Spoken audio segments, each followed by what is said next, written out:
This boy was born cursed by fate. Even his own father called him a disgrace to the family on the day he was born. That's because he was born with only one arm. But to make things worse, he suffered injustice. Even so, he spent his entire life training with just one arm to become the strongest, and he did it. With only one arm, he managed to defeat even the one blessed by the god of the sword. But despite all that, he met a tragic end. A bit of betrayal, humiliation, and in the end, torture. His life ended miserably. But what would happen if this man who suffered so much were reincarnated with both arms? A man with the resilience of a true beast, now without physical limitations, and in a body with a bit of talent. Revenge would become part of his destiny. He would become a prodigy among prodigies at the Academy of Magic and Swordsmanship. But for now, let's go back and see everything this boy went through. The story starts on a rainy day at a castle. Inside, a baby lies in a room while a blonde man stares at him with disgust. The baby had done nothing wrong. That man was his father, and he called his own son disgusting. The child's bad luck was being born at the exact same time as Kajin, a boy blessed by Kesha, the sword god with a gifted body and natural talent. His mother held him and cried because he wasn't Kajin. The reason they hated him was simple. He was born without a right arm. Each night his mother leaned in and whispered, "Can you die soon, my little baby?" The child was heartbroken, but he didn't want to die. Even in the womb he had heard his father say, "This child is our hope." His father could never beat his older brother, so he wanted his son to surpass Kajin. Instead, the boy was born without an arm and without a god's blessing, shattering all his father's hopes. Elsewhere in the garden, another child was surrounded by maids. It was the blessed young Kajin. The maids all fought for his attention. Watching from afar, Davin's mother noticed her own son was still slow. No maid helped him, and when he finally stood and took a step, she was disappointed. Kajin could already hold a sword. When Davin first picked up the sword, Kajin was already learning how to use mana. His mother thought if her son were Kajin, she'd be happy. Over time, Kajin became the image Davin was compared to, and the one he envied. So at 7, Davin was sent to serve him. From the outside, it looked like family support. In truth, his parents sold him for 300,000 liden. And little Davin, the boy without an arm, never saw it coming. Kajin hated him. He abused him again and again, simply because he felt like it. Davin became Kajin's punching bag. He held back his tears not from pain, but because grown-ups saw it and did nothing. Davin's uncle had once been strong enough to keep Kajin in check, but he left the family and never came back. So no one stopped Kajin,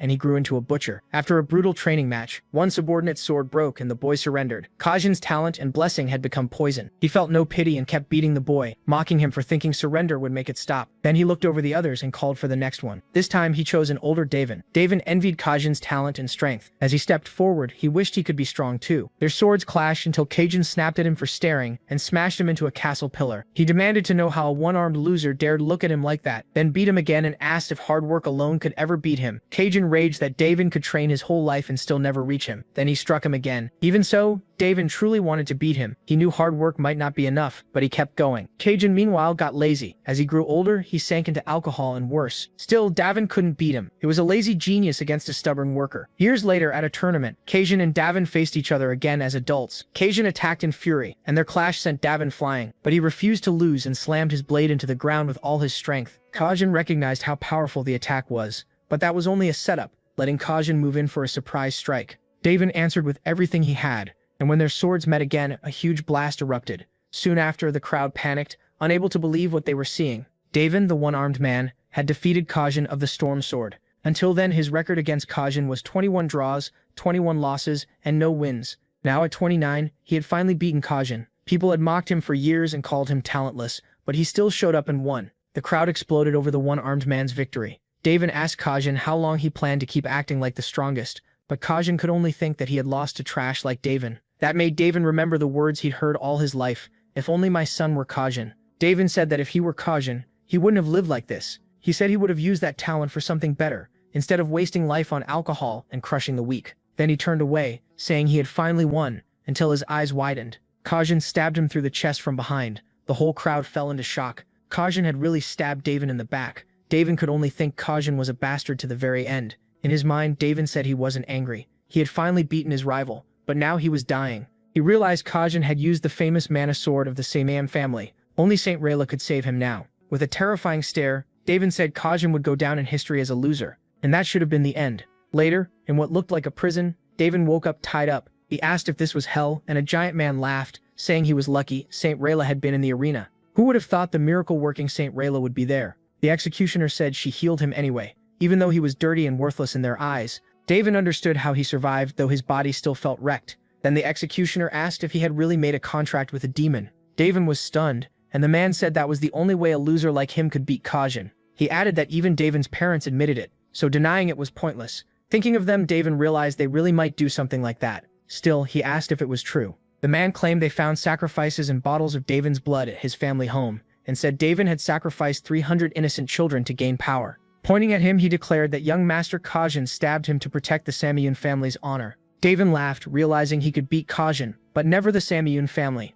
The guard said Davin had stained the family's name, so his mana would be sealed, and he'd spend the rest of his life in prison. The soldier cursed him, then cut the tendons in his limbs, and bound his mana with chains. After that, he was thrown into a cell. When the bars opened and light poured in, Davin realized Kajin had come to visit. Wearing a crooked smile, Kajin said Davin finally looked right. He had become a sword emperor now, praised as a hard-working genius. And he thanked Davin, saying it was all because of that loser. After Kajin left, Davin's food rations dropped even more, and hunger gnawed at him. Coughing blood, he thought that if he had to die, he at least wanted to die with honor. He should have died that day in the arena. As he lay freezing on the floor, he wondered if he had been born with both arms, would things be different? If he were a direct descendant or had the blessing of Kishak, the sword god, would his life have changed? Would his family have loved him? He didn't want to die. He wanted to live. Then everything seemed to stop, and suddenly he woke up to an adult yelling at him. The first thing he noticed was pain in his right arm. He couldn't tell if all of it had been a dream, but it felt too real. Looking at the man scolding him, he somehow knew he was from the main branch of the family,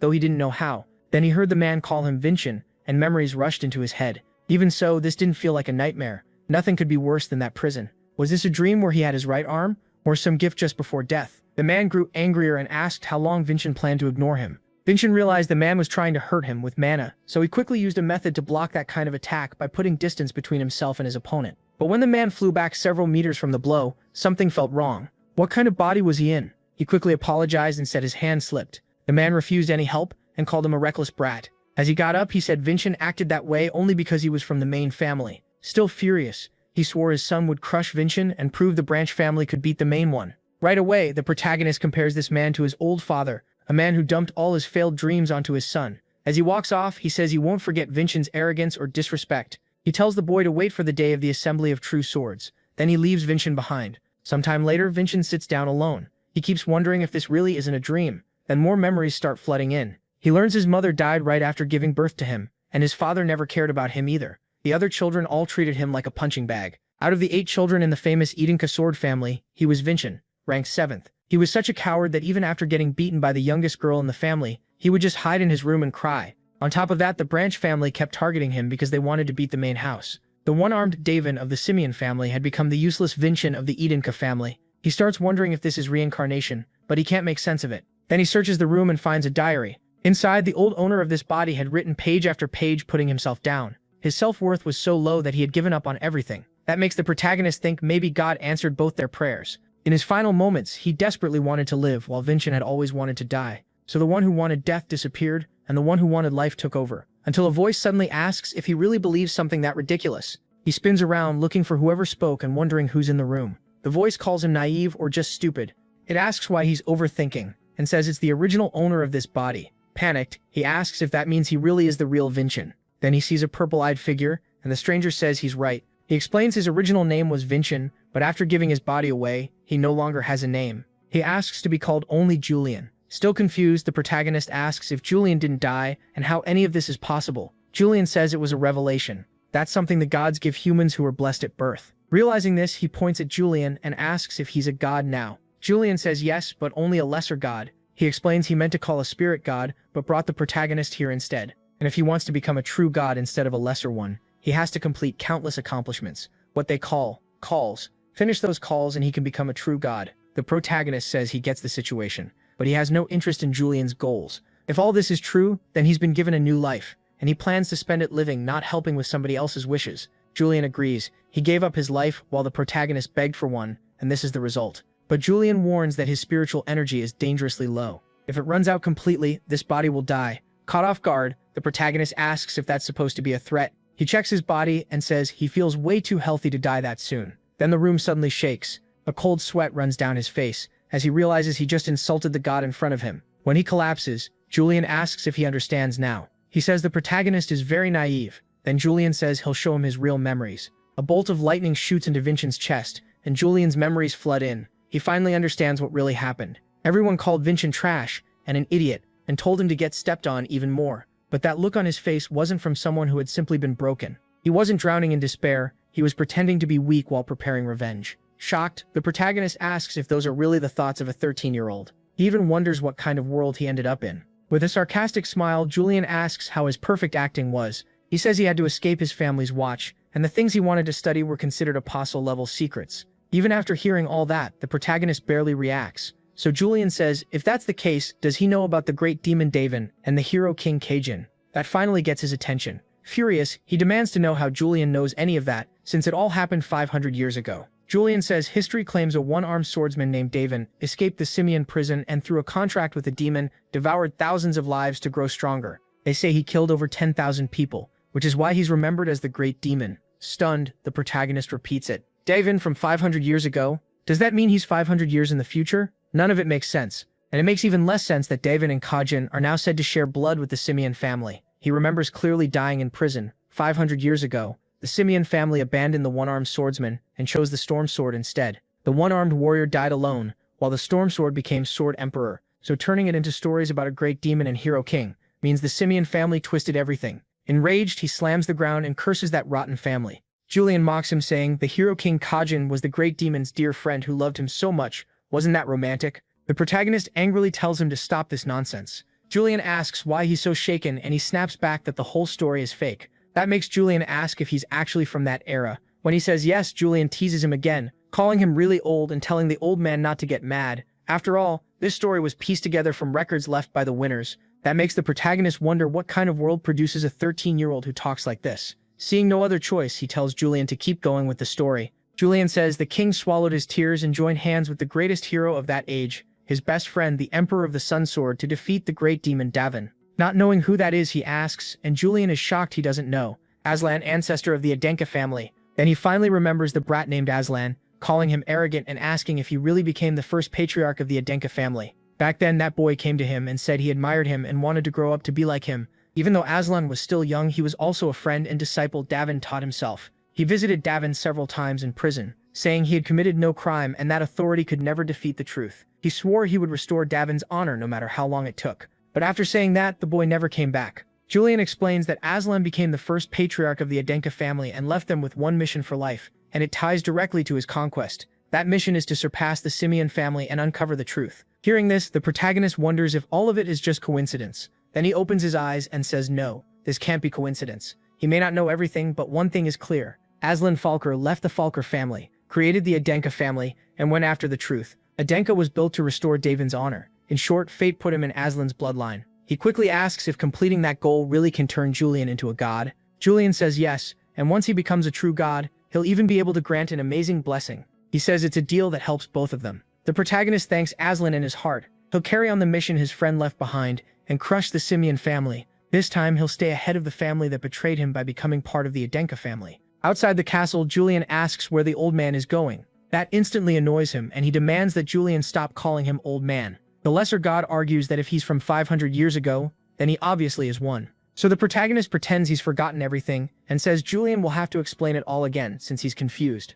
Julian quickly switches and starts calling him Davin, saying he won't use old man anymore. Then they hear someone shout for training to begin. Nearby, two swords clash with mana. The protagonist wonders what martial arts look like in this era and imagines how much they've changed over 500 years. He also wonders how strong Kajin's descendants must be by now, but suddenly his body turns heavy. His vision fades and he drops to the ground. He realizes this child's body is awful. It passes out far too easily. Worse, it's in such bad shape that unless he uses mana to control the body, he won't even be able to live a normal life. Then he suddenly feels a flow of mana. He quickly starts yelling for Julian, telling him to come fast. It seems the lesser god had been sleeping, and he asks why he was called. The protagonist demands to know why this body never learned swordsmanship earlier. Julian, confused, says the boy had a condition that stopped him from learning. Frustrated, he asks why, and Julian says he was simply born that way. Furious, the protagonist says he has a celestial exoskeleton. So why didn't he train in swordsmanship already? Julian has no idea what that means and asks why it matters so much. The protagonist says it's because mana can be stored anywhere in the body. Julian still doesn't understand,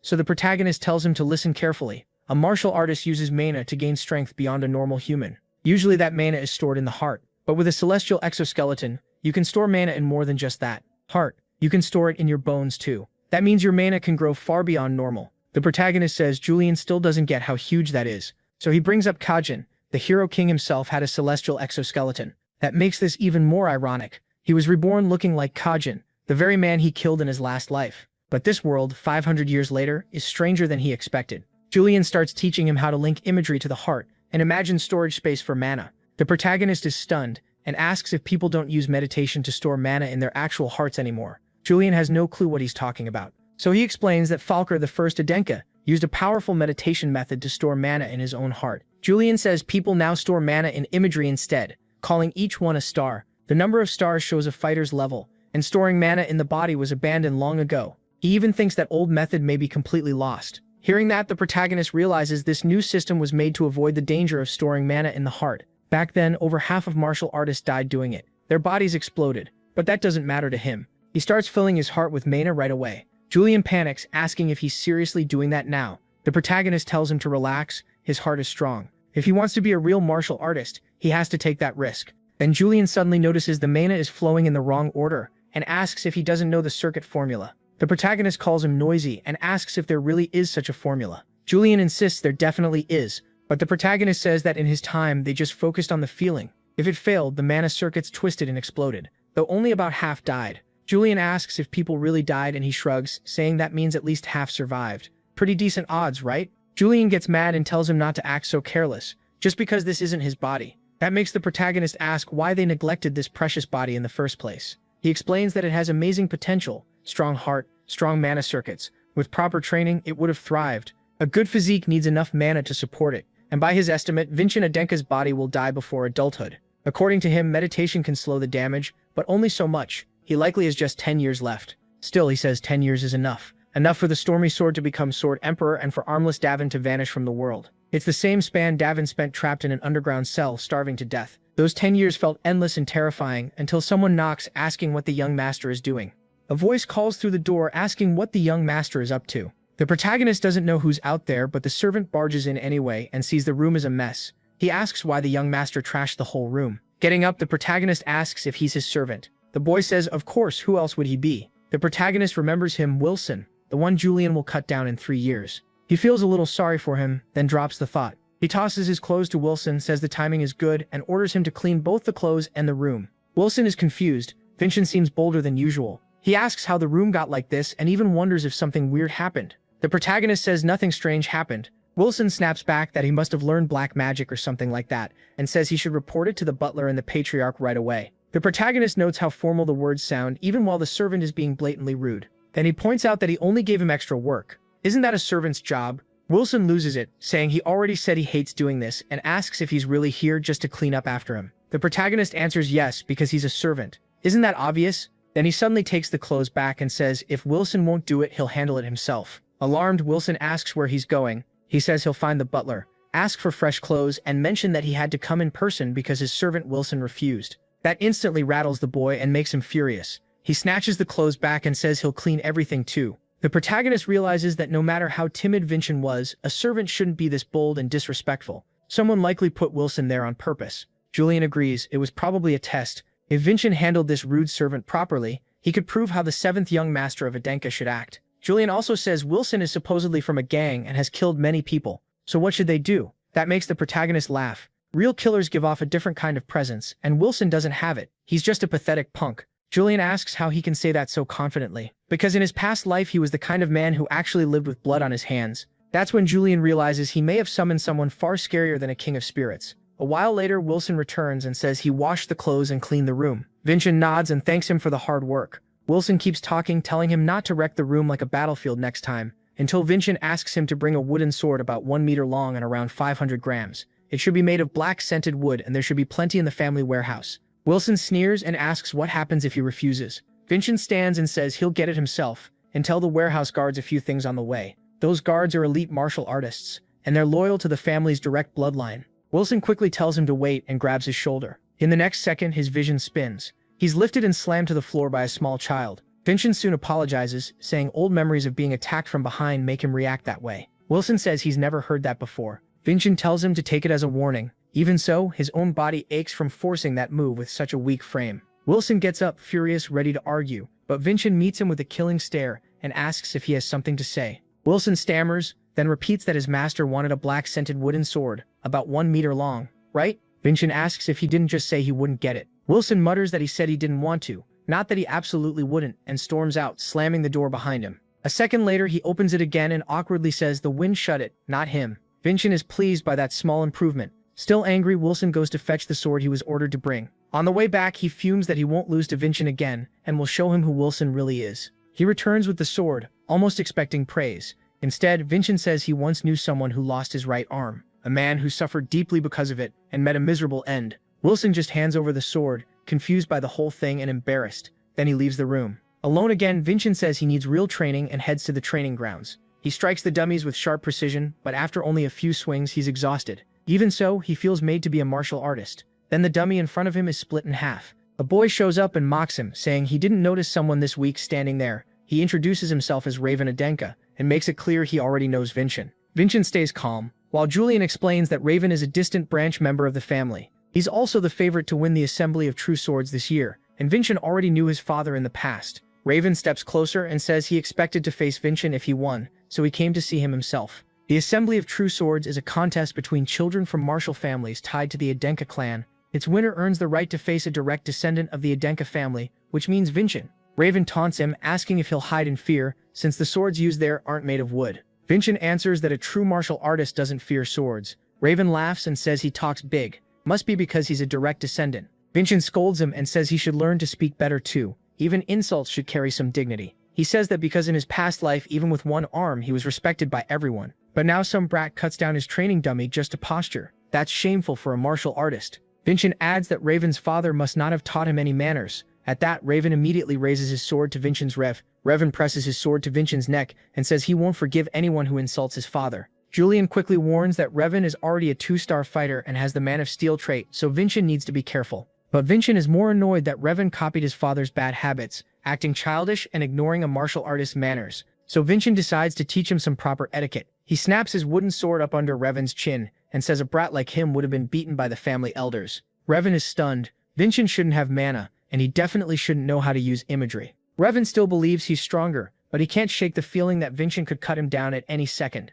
Vincent lowers his sword and says they can stop if Raven is already scared of a wooden blade. If that's enough to shake him, how is he supposed to face Vincent in the Assembly of True Swords? Still glaring. Raven says this isn't a place for wooden swords. That only makes him even angrier. He rushes forward, shouting that he'll kill Vincent today. He's completely lost control. Seeing things go too far, Julian tells Vincent to run, but the boy stays calm. Then someone grabs Raven's arms and says he can't fight young Master Vincent here. If Vincent got hurt now, he'd have a reason to skip the Assembly of True Swords. Still boiling with rage, Raven says they'll settle this in the Colosseum and calls Vincent a cowardly kitten. Julian asks why Vincent had to provoke him, since this obviously could have ended badly. Vincent says he only wanted to teach a rude child a lesson. That makes Julian snap. He says he should have summoned the Spirit King instead of some old man. Just then, Vincent finds a childhood photo inside the book he was flipping through. Julian hurriedly turns the page and tells him to focus. Then we get an explanation of traits and blessings. Raven's trait is Man of Steel, a blessing from the King of Dwarves that strengthens the body. The more a trait is developed, the more powerful paths it unlocks. This is called the technological tree. Man of Steel is a mid-level trait built around defense and raw destructive power. In short, martial techniques tend to favor one side, and Raven showed something far beyond what people from Vincient's past life had seen, the power of a trait. If Vincent wants to face someone like that, he has to get used to these abilities fast, so he goes back to the training field and keeps attacking. The people watching laugh that he only uses his left hand and gets winded after just 2 or 3 swings. Then someone steps in from behind and tells them not to talk so carelessly. It's Merlin, vice commander of the White Swords unit. He asks what's so funny about the Adenka young master training with a sword. The vassals quickly apologize and go back to work. That's what Merlin says out loud. But inside, he agrees with them. Vincent looks like a disgrace to the Adenka, swinging blindly with no mana and no trait. Julian worries they're drawing too much attention, but Vincent doesn't care. He's used to being looked down on. No one thought Davin could win the Stormblade either, but he turned mockery into cheers once before, so he can do it again. Then someone holds out a potion and says it's an advanced recovery potion that'll help with training. The man introduces himself as Merlin, vice commander of the White Swords. Vincent asks why he's helping now if he was laughing earlier. Merlin admits that honestly he was, but then he saw the desperation in the boy's eyes. He says anyone who laughs at a martial artist like that is the real joke. Vincent says he'll remember Merlin's name, then apologizes for taking up his time and says he can manage. As Merlin leaves, he thinks the young master has changed a lot, and maybe things will finally improve. Vincent spends the whole day training. He keeps striking the dummy, then sits down to drink the potion Merlin gave him. That night, he studies mana and traits. He also works on balance and his cutting form. Then he starts to feel the mana in his heart and understand how it works. It feels similar to his past life. The sword's path is built from points and lines that shape its abilities. Then Vincian swings with all his strength and finally splits the dummy in two. He actually did it. His grip is now complete. Later, Wilson grumbles that his master must be a rooster for wanting food at 5 in the morning, then eyes the meal and decides it's time for a little humiliation. He enters and says breakfast is ready. But Wilson is left speechless when Vincian notices the tray is messy and some food is missing.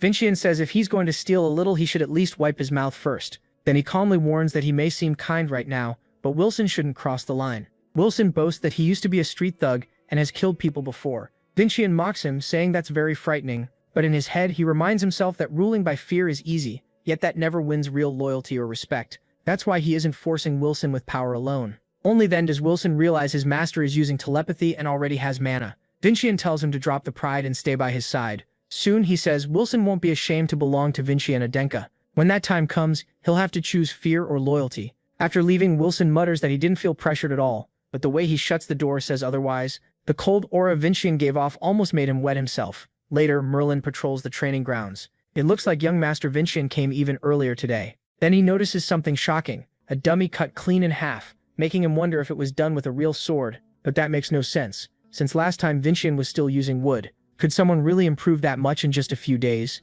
Merlin even starts wondering what kind of martial art the boy is learning. In his past life, the protagonist complained about having only one arm, but now that he has two, he still uses just one. Or maybe he's doing it on purpose. At that moment, Vincian is dressing in his room. Wilson folds clothes while waiting for more orders. Julian jokes that the boy has become annoyingly polite. Then Vincian asks about his clothes. He says the fabric is made from Levi-Dine cotton, which may be cheap but isn't proper for a noble. The food served to him is also far below what the family budget should allow. In other words, someone is stealing money. But that suspicion quickly clears when Wilson asks what Levi-Dine is and what embezzlement means. It's obvious Wilson isn't the one behind it. It has to be someone higher up. Meanwhile, Revan is in his room training hard. In his mind, Vincian's words keep haunting him, afraid of a little wooden sword that only makes him madder. He swings with all his strength, yelling, "Who's afraid?" Then someone knocks and comes in, his father, who says the training looks good. He reminds Revan there isn't much time left before the assembly of true swords. If they want to escape poverty and the suffering of being a branch family, his son has to beat Vincian. He grips the boy's arm and says Revan must become the one branch family member who surpasses the main family, no matter what. Revan can only answer, "Yes, sir," to the father, who put all his hopes on him. If he beats Vincian, his family might return to what they had before. Back in Vincian's room, Julian gives him information on everyone entering the event. Vincian is surprised it includes not just personal details, but also their techniques and habits. He's impressed enough to call Julian terrifying. Julian's original plan was to make a flashy debut at the assembly by borrowing the Spirit King's power, then win the mana crystal that can instantly strengthen whoever consumes it. Seeing how serious Julian is, Vincian realizes how badly this child wants to win. As a martial artist, losing with all this help would be shameful, so he stands and says that even if he isn't the Spirit King Julian wanted, he'll give him a victory worth even more. A little later, he rings for Wilson, who rushes in, out of breath, asking what the young master needs. Vincian says there's something he wants done. Elsewhere, someone is sorting through a pile of papers. Then Wilson enters and greets the person inside. It's the ruler, Raelsa, who immediately asks what he wants. Wilson trembles all over in front of a 7-star martial artist. Still, he says his young master has a message for the family head. Raelsa replies that it seems the young master lacks the nerve to face his own father. Wilson says his master asks the family head to personally attend the assembly of true swords this time, because he'll prove he deserves to stand in the main Adenka family. Raelsa is about to say the family head never attends, but Wilson adds that diverted budgets can make the impossible possible. She asks what he just said, and Wilson, shaking, says he only repeated his young master's words. With her permission, he quickly leaves. Raelsa understands that Vincian could have come himself, and it might have worked better, but he sent Wilson on purpose to show authority. Pleased, she says the boy finally gets what she meant. Meanwhile, in the Patriarch's room, the man was giving off a terrifying aura. Then he suddenly calls for Raelsa, showing he already knew she was there. She gets right to it and says young Master Vincian has invited the Patriarch to the assembly of the true swords. He coldly says she should stop this nonsense. He tells her to quit the pointless act, but Raelsa insists the boy plans to prove he deserves his place in the main Hedwig's family. The Patriarch repeats the words, "prove his worth," then asks if she truly believes the boy has enough skill to talk like that. She says not at all. That's exactly why he promised to prove it. Now, she begs him to attend and even offers herself as security. He asks if she understands what that means. Raelsa says she does. If young Master Vincian fails, she will give up her head to the Patriarch. He asks why she would go that far. She answers simply because young Master Vincian has something that makes up for his weakness. Raelsa is startled when the Patriarch brings up the budget issue. He knows she did it on purpose for the boy's sake, planning to use that money for his future, so he says he has no reason to interfere. Raelsa serves that woman, not him. Still, whatever method the boy chose suits her style, and he made his request without costing her dignity. He wonders if this boy is really Servana's son, the child of that legendary woman. Then he rises and says fine, she wins. He'll attend this year's Assembly of the True Swords. At last, the day of the event arrives. Raven is among the fighters, looking fully determined. His goal is simple, beat Vincent. Then he looks up and senses an unusual presence.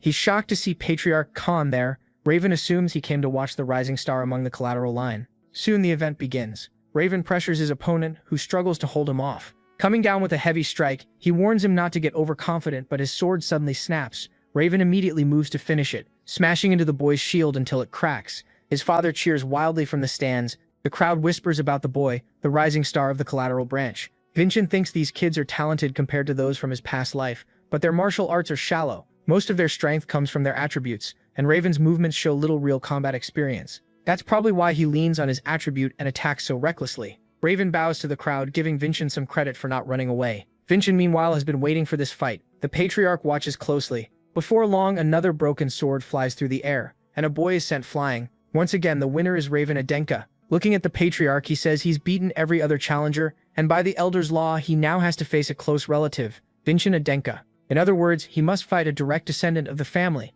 Of course, Vincent accepts. Now standing across from each other, Judge Zarin asks if they're ready, but the protagonist tells him to wait. He has one condition. Just then, Wilson steps up behind him carrying his wooden sword. As if using a wooden blade wasn't insulting enough, Vincent says he won't use his right arm and will let Raven attack 3 times first. Raven's father explodes in the stands, while everyone else thinks Vincent is insane. Vincent adds that he won't even move from where he's standing during those attacks. That makes Raven furious, asking if he's going to mock him to the very end. The crowd murmurs that Vincent knows no martial arts and is acting arrogant. Raven's furious father yells that the boy is only setting up an excuse for when he loses, but the Patriarch allows it, saying Vincent must back up those words with action. Vincent says he will. Then the judge starts the match. Raven tells Vincent to come at him seriously, but Vincent asks if he's deaf. He already said. Raven gets 3 free attacks. The duel begins. Raven rushes in with everything he has. Vincent is ready for it all. The day before, he and Julian had gone over Raven's likely opening. First, a short thrust and a feint. The second attack would probably be his trump card. To Vincent, though, Raven is too predictable. Even with his great endurance, he still ignores the basics of swordsmanship. Channeling mana into his hand, Vincent says, first of all, broadswords aren't made for thrusting. Raven can't believe Vincent actually knocked his sword aside. Vincent calmly says that was already the second attack. Raven can only curse. Enraged, he swings into a powerful horizontal slash, but his hand is caught. Vincent trips him with ease and drops him to the ground. That alone leaves the boy in serious pain. Vincent reminds him that was the third attack. At that moment, he thinks of the promise he made to Julian and the promise he made to his father and the Patriarch. Now it's his turn. The crowd is stunned. Even Judge Zarin can't believe what he just saw. The Patriarch is fully focused on the fight while Raven's father keeps raging. He shouts, asking why his son is still down and not getting up, why he's struggling against someone who supposedly can't even use mana. Even Julian doesn't understand, because he can't see what Vincent is doing. Of course, it all comes from his past life, when he trained one-armed and often without a weapon. Raven starts getting up, saying he gets it now. He guesses Vincent must have some special trait, probably from a lesser god he's too ashamed to show. Julian gets angry at that, but Vincent says it doesn't matter what Raven thinks. Raven charges in, trying to end the fight. Julian warns that attack is dangerous, and Vincent dodges it. Now he has an opening, and he plans to hit with a lot of force. Raven notices the gap but has no time, and takes a blow from the wooden sword to the neck. But he's shocked because he feels no pain from the hit. His father yells that of course it didn't work. A practiced sword could never break the defense of the Man of Steel. In truth, that was because Vincent's body is still weak and untrained. Raven steps forward with contempt, saying he'll show the gap that talent alone can't cover. Vincent answers with a strong thrust straight into Raven's chest, sending him flying several meters. Furiously, Vincent shouts to Judge Zarin to step in and stop this before it turns into tragedy, catching the moderator off guard. Putting great power into his leg, Vincent dashes after him, thinking that if he uses this technique even once, his body may collapse, so he has to finish it while Raven is still in the air. Even then, Raven tries to strike back, but now Vincent can see it all. He sees the paths of the swords linking together. Charging in, he tells Julian to watch the sword art he mastered. After putting all the pieces together, he drops with all his force in one blow and severs Raven's arm. Raven's father can't believe it, and even the Patriarch is impressed. Vincent cut through space itself and twisted the flow of mana, slicing through Raven's ability too, a technique from his past life. Raven screams in agony, crying that he can't feel his arm anymore. Vincent angrily asks the judge if he needs to cut off a leg too before being declared the winner. Only then does the moderator announce Vincent Edenke as the winner. People rush to stop the bleeding, but say only a priest can help now. Vincent meanwhile scolds Zarin, saying he warned him to stop a tragedy, and the man can only apologize. Julian asks how he's staying so calm when his body is about to collapse. Looking at the patriarch, Vincent says he kept his promise. At first, the man says nothing. Then he admits the boy promised to prove his worth and show the difference of the direct bloodline, and he truly did, with great skill. He personally declares Vincent Edenka the winner of the Assembly of the True Swords. He orders everyone to follow him, because the awards ceremony will begin soon. By nightfall, Vincent stands before the patriarch. Inside a box rests a beautiful stone. The patriarch says only one who overcame hardship can receive this miraculous stone, and he is about to hand it to the boy when someone bursts in, shouting that this makes no sense. It's Raven's father, claiming the whole thing is a fraud. He accuses Vincent of borrowing power from some apostle. Then someone hurries in behind him and says there's a problem. The patriarch quickly asks what happened. The answer: young Master Raven's arm can no longer be reattached. It really is another severed arm. His father asks if that means his son will stay one-armed forever. Furious, he demands to know why the priest can't simply restore it. But the priest explains this is a kind of wound they've never seen before. Not even Julian knows what Vincent did. It looks like the cut was made by something even divine power can't endure. The priest adds that if they don't act fast, not even a high priest may heal the wound. The furious father tells the patriarch to look closely, if even a third-rank priest can't treat it. Was this really done fairly? Murmurs spread through the room. To settle it, Vincent asks the patriarch for permission to speak, and gets it. Vincent says the Assembly of the True Swords was held before the patriarch himself, the patriarch present. Every method was allowed, and the patriarch had already named him the winner, so Charles was openly challenging his authority in front of important guests. Vincent asks if Charles Denka really thinks his judgment is better than the patriarch's, leaving the man speechless. Then he tells Darren to arrest him. Vincent was seriously ordering Charles Denka's arrest. Charles tried to defend himself, but Vincent cuts him off. He had questioned the patriarch in public, so Darren says he'll carry out the order. A moment later, Charles was on his knees and tied up. Then the patriarch called out to Charles and asked if he still didn't understand that he owed Vincent. By Zdenka law, no one is judged twice for the same crime, and if Vincent hadn't stepped in, Charles would already be dead. The patriarch adds that, as both a father and a family head, he'll let this pass, but warns him not to speak again. After that, he praises Vincent for handling it well. Julian laughed, clearly pleased by the praise, but Revan's condition still looked bad. At this rate, his arm would stay like that forever. Then Julian quietly whispered something to Vincent. He had a way to turn this around. So Vincent asks the Reverend if even a miracle stone couldn't heal Revan's right arm. The man hesitates, and Vincent takes that as a yes. He tells the patriarch that since he caused the injury, he should be allowed to settle it himself. The patriarch agrees and leaves it to him. Vincent says Revan had insulted him as a martial artist, and Revan's father quickly apologizes for failing to raise him better. Taking a sword from a guard, Vincent says words mean nothing without action. He cuts Charles free and tells him to show the resolve of a true martial artist. If he does, Vincent will use the miracle stone to save his son. In short, it was payback. One arm for another. He wanted Charles the Denka's right arm. Vincent thought the man was pathetic. He stood there silent, as if his own arm mattered more than his son. But then Charles grabbed the sword, set his arm on the table, and said he'd give it up. He was shaking with anger the whole time. Still, everyone could see it was a twisted kind of fatherly love. He really was willing to lose an arm for his son. He swung the sword down at his arm, but Vincent, annoyed, glances aside and reminds them he told them to stop any accident. Zarin instantly slashes across and shatters Charles's sword. That was the only reason Charles didn't cut off his own arm. Vincent tells him to use that courage for something better next time. Then he bows to the patriarch and says the matter is settled. The patriarch praises him again and gives him the miracle stone. Vincent immediately hands it to the Reverend, who starts a holy spell with the stone in his mouth. When it shattered, Reverend's arm was restored and the pain was gone. Charles broke down in tears, full of relief. Even if it saved someone, using that stone was still a huge loss because of how valuable it was. Outside the door, Wilson had heard everything. He laughed to himself, saying his master was unbelievably bold, truly impressive. He remembered Vincent once telling him to choose between loyalty and fear. Now he had his answer. Serving this prodigy sounded far more interesting. The next day, Wilson was smiling as he stood by the door, saying he'd hurry and prepare his master's meal. Julian couldn't believe the change. Then someone knocked at the door. Vincent told them to come in, expecting Wilson with food. But it wasn't his vassal. It was Dullan, a pontiff of Gaia. He had come to thank Vincent for what happened earlier. Julian was stunned when the man offered Vincent a miracle stone. Dullan explains that this was the stone meant for young Master Revan, but Vincent says it makes no sense to give it to him now. Dullan says he became a pontiff to lift up the suffering, but earlier he lost his way and weighed a human life against the value of the stone. Vincent, on the other hand, gave up his own stone without hesitation. That made them reflect on themselves, so Dullan asks him to accept this one. Vincent says he doesn't deserve that much praise, but accepts it to honor the man's choice. Then Dullan gives him one more thing, a card from the sacred temple, saying that if he ever needs help, he should just show it. He adds that this isn't public yet, but he's already become a second-class pontiff. Julian is shocked. In other words, with that card, Vincent could get treatment and temple services freely. Dylan says he learned a lot from young Master Vincent and thanks him. Vincent simply wishes him well. Both of them were pleased with how things turned out. Then Julian suddenly remembers something. He says the Patriarch once invited a family member to dine with him after the Assembly of True Swords. That happened to the second child from the direct line after a huge victory in the Assembly. So there's a decent chance, maybe 50%, that the Patriarch may call Vincent tonight. Vincent gets up and says that even if he's exhausted, now isn't the time to rest. He quickly changes clothes, saying that if Julian is right, it's better to be ready. That trust makes Julian happy. Then Wilson rushes in, saying it's urgent. He starts to announce that the family head,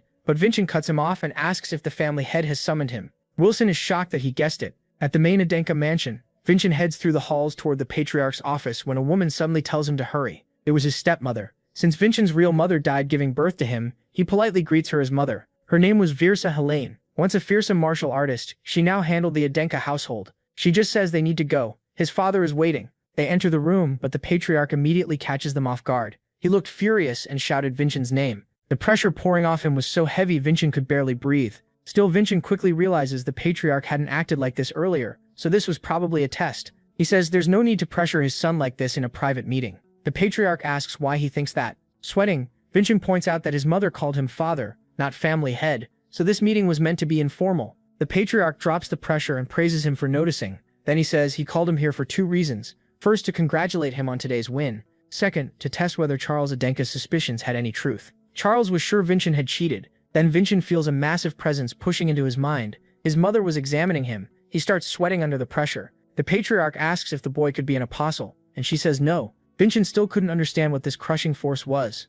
Julian realizes it must be his mother's special skill, eyes that can see through the truth. The Patriarch goes on, asking what sword art Vincent used because it made no sense for him to sever a 2-star martial artist's arm without linking mana to his heart. His mother says the style resembles that of the great hero Cajun. Legend says Cajun used the sword in a strange way and could swallow any skill that came at him. He was so strong that he even defeated the great demon Davin with ease. Hearing that twisted version again makes Vincent angry. Then his mother steps closer and demands that he explain how he learned swordsmanship like the hero of Samayan. She keeps pressing him, asking why he won't answer. At that moment, Vincent realizes it wasn't really his father who called him here. His mother was leading this talk and interrogating him about his martial art. Panicked, Julian begs him not to say anything. This woman could tell truth from lies, so making up excuses wouldn't work. The pressure was crushing and they had no idea what to do. Julian tries to think of a way out, but his mother presses him again, telling him to speak. Julian is so scared he can't think straight. Then Vincent tells himself it's just one step past fear, and the rest will follow. So he takes that step for Julian and tells his mother that he received a revelation.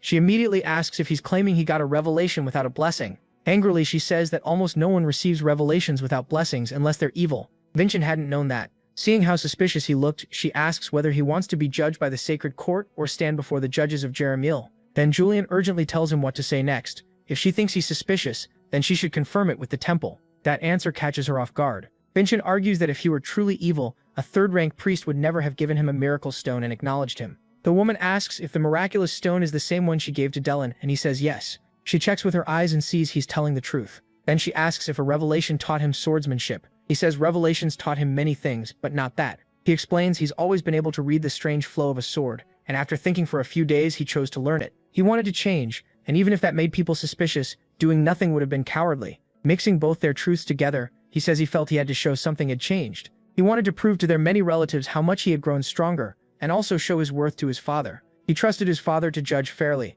and since the temple approved him too, the only thing left was his father's decision. The man rubs his chin and his wife notices that's what he does when he's pleased. Then he gives his final answer. The boy can keep training in martial arts. He thanks him overjoyed, but the woman reminds the Patriarch that Hirokujin's sword style looks like that of the great demon king Dav Yang. He says he already knows. She goes on, if Vincent uses Hiro's style, the Samayan family could accuse them of stealing it, but if it's the demon king style instead, they can't say much. So she asks if he made his decision with all that in mind. He firmly says he considered everything that mattered, and the matter is closed. She lets out a sigh and tells the boy that since the Patriarch approved this, he will bear the responsibility. So Vincent must improve and not bring trouble to his father. It isn't just a warning, she's accepting the decision too. The Patriarch stands and says the boy has shown great results, and proved himself worthy as a direct Edenka descendant. Because of that, he'll grant him something he wants, and asks what it is. Vincent answers that he wants to become stronger. The Patriarch says that's a good reply, but that's something he must achieve himself. so he tells the boy to ask for something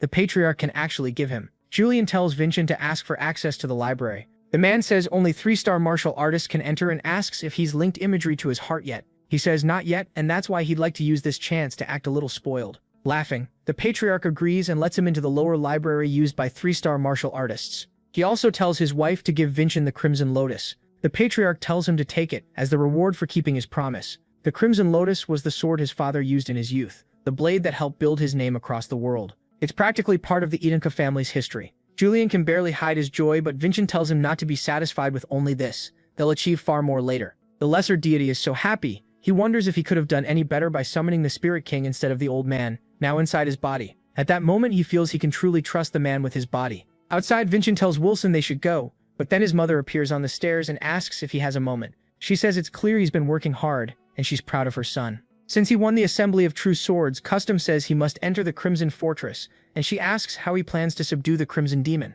The Crimson Fortress is one of the Anicap family's training grounds. Only those who finish its trial are fully recognized as martial artists, and to enter one must win the Assembly of True Swords and defeat the low-ranked demon called the Crimson Demon. Not knowing the answer, he admits he doesn't. That surprises her. She thought he had a plan for everything. She also says that strange sword move he used earlier must have hurt his whole body badly, so he should listen carefully. No one can beat that demon in one strike, and if he fights it now in his current condition, he will die for sure. After hearing his mother warn that he can't defeat the Crimson Demon with a single blow, Julian wonders why she's helping them. To Vincent, it almost feels like she's started to accept them. She could have turned against them, but she didn't. Maybe she doesn't like them, yet she won't act as an enemy either. Before she can keep talking, Vincent thanks her for the warning, and says he won't disappoint her, then leaves without even hearing the Crimson Demon's details. Seeing his martial skill and courage, her heart stirs at the thought of his future. The next day, the vassal hums while folding sheets, saying he'll support the protagonist however he can. When someone suddenly smacks him on the head, the maid Sari asks what kind of trouble he's planning with the young master,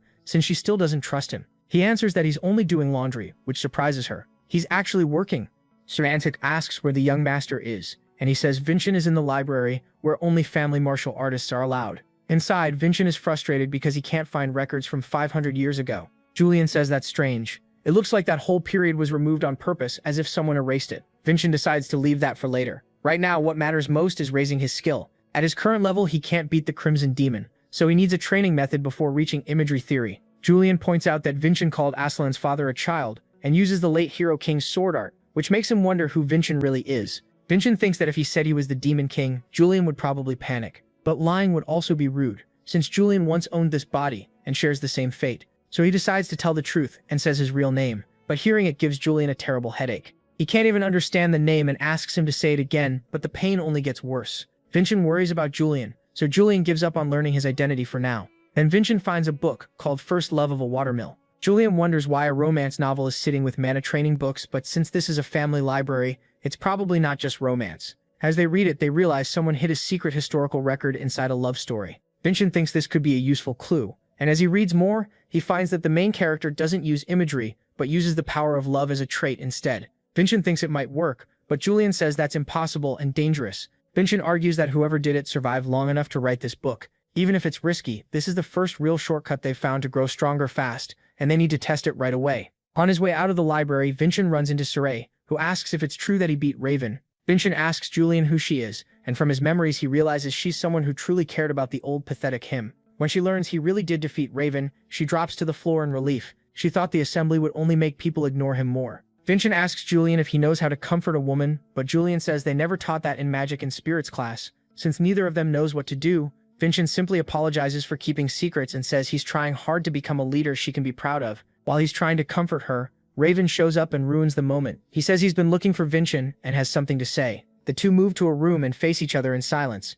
Sarantic asks if anyone wants a sandwich, but Raven, ashamed of his loss, pulls out his sword and says he'll repay what happened at the assembly. Vincent doesn't expect an attack, so he draws his own sword. He knows he can't use the same trick as last time. He tells Suri to leave, but before anything happens, Raven says he owes Vincent a great debt. Vincent forgave his disrespect and gave him the miraculous stone. He even spared his father from losing an arm. Powerless and ashamed of his own cowardice, Raven decided to offer the most important thing he has, his loyalty. He sets his sword down, kneels before Vincent, and swears himself to him. Vincent is glad to see not every young martial artist is hopeless. Julian asks if Raven could be lying, but Vincent says he turned the sword toward himself, a warrior's sign of offering his life. He's serious. Julian says he'll trust Raven too, but before that he proposes a deal to Vincent. Vincent accepts the oath and rests the sword on Raven's shoulder. He says Raven may stand by his side until the day he betrays him. Raven then notices the sword in Vincent's hand is the Crimson Lotus, which means the Patriarch has already chosen him. That only makes Raven more certain he made the right choice in pledging loyalty. Seeing this, Siri realizes Vincent really has changed.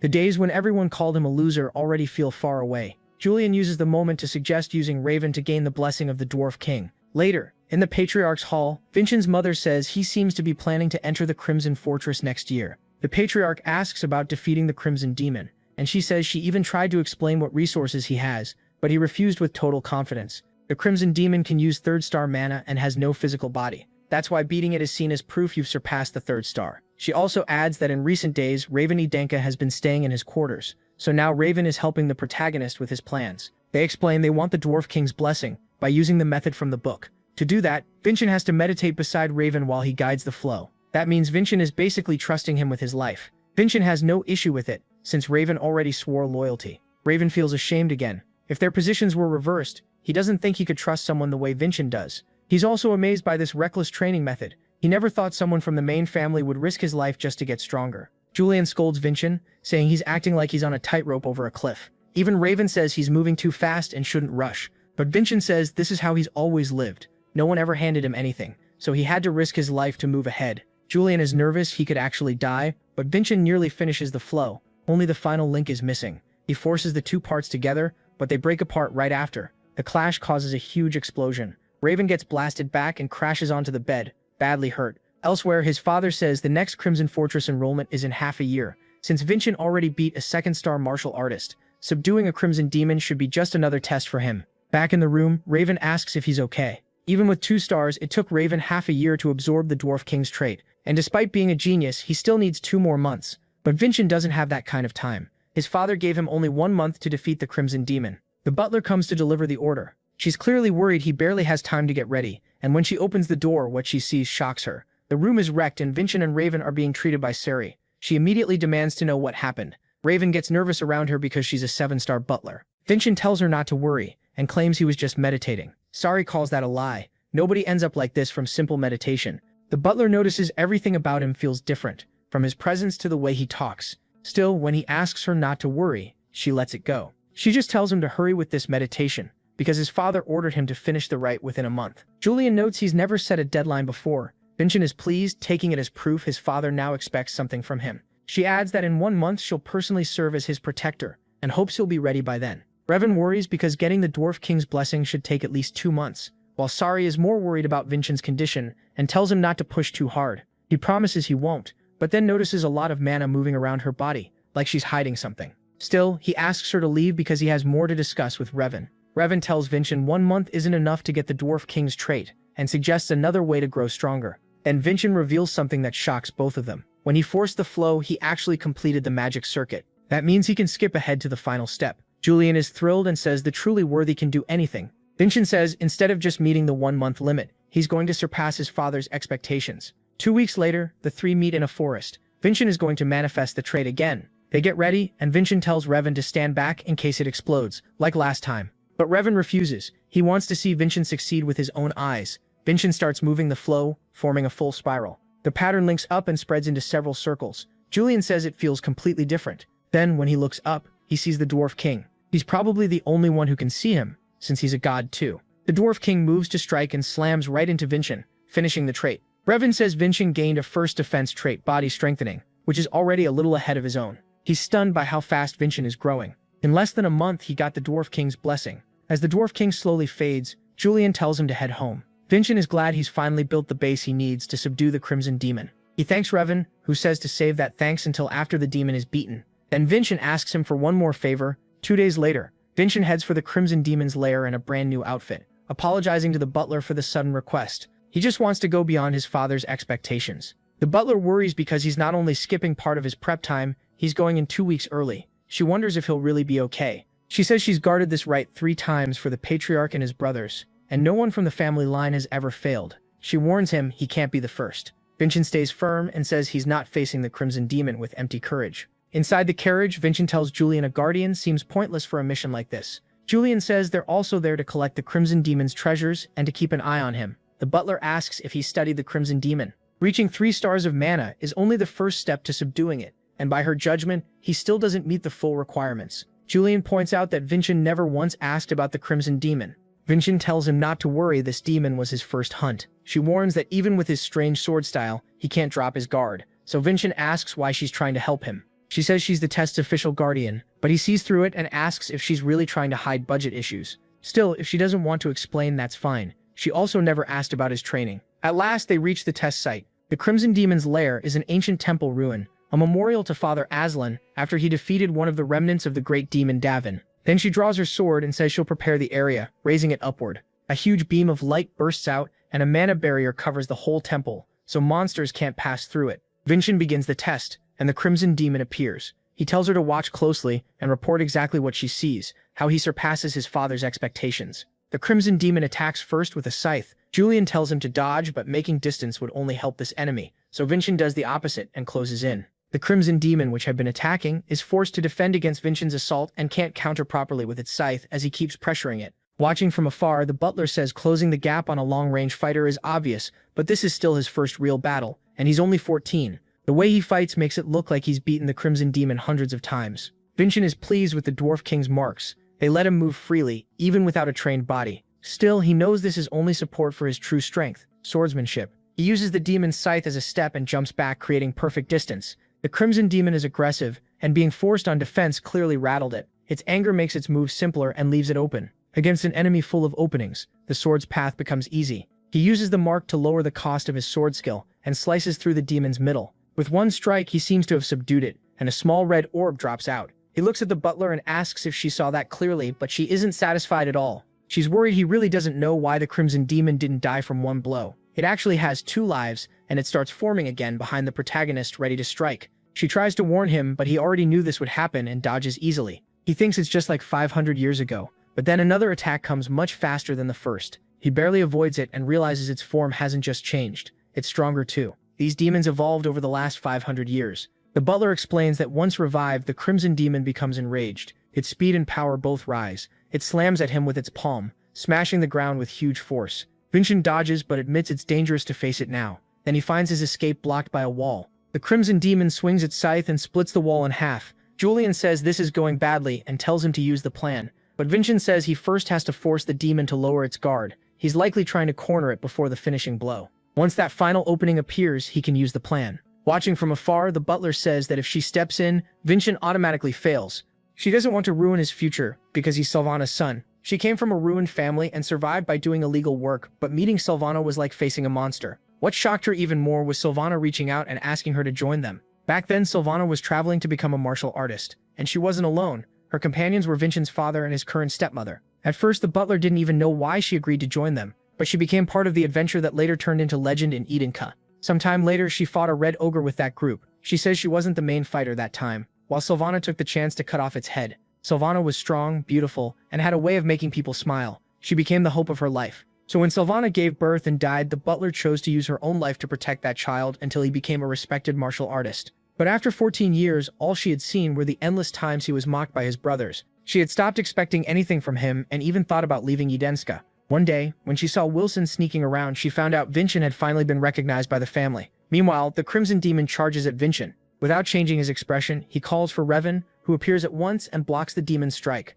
The butler is shocked by Revan's sudden help. Vincent says he's counting on him, then sits down and starts to meditate. She's stunned. Doing that now seems insane, because one hit or even a shove could kill him. Even with the Crimson Demon still locked on Vincent, Revan fights hard to buy time, even managing to push it back a little. The Crimson Demon turns to him and attacks, but Revan blocks it. He thinks it's weaker than expected, but then a storm of attacks catches him off guard. His Steelman trait doesn't protect the sword, and under the demon's blows it starts to split apart. After one heavy hit, the blade finally shatters. The Crimson Demon goes for the last strike, but even unarmed, Revan stops the scythe with his bare hands and calls to Vincent. Vincent says he's done enough, then uses his sword skill to cut the demon down, ending the Crimson Demon for good. The butler asks if this was his plan all along. She praises him, then adds his father won't like that he got help. Vincent tells her not to worry. She made this mana barrier so no monsters could enter, but now that one demon is dead, more will come. This fight was just Revan's way of proving his resolve to him. Now Vincent has to prove his own. He bites down on the magic crystal he got, restoring his mana.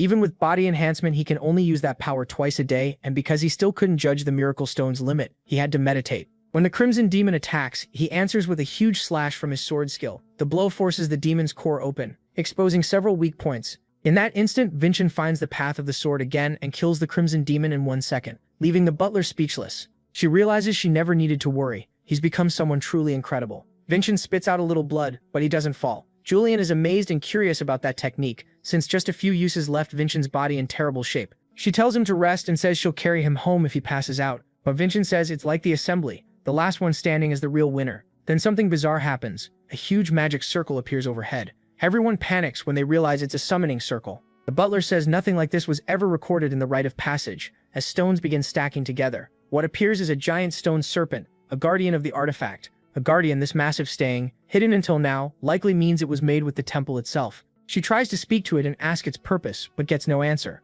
probably because it's too ancient. She tells Revan to get Vincent out of there, since he can barely stand, and gets ready to fight it herself. As she prepares her 7th grade sword skill, the guardian attacks first, making the children think she's dead, but the stone beast suddenly freezes solid from the inside out. Seeing that, Revan is stunned by the power of a 7-star fighter, but Vincent says it's not over yet and strikes a pillar nearby. No one understands why except the butler, who realizes he's trying to tell her something. When she looks closer, she spots a tiny insect-shaped jewel on the pillar, the guardian's real body. It flies straight toward the children. She rushes over and slices it in half. She couldn't sense its true form, likely because of its age, but Vincent found it right away and warned her. He's lying on the ground, clearly spent, but still points to a box in the frozen rubble. It was probably what the guardian had been protecting. When she opens the box, she finds the bones of a dead dragon. It looks like this relic was left by the founder of Aslan. Julian says a dragon skeleton is an incredibly rare material worth a fortune. Vincent figures that's why he created a rite of passage there. She tells the young master to keep the bone. Usually spoils like this belong to the family, and letting him keep it could bring her trouble, but she says he earned it, and she'll face the result.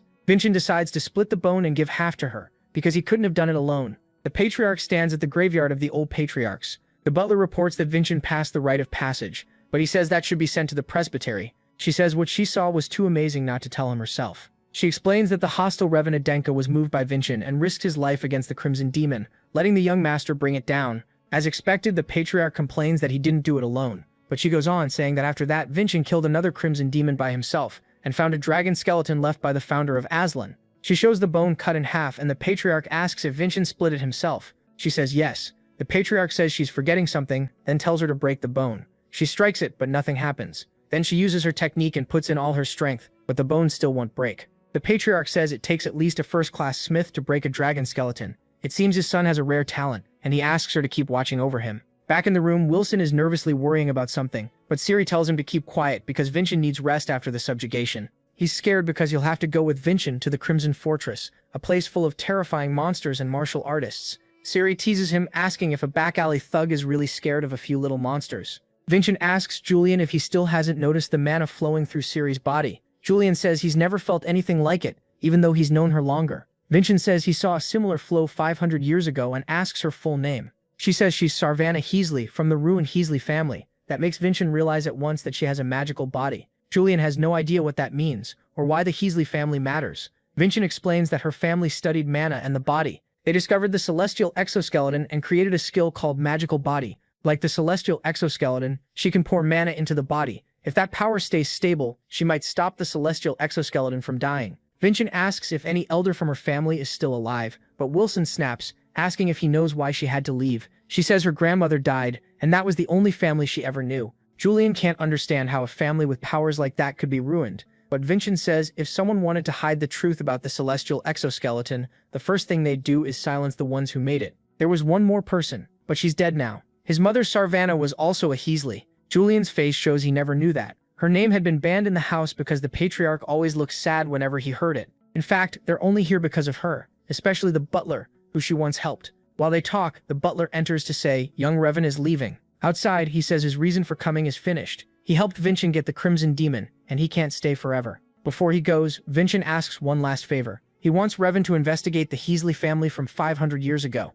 Someone seems to have tampered with the records, but the truth might still be found through side sources, like the book First Love of a Watermill. They say goodbye, and Revan promises that next time they meet, he'll be stronger. Vincent then turns to the butler and says he heard about his mother. He has a request, not as Sarvanna's son, but as Vincent Adenka. He wants her to train him until the day he leaves for the Crimson Fortress. She wonders if it's time to give her loyalty to the next generation, then quickly apologizes for her wavering heart. She warns him she won't go easy in training, and he says that's exactly what he wants. So training begins. She confirms he can learn a trait without imagery, but since he asked to be trained as a martial artist, she wants to focus on real combat. Vincent notices she isn't using the same sword from the rite of passage. She says he'll only face Black Moon when he's worthy. He has 5 months before Crimson Fortress, and if he can wound her even once in that time, she'll give him her trait. She tells him to try hitting her with his sword technique, but he hesitates and asks if she knows what happened to Revan. She suddenly closes the distance, presses her sword near his eye, and asks if she looks as weak as Revan. Vincent attacks, but she dodges with ease. She knows how dangerous his sword skill is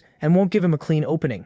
She notices how sharp his eyes are, like he could kill at any second, not the eyes of a normal 14-year-old. Then she mentions he became friends with Father Dolan, so if something happens they can rely on his help. A week later the training continues, but Vincent is still far too weak to match her speed and gets dropped in one hit. Even so, she says he's improved a lot in just a week. She also notices his sword is about to break again. She's already lost count of how many swords he's gone through this week and starts thinking about complaining to the blacksmith. When she reaches the forge, she says he's already lost the title of master. Now even his weapon quality is falling. She says it'll be a problem if he keeps filling Idinka's armory with junk. The dwarf glares at her, offended. He asks why she came in so irritated this late at night. In response, she shows him the pile of swords broken during training. After checking the damage, he asks if she fought some beast with razor teeth, a martial artist from Nova Estrelis, or even a greatsword user. She says it was just training with Vincent, who carries the Crimson Lotus. That shocks the dwarf, and he blurts out why such a weak-looking kid has the Crimson Lotus. In the middle of the night, Ralsa and the dwarf call for Vincent. She says he was too impatient to wait and wanted to see the lotus,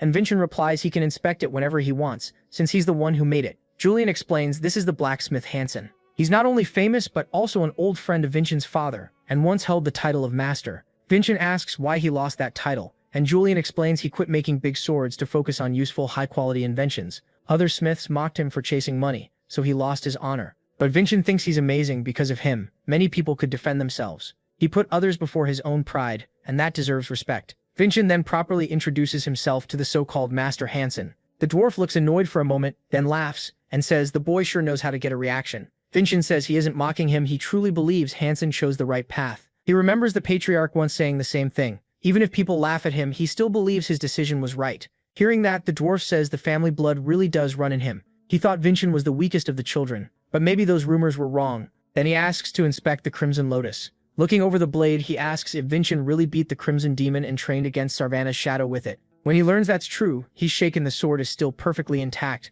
as if Vincent fought with his own power instead of relying on the blade. He asks to see his swordsmanship, but Vincent hesitates. The dwarf snaps and asks if he's about to make up some excuse like being tired. Julian says Vincent already used up his daily charges, but Vincent refuses to waste the chance to learn from a master. Just then, Ciri appears behind the dwarf and scolds him for shouting so late at night. Vincent asks if they know each other, and it turns out the dwarf used to help poor children, with Ciri being one of them. They're basically like father and daughter. Vincent says he'll visit the forge tomorrow and bring Ciri with him, which sends the dwarf back to the forge. Vincent realizes Ciri's kindness came from having a good father figure. The next day, he shows the dwarf a little of his swordsmanship. After watching closely, Hansen says the style is strange and reminds him of the techniques of the Hero King and the Great Demon from legend. Now he understands why the Crimson Lotus was given to Vincent. The dwarf admits Vincent has caught his interest enough to make him want to forge a sword for him, but he needs one rare material first. The blade he wants to make requires something money can't buy, a mastodon horn. That shocks Vincent, and he and Julian exchange looks at the strange coincidence.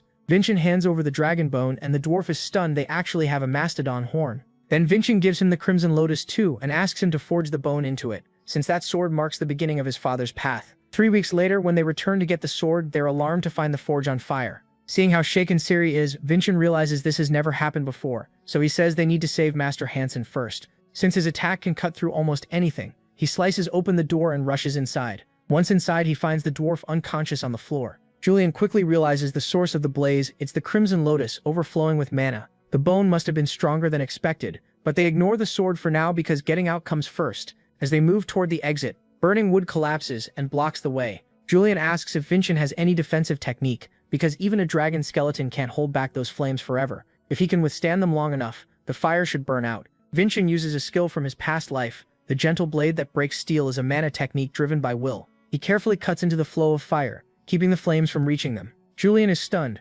wondering who Vincent really is and how he can be this skilled. After hours, the flames finally die out. When the dwarf wakes up, he asks how Vincent was using Sanian swordsmanship. That makes Vincent glad. If Hansen recognized it, then maybe he isn't as rusty as he thought. More importantly, the sword is finished. Hansen says he'd never forged with dragon skeleton before, so he didn't know the flames would overflow that badly. The moment Vincent takes the sword, it starts to glow, like the blade is resonating with him. A small steel master symbol appears on it. Julian finds that odd. If Patriarch Arslan left all this behind, he should have known what dragon skeleton would do. He probably planned this, using the first bone as practice, before making the next weapon. So Vincent asks Hansen to forge him another sword, because if this one is already this good, the next should be even better. The dwarf says that's impossible. There's no dragon skeleton left. But the very next day, Sarvana's shadow appears with the second half of the skeleton. Hansen says he doesn't know how long it'll take, but he'll forge a perfect sword from it. On the way home, Raelsa admits she almost gave up on guiding him partway through, but she's happy with how much he's grown. Vincent apologizes, saying he wanted to share the bone with her, but ended up taking it back. He asks how he can repay her,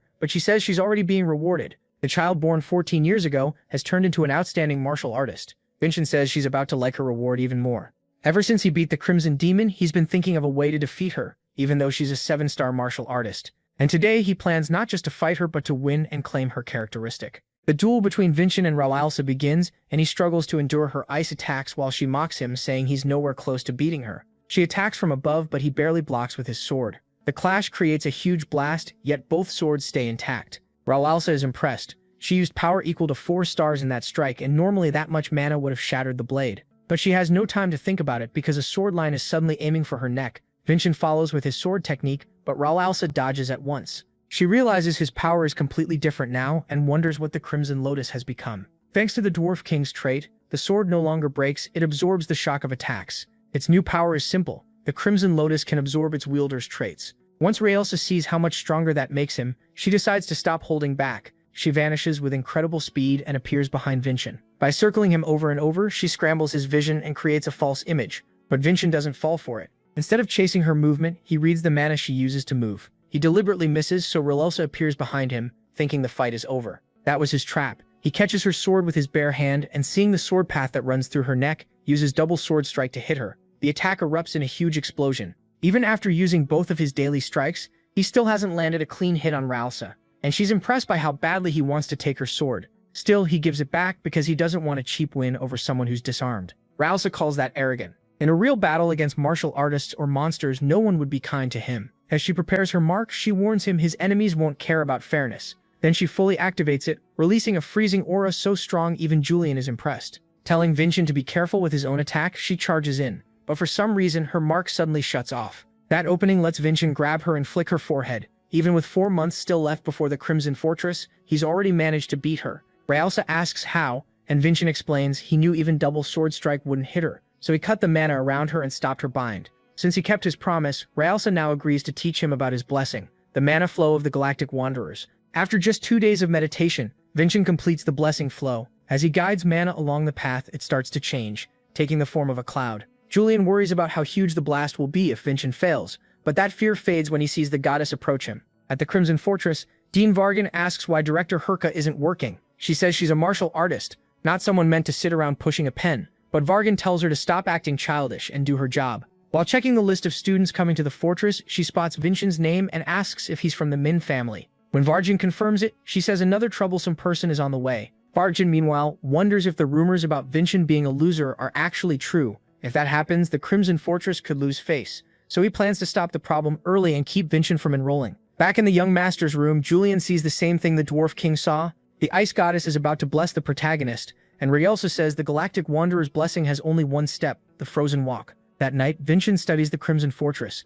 and Julian says it's closer to a fortress than a school. It stands in the middle of the Samian border mountains. Long ago, when the Archdemon's followers invaded Samian, Arslan and the other heroes defended it, and later took charge of the academy. Vincent is sure Arslan's will is there, and if they're lucky, they may even find another dragon skeleton. Julian adds that there really is a legend about hidden treasure. It's called the Celestial Fruit, a medicine stronger than any other, said to even revive the dead. Julian once doubted it, but with everything happening now, a fruit like that doesn't seem impossible. If they find it, they can heal his rotten celestial skeleton and save him from death, but they have only 9 years left. Vincent says with how fast he's growing and training, they may have even less time. Julian still gets fired up, saying they'll uncover the celestial fruit's secret and claim it. Another issue is that inside the fortress, Vincent can't rely on his family's money. Julian says that's meant to stop rich families from crushing everyone else with wealth. He tells Vincent not to stress, since he put money into the 6th magic tower. The Edenka and Samian families are known for swordsmanship, while the 6th Magic Tower is famous for top mage training. They have a sponsor system: invest in a mage and if they succeed, you earn money back.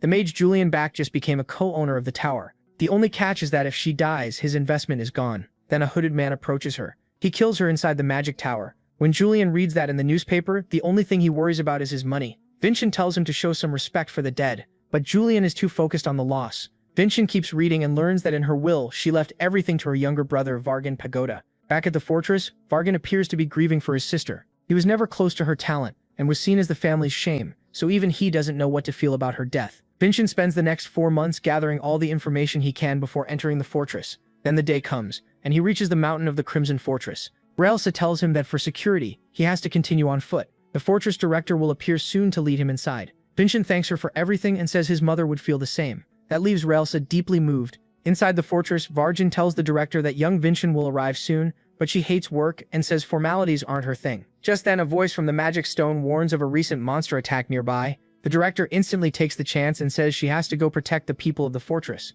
The magic stone points out they're only weak monsters and reinforcements would be enough. She acts like she didn't hear that and heads off anyway, telling the dean to handle the direct descendant. Out of options, he heads to the watchtower and greets the soldiers. Using binoculars, he spots Vincent talking with Grand Steward Raelsa. Vargan had already judged him as useless from the rumors, so he's shocked that someone so weak would need a guard that strong. The dean decides to carry out the exam himself. As he casts a spell, he thinks he must get rid of Vincent before he can enroll. While climbing the mountain, Vincent, Julian, and the 2 servants admire the Crimson Fortress. Then a bright light flashes from it, and soon after the 4 hear a roar from the forest. The servants shake in fear, but Vincent gets ready, knowing the test has already started. As he draws the Crimson Lotus, he decides this is the perfect time to test the results of the last 4 months, and accepts the fortress's greeting with a smile. His first opponent is the strongest monster in the snowy mountains, the white tiger with blue eyes. Vincent orders the 2 servants to run straight to the fortress, while he dashes the other way to draw the tiger's attention. If this really is a white tiger with blue eyes, it will chase the fastest target. The plan works, but while it's chasing him, Vincent notices something off. It doesn't seem alive. Still, strange or not, he's going to defeat it. Just as he gets ready to strike with the sword's path, another white tiger appears. Using body strengthening, he dodges both attacks, leaps up and lands on a tree. Then Julian warns him and points to several more white tigers on the hill. Vincent realizes something is wrong. White tigers don't move in packs. They're top predators, so they don't need to. And even though they're meat eaters, he can't smell blood from them. Julian suggests they may be illusions made with magic. From the tower, Vargan is impressed that Vincent figured that out so quickly. Still, these illusions are made with high-level magic, so they're basically as dangerous as real tigers. He waits to see what the useless 7th son will do. Vincent considers running until the caster runs out of mana, but Julian says the mage is likely using a copying element instead of controlling many spells at once. He casts one spell and copies it, which makes it easier and uses less mana. That element has one big weakness. If Vincent beats the original, the copies vanish. Julian asks how he'll spot it. Vincent says that if a person is controlling this, they'll protect the real one with the fakes. The tiger at the top of the hill that's staying still must be the original. Using the Galactic Wanderer's blessing, he rushes to the top of the hill, leaving Vargan stunned because he just used Raelsa's trait. But the mage won't just stand there and hand him the win. He sends 2 tigers to attack Vincent. The Crimson Lotus, enhanced with a dragon skeleton, absorbs the nature of his mana. Vincent activates the Galactic Wanderer's trait through it, and slips right through the 2 tigers, striking the original. The magic circle explodes, and every tiger slowly fades away. Vargan is impressed by Vincent's understanding of magic, while Vincent wonders if the fortress examiners are satisfied now. Defeated, Vargan orders the gates open and welcomes the young master. Vincent asks Julian if it's normal for a swordsman's fortress to have a mage this skilled, since that makes no sense unless the attacker was the dead mage's younger brother. When the gates open, Vargan and his soldiers are waiting to receive Vincent.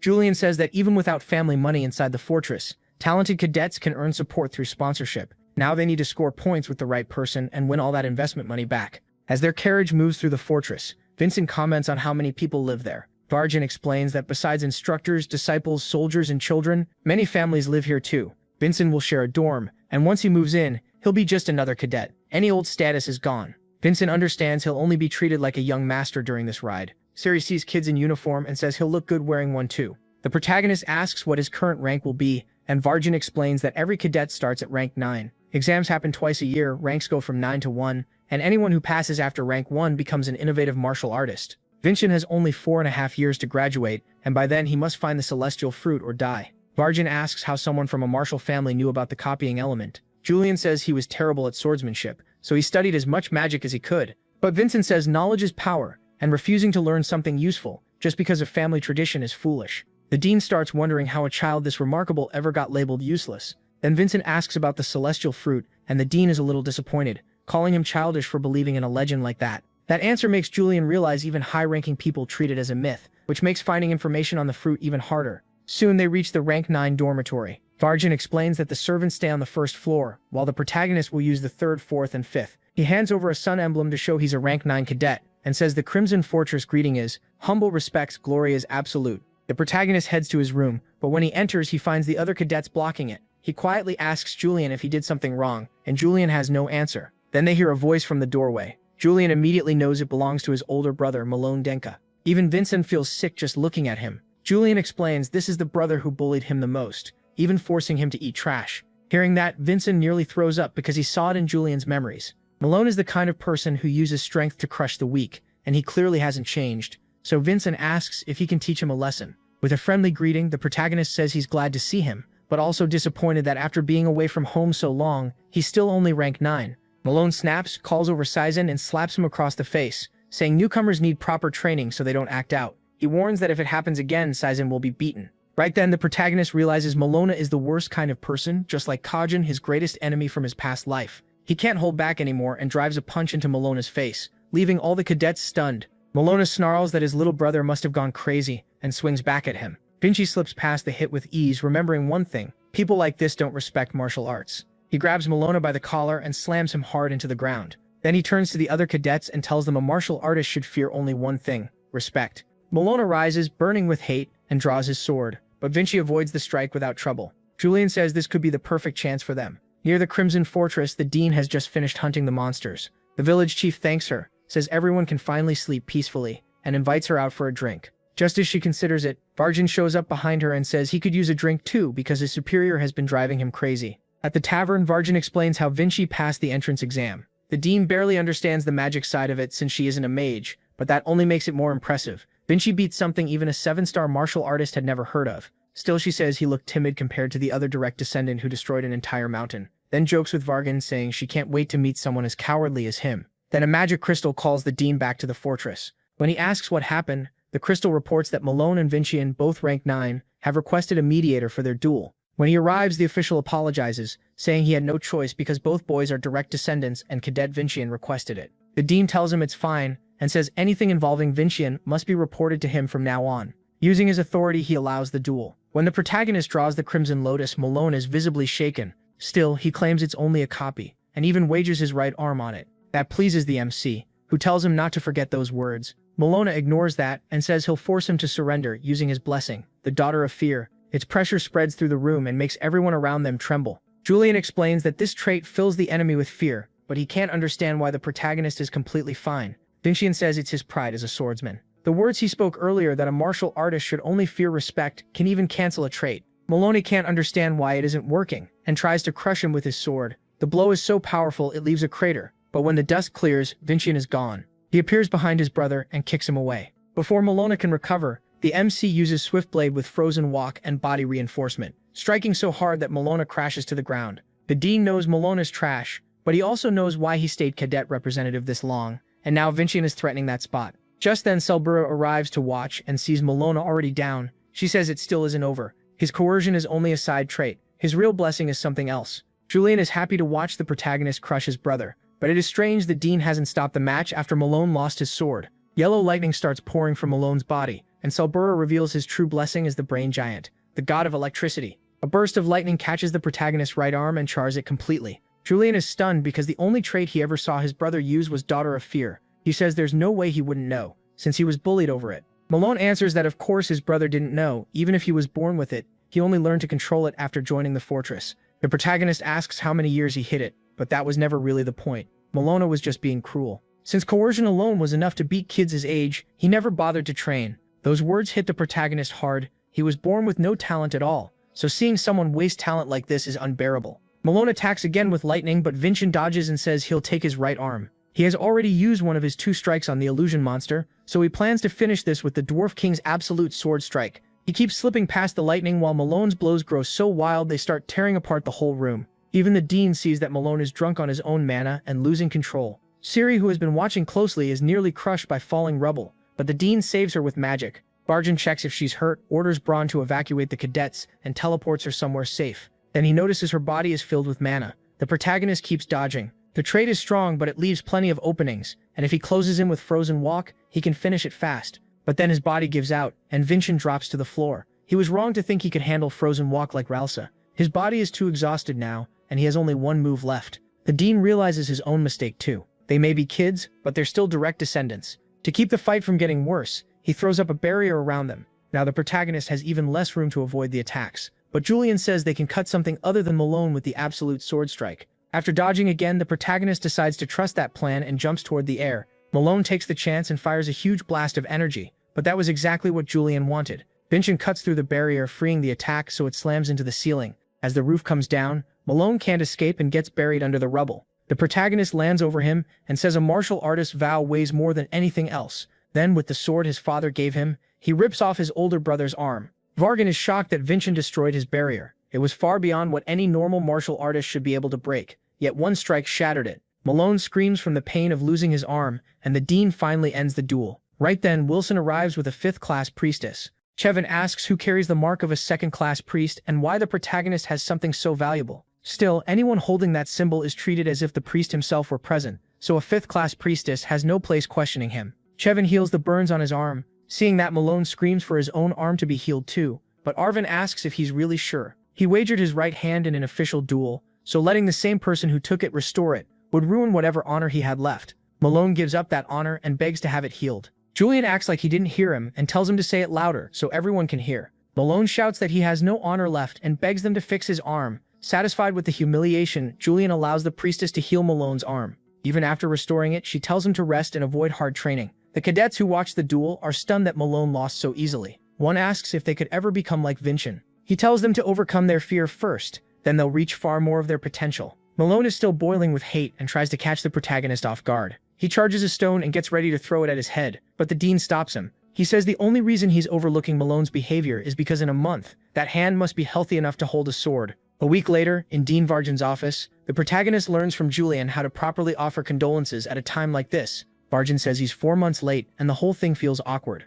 Once Vincent leaves the academy, he'll go back to being a direct descendant, while Vargin is only a Dean and former mercenary, which makes their relationship strange. The Dean also notes that the protagonist knew his name from the start, and asks why he approached him on purpose. Vincent admits he first invested in his sister and planned to ask him to repay that debt, but after learning his story and seeing himself in it, he simply wanted to talk. Vargin ran from his family and the Samian Magic Tower, survived as a mercenary, and now works on Denka's front line. Unlike young Master Vincent, he says he feels no attachment to his sister or family. The MC asks why he still kept the pagoda name if he hated them that much. Vargin snaps that a brat with no stars doesn't know what he's talking about. If the Samian and Denka families ever went to war, he says the first thing he'd do is destroy the Magic Tower. The MC believes him because in his past life he was the same. But in the end, what he really wanted wasn't revenge, it was love and acceptance. The real reason the Dean never let go of the name is simple. He still cares about his family. His sister was brilliant and gifted. He admired her deeply, and that admiration helped him endure the bullying. But her brilliance also made his own weakness hurt even more, because he couldn't do even half of what Varnelli could.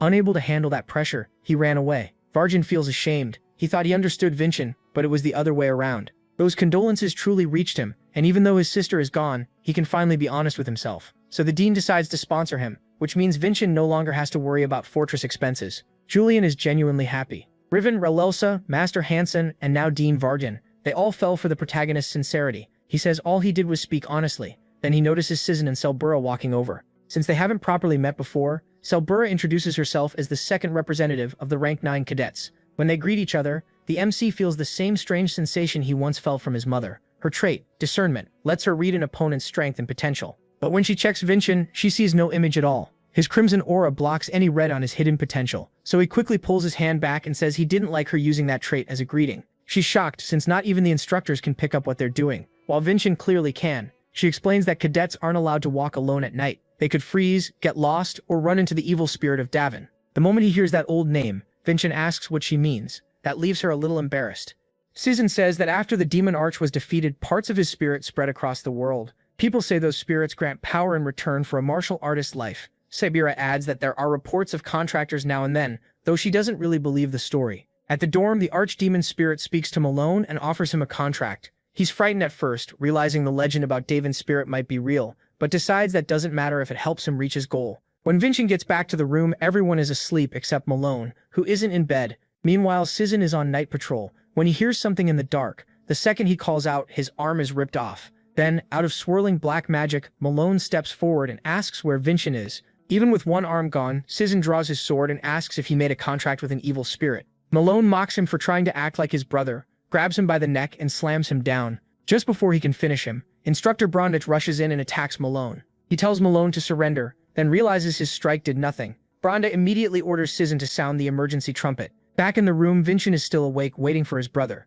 He hears the blast and asks what's going on. The others say it's the emergency trumpet, so something may have happened to Cizan. Everyone runs outside and meets the girls from the other dorm. Vincent asks what's happening, but they don't know either. Then he smells blood and tells Sabira to call Deputy Commander Pagoda right away. He tells everyone to follow him quietly. As they get closer, the trumpet suddenly stops. Before the cadets panic, Vincent asks if they have any defense they can use. The first clash is over and no message came saying the enemy was beaten, so the adults are probably dead. Sabira says there is one defense, Adenka, but it needs at least one 5-star fighter at the center, or the formula breaks. Instructor Brondi was that 5-star, but when they arrive, they find him dead. At once, dark magic lashes out at Vincent. He blocks it, but still can't tell who's hiding in that magic. Then his brother appears and says all the traitors gathered in one place to die. Sabira recognizes the dark energy from the legend. It's a sign of a warrior possessed by Davin's spirit. Vincent is shaken. As Davin himself, he feels like he's about to face his own darkness. Malone declares he'll show them the king's true power, then activates his mark, terrifying all the cadets. Only Vincent stays calm, pushing back the mark's pressure and steadying the others. With Bronde dead, he doubts he can beat Malone alone. Still, he has help now, and the real goal is to stall until the dean arrives. With no better choice, Vincent tells Sabira to activate the shield. She hesitates because they need a 5-star user, but he says he'll stand at the center and hold it. She warns the seal may collapse the moment it forms, but Vincent reminds her she's the cadets' representative. She has to choose what saves everyone. Out of options, Sabira orders the cadets into the triangle defense, with Vincent at the center. Even Malone can't believe Vincent can bear the shield's weight. Vincent admits maybe he can't, but if the seal still blocks Malone after he sold himself to an evil spirit, that would be humiliating. Amused and provoked, Malone lets them finish the seal. Julian urges Vincent to use Frozen Walker and run, but if he leaves, everyone behind him dies. The formation activates. Vincent feels his mana bursting apart, but he forces himself to endure. Malone thinks he's already breaking and attacks, only to be thrown back by the barrier. Vincent asks if that's all he's got, but Malone keeps attacking and raising his power. His aura is so monstrous, the children feel like the archdemon himself is standing before them. Vincent calms them, reminding them that a martial artist should fear only respect. Seeing a 14-year-old bear the seal and still encourage everyone, Sabira refuses to just watch. She orders all the cadets to pour in mana on her signal. This surge blasts Malone backward, and Vincent tells him to give up. The martial artist will be here soon. Malone is almost ready to stop, but the evil spirit feeds his bloodlust and makes him stronger. Vincent instantly sees a huge attack coming, and a bolt of black lightning slams into the barrier. The impact shakes the ground and lifts stones into the air. One cadet gets hit and passes out, and the triangle seal slowly begins to break apart. Malone presses the opening and unleashes a massive lightning strike at everyone, but when the dust clears, the barrier stands again. Cizan, still alive, uses the last of his mana to restore it. He's finally overcome his fear and now faces Malone head-on. At that moment, the evil spirit seems to take Malone over completely. The seal is at its limit, and so is Cizan. In that desperate moment, Vincent suddenly sees a path for his sword to reach Malone. It catches him off guard, since he wasn't planning to attack yet. That path leads to Malone's right hand, the one already cut before. Vincent hesitates, but with the seal about to fail, he has no choice. He moves in and prepares the absolute sword strike. With a single step, he's already behind Malone, but the cut is too shallow to do real damage. Malone turns and prepares another attack. A huge bolt of black lightning strikes Vincent head-on, and everyone panics. He manages to block, but his left hand is hit and can no longer hold the sword right. Even hurt, he can't fall back, so he charges again, but Malone stops him easily. Then things get worse. Another black lightning bolt tears straight through his arm, ripping it apart. In his past life, that would have been the end, but not in this life. He still has his right arm. He raises the sword with it and strikes. Malone's arm is cut off, and the hit sets off a huge explosion. For a second, Vincent thinks he won, but Malone rises again, this time without the evil aura. That sword path had severed his link to the spirit. Even so, Malone's rage is still there, and he attacks again, though weaker now. Vincent knows he has to strike once more, but he's already pushed far past his body's limit and can barely move. Just when everything seems over, Malone is yanked into the air by ropes, and Varjan appears with a sealing spell. Malone slowly begins to freeze. The dean says no martial artist can escape this spell. Before he fully goes down, Malone tells Vincent it isn't over yet. Even the director is impressed by Vincent, but his injuries are so bad he can't even speak. he still refuses to collapse, using his sword to stay upright. The director tells him he can rest now, and his mind fades. He wakes in a white space filled with windows. He has no idea where he is. Then he hears Julian's voice, but when he turns, he sees his own body slowly disappearing.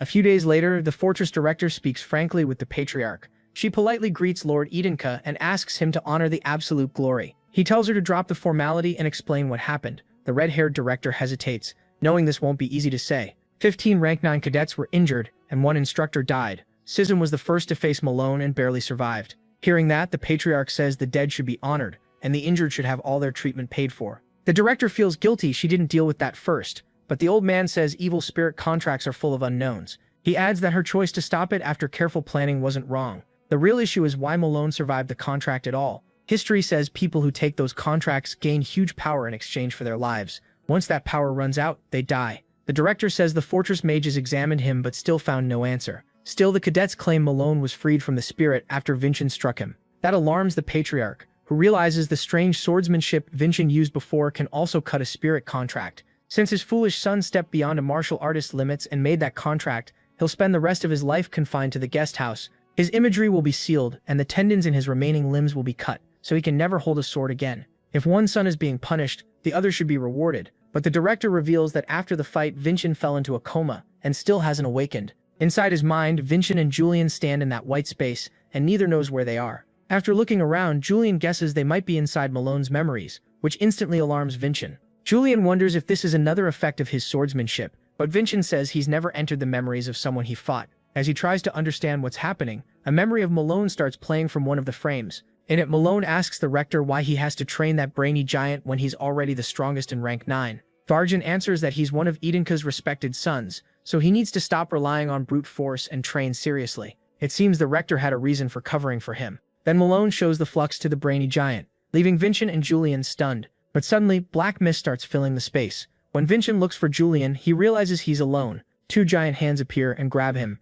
and then a woman's voice asks why he won't die. When he looks up, the ex-handicap sees his mother from his past life. He realizes he's no longer in Malone's memories but his own. People he once cared about appear, like Master Nydia Falcon and Arsalan, then slowly fade as he tries to learn what happened after his death. Then a sword stabs through his chest, and since these are his memories, the enemy from his past life must be here too. He's back in the prison where he spent over 10 years. A man insists he did nothing wrong, that power can't hide the truth. Arsalan, in tears, says he'll clear his name no matter how long it takes. Soon after, an older Arsalan appears in front of him. The last time he saw Arsalan, he was still a child, so this grown-up version is new to him. Adult Arsalan says Arsalan is Julian, but the protagonist can't hear him well and asks him to say it again. Then Arsalan says that in 500 years they will meet again, no matter what. Vincent is left confused, but before he can ask anything, he wakes up in his room drenched in sweat. Vincent wonders what Julian did. The lesser god appears and asks if he's okay after suddenly vanishing, but the MC says he's fine and his body has healed too.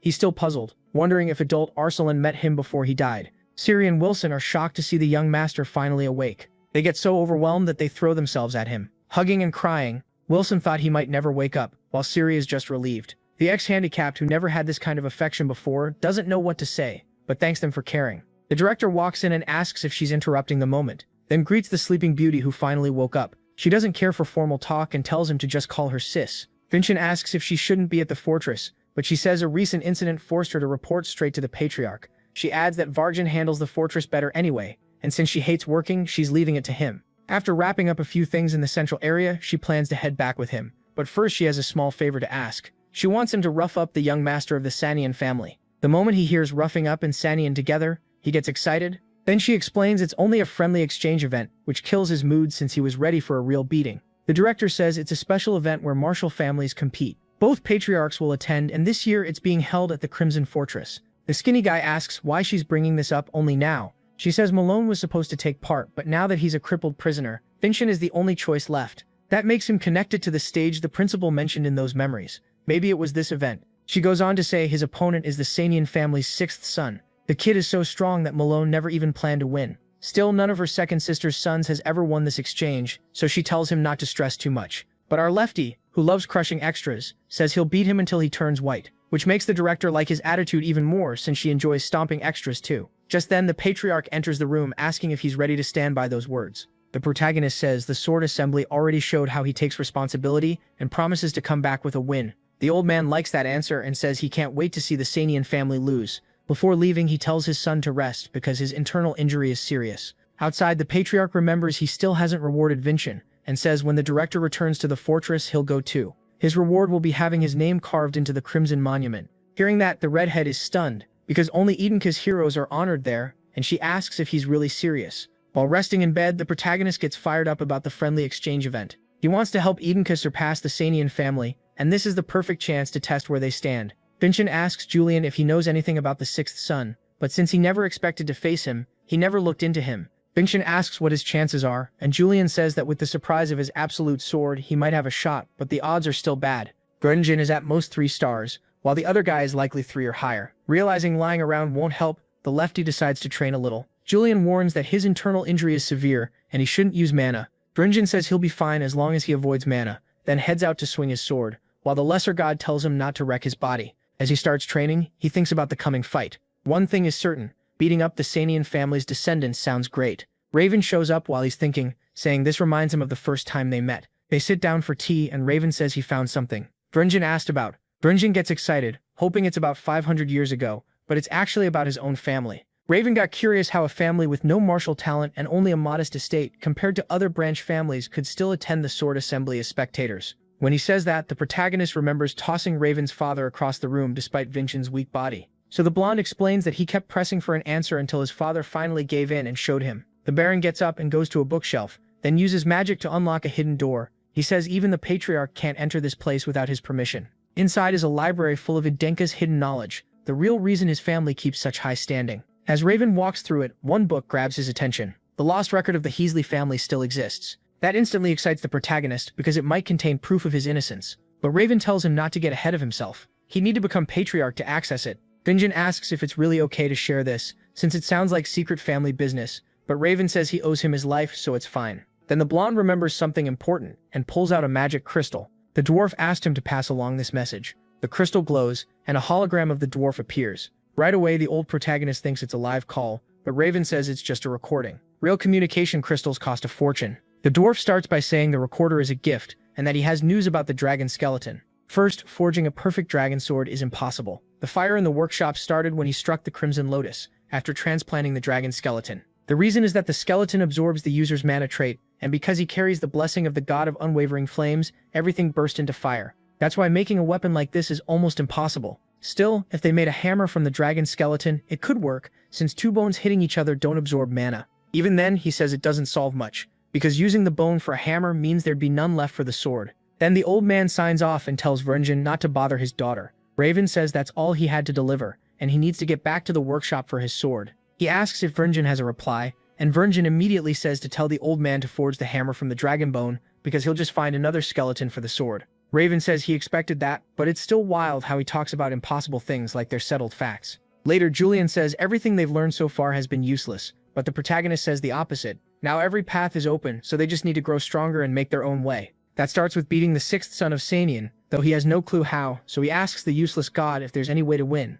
Julian, unimpressed, says it's basically impossible. They barely beat Malone when he wasn't even possessed, so imagine someone stronger. Vincent says Malone's trait was a nightmare to deal with, so Julian says that if he could gain the blessing of the cerebral giant, he might be able to win. They don't need Malone for the mana flow anymore since they both saw it in the memories. Even so, Vincent doubts it would work, because you can't unlock a trait from just a memory, at least not from a human one. But our butterfly boy is a god, and a god's memories are nearly perfect. That gets Vincent fired up, because he's the kind of guy who never ignores a new cheat. He asks why they're standing around, and says they should go get the blessing right now. But that's exactly why Julian kept quiet. Vincent's body is already wrecked, and now he wants another power-up. Cerebral mana is the most destructive element, and the cerebral giant is the strongest of the cerebral gods, so trying it now would ruin his body. So until they get back to the fortress, he needs to recover as much mana as possible, and to do that, he can't push his body. 3 days later, they finally return to the Crimson Fortress. Vincent thinks it's weird they're using a carriage this time since Relelsa had said walking was safer. The director admits that was a lie.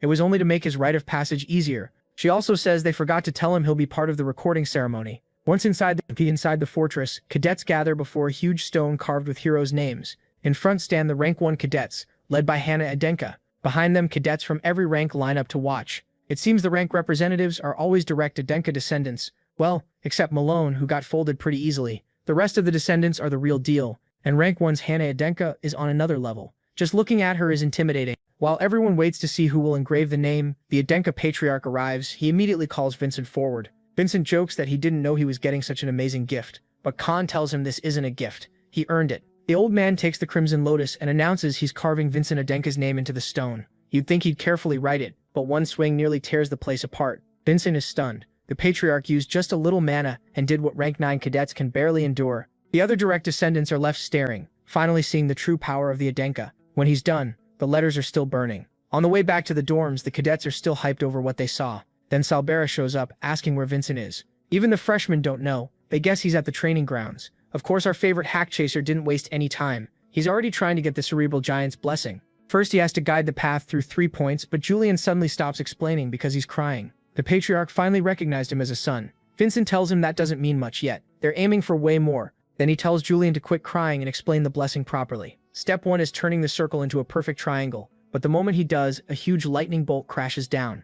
Julian stares at the figure before him like he's the true god of lightning. He's thrilled they actually got another blessing. But when he looks at Vincent, he's on the ground shaking in pain. Lightning is bursting from his body and Julian panics. When he asks what's going on, Vincent screams that the lightning energy is overflowing. The cerebral god is amused that a human gained divinity on his own, saying freaks like him appear once in a while. Julian demands to know what he did, but Thor says he only gave the blessing they asked for. Julian argues Vincent shouldn't be like this since his body was restored earlier, then realizes the problem is the skeleton. The celestial skeleton absorbs mana like a sponge, so it took in far more power than it should have. The fix is simple, stop the mana flow. But if Vincent does that, Thor won't grant the blessing again. So the choice is clear, live or risk death to keep the blessing. Seeing Vincent's body breaking apart under the lightning, Julian says this makes no sense, but Thor snaps back that Vincent activated the blessing and summoned him himself. The real problem is this body taking in too much energy. He even tells Julian to remember his place as an incomplete god. Even so, Vincent has earned the lightning god's attention, and though he knows he could die, he still struggles to control the power and keep the blessing.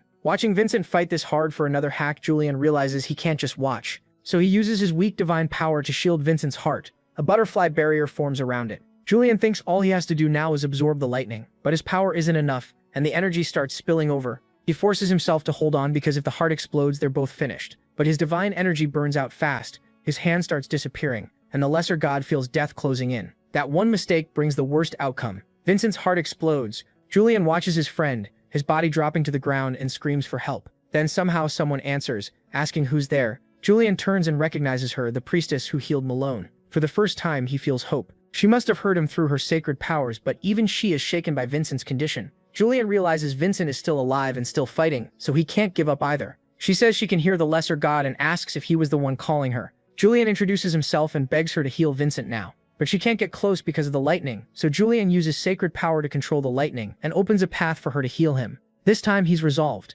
Even if he disappears, he'll hold on to the end. The healer gives off a green light that slowly brings life back to Vincent's empty eyes. Then the scene shifts to Vargan's office. He asks Siri if she's truly ready for training. He says that during Vincent's fight with Malone, he felt unbelievable mana inside her. Like Vincent, her mana goes beyond what modern magic understands. Vargan warns her the training won't be easy, and he's never been gentle. Even so, she still wants to learn. Her young master keeps growing stronger, and she wants to do more than patch him up when he returns hurt. Cedric wants the strength to stand beside him. That loyalty even makes Vargan smile. Still, she's a maid, so she needs her master's permission to begin training. Just then, lights start pouring in from every direction.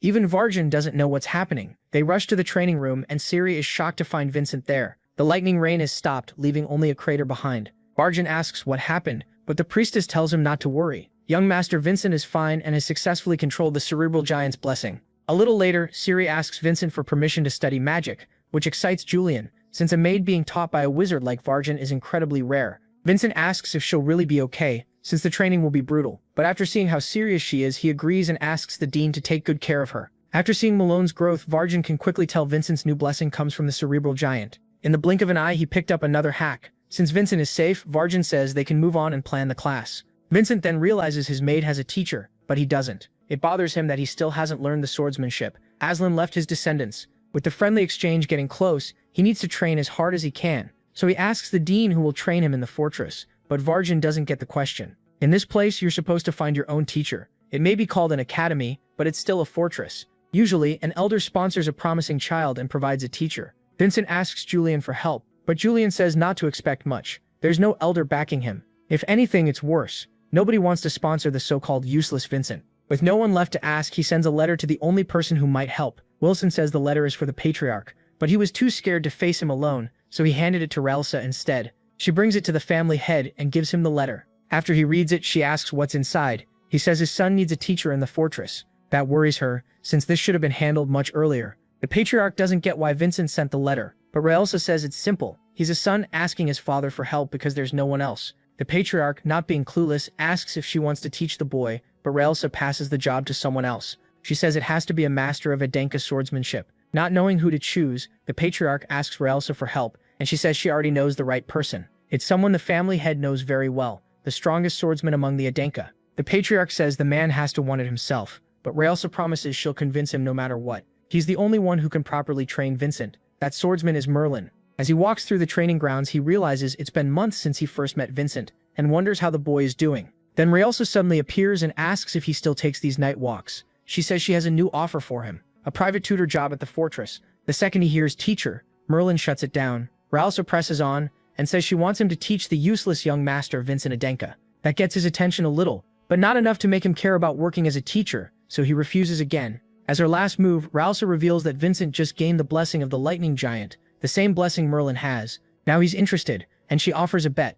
Soon, the young master of the Adenka will duel the young master of the Sanyan. If Vincent wins, Merlin has to stop slacking off and train him. Meanwhile, Vincent keeps trying to control the lightning giant's power, but it's clearly not as easy as his brother made it sound. He nearly hurts himself over and over. Julian admits he really can't control it yet, especially after seeing the room completely wrecked. Vincent can feel the lightning inside his body, but he can't guide it, and Julian worries that at this rate they won't even reach the microcurrent stage. Vincent takes the chance to tease the lesser god, saying he had to cry his eyes out to get this new power-up. That makes Julian realize those desperate screams he heard earlier were from him. A few days earlier, they got a letter from Relsa. She still hadn't found a teacher before the friendly exchange. One reason was simple: the man she wanted had no interest in working, and the other problem was the elders' influence. They don't want Vincent getting involved with the heirs they've already trained, and since the elders exist to limit the patriarch's power, even he can't force it. So Vincent says they'll have to win the friendly exchange on their own. Julian asks why he can't just use Sanyan swordsmanship like he did during the fire. Vincent says he can, but using it in public would cause huge problems because he'd have to explain it to his mother. Both of them hate that he can't use the sword style from his past life. Then Vincent remembers someone else's technique and wonders if he can use it now. At the Samian estate, a blonde boy quietly studies a white tiger with blue eyes. He knows it's the beast Adenka heirs must kill to enter the Crimson Fortress. Then a bald man walks in. He tells the boy his opponent is the useless seventh son, Vincent Adenka. But lately he's been getting strange results and climbing fast. He adds that the friendly exchange hurts the Sanyan more than it helps. Winning gains them nothing, but losing would be humiliating. While they talk, the white tiger breaks its chains and lunges at the boy, but he cuts it down in one move and says he'll never let the Adenka have anything. Back at the fortress, Selbura brings Vincent a gift and wonders if he'll like it. She heads over with the present, hoping he'll be happy. But when she reaches the training room, the mana from his sword nearly blasts her away. Once she can see clearly, she realizes Vincent has created a new sword form from Crimson Lotus. He quickly asks if she's alright, and Selbura shows him the gift she brought. Inside the crystal is footage of the Sanyan sixth son's training. She's so flustered that even touching Vincent's hand makes her blush, but she still warns him the end of the recording gets pretty cruel. When he activates it, holograms appear and this 500-year-old man is amazed by modern technology. But once the match begins, that curiosity disappears. Vincent reacts like he already knows every move the boy will make, even the feints and quick attacks. After a string of blows, one strike shatters the opponent's sword, forcing an instant surrender. But even after the boy gives up, this monster still doesn't stop. Vincent is furious because this kid is exactly like Cajun from his past life. Not just the face, even the techniques and habits are the same. It's exactly like the days when he was crippled. Then the story shifts to the mages meeting for the friendly exchange. The event is usually split into 3 parts: treasure hunt, monster subjugation, and one-on-one duels. The mages handle the treasure hunt and decide what kind of monster to create. The dean speaks first and says that based on the 2 fighters' level, the best choice is a level 8 reptile or demon, since those are hard enough for 3-star martial artists. But a mage from the magic tower suggests a level 8 giant fracture instead, which makes the dean furious. He asks if they're serious, because that's a monster meant for fighters above 4 stars. The skinny mage tells him to relax.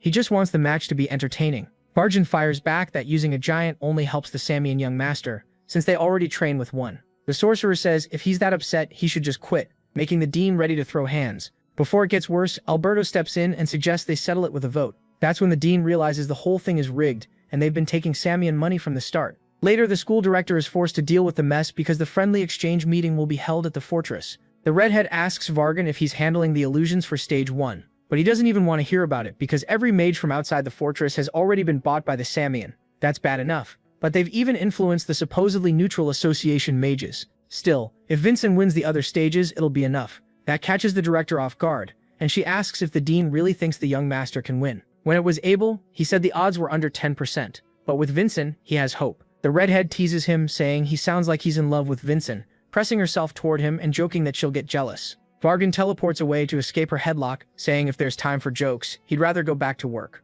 Still, it seems the director really does have feelings for the dean. At last, the day of the friendly exchange arrives. When reporters see Vincent, they say Idenka must be in trouble, if Malone had to be replaced. Vincent ignores them. He only cares about why Kagan acts exactly like Kajin. Soon, Kagan arrives at the fortress. He walks up to Vincent and politely introduces himself, and Vincent answers in kind.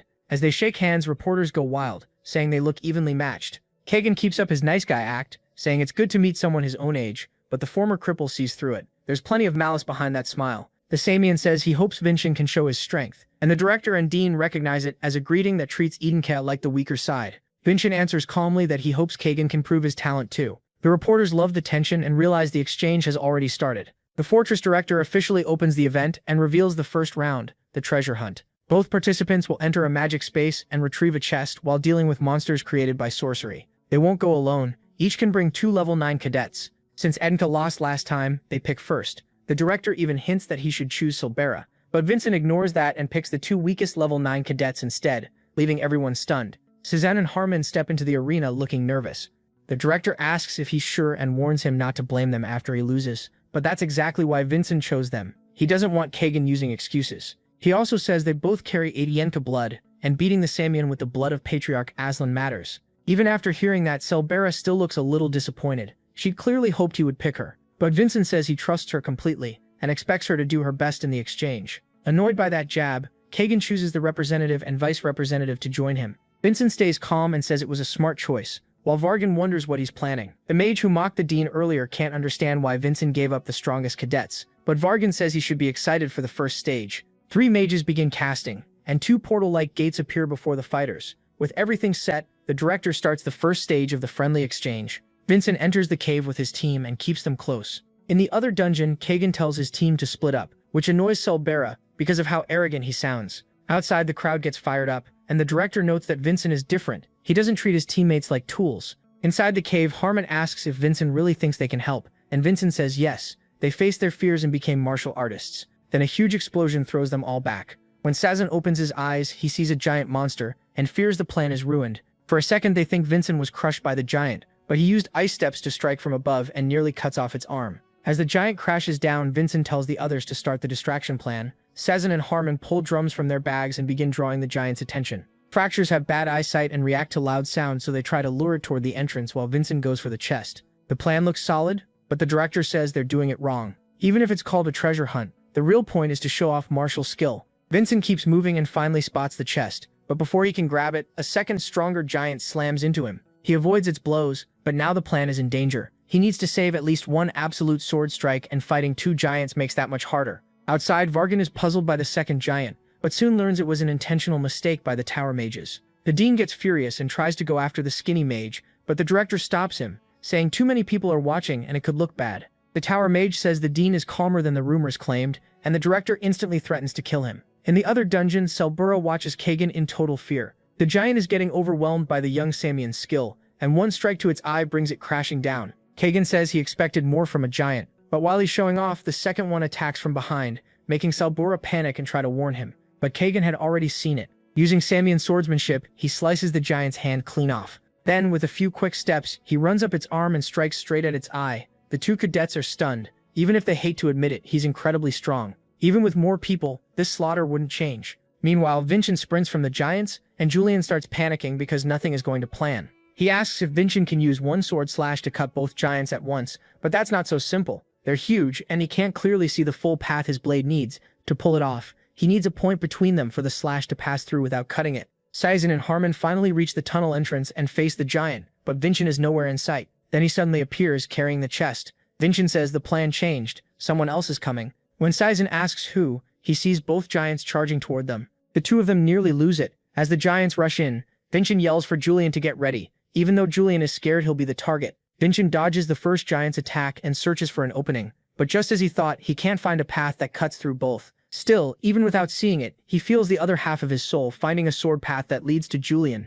Vincent prepares his move and uses absolute sword with lightning, slicing through the first giant. The slash keeps going, cuts through the second one too, and flies straight at Julian. Outside, the director asks what kind of swordsmanship that was, and the dean says it's Vincent's special move, a slash that can cut through anything. But even that attack can't pierce a god, which annoys Julian since he wasn't sure if Vincent had almost killed him. Vincent says killing a god is impossible, but he's confused about how Julian heard his thoughts when he wasn't using telepathy. That strange reaction makes the others ask if someone is with him. Vincent lies, says no one's there, and tells them to stick to the plan. The reason he saved one last absolute sword strike was to cut one more thing. He stabs his sword into the portal and starts slicing through the whole dungeon. The tower mage is stunned and tells the others to check the spell, but the dean says there's no need. This is Vincent's cutting magic. Even Varjan didn't expect him to slice apart the entire dungeon. The association mage gets upset too, and says the young master should be disqualified for destroying an exam stage. The director answers that there's no rule against it, then asks why a neutral mage seems so personally offended.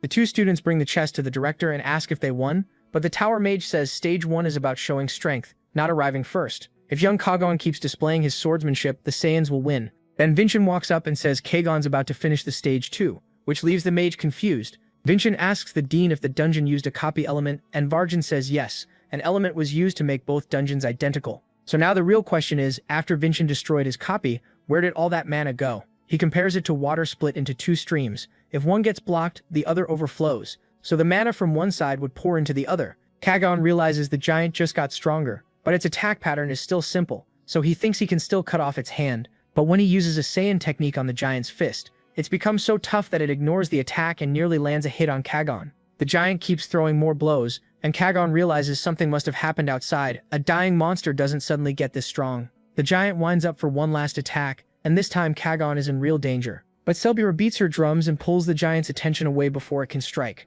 She runs, risking her life to lure it away, thinking she'd never do this if Vincent hadn't told her to give the tournament everything she had. While she distracts one giant, the other surviving titan attacks her too. Now both of them trap her with nowhere to run and attack together. But Kagon shows up, furious they ruined his perfect showing. He demands to know how they dared mess it up. Then the blonde uses full moon strike, and just like Vincent, he wipes out both giants with one attack. Even then, he isn't happy, because Selbira ruined his perfect plan. As he leaves the dungeon, Kagon tries to stay calm, sure he still cleared the stage well and probably outshined Vincent. But then Vincent appears and asks if he liked the little present. Kagon asks how Vincent finished before him, and what present he's talking about. Vincent says he has a gifted sorcerer friend, and with that help he made the mana from his dungeon overflow. That's when the young Samian realizes he was tricked from the start. Even so, the blonde stays calm and admits he lost, but from now on, he'll treat Vincent as a true friend. That's exactly what Vincent wanted, so he says they're best friends now. The first round goes to Cadet Vincent, and the next stage will be in 3 days. Back in the fortress, Selbira has relieved her crush won,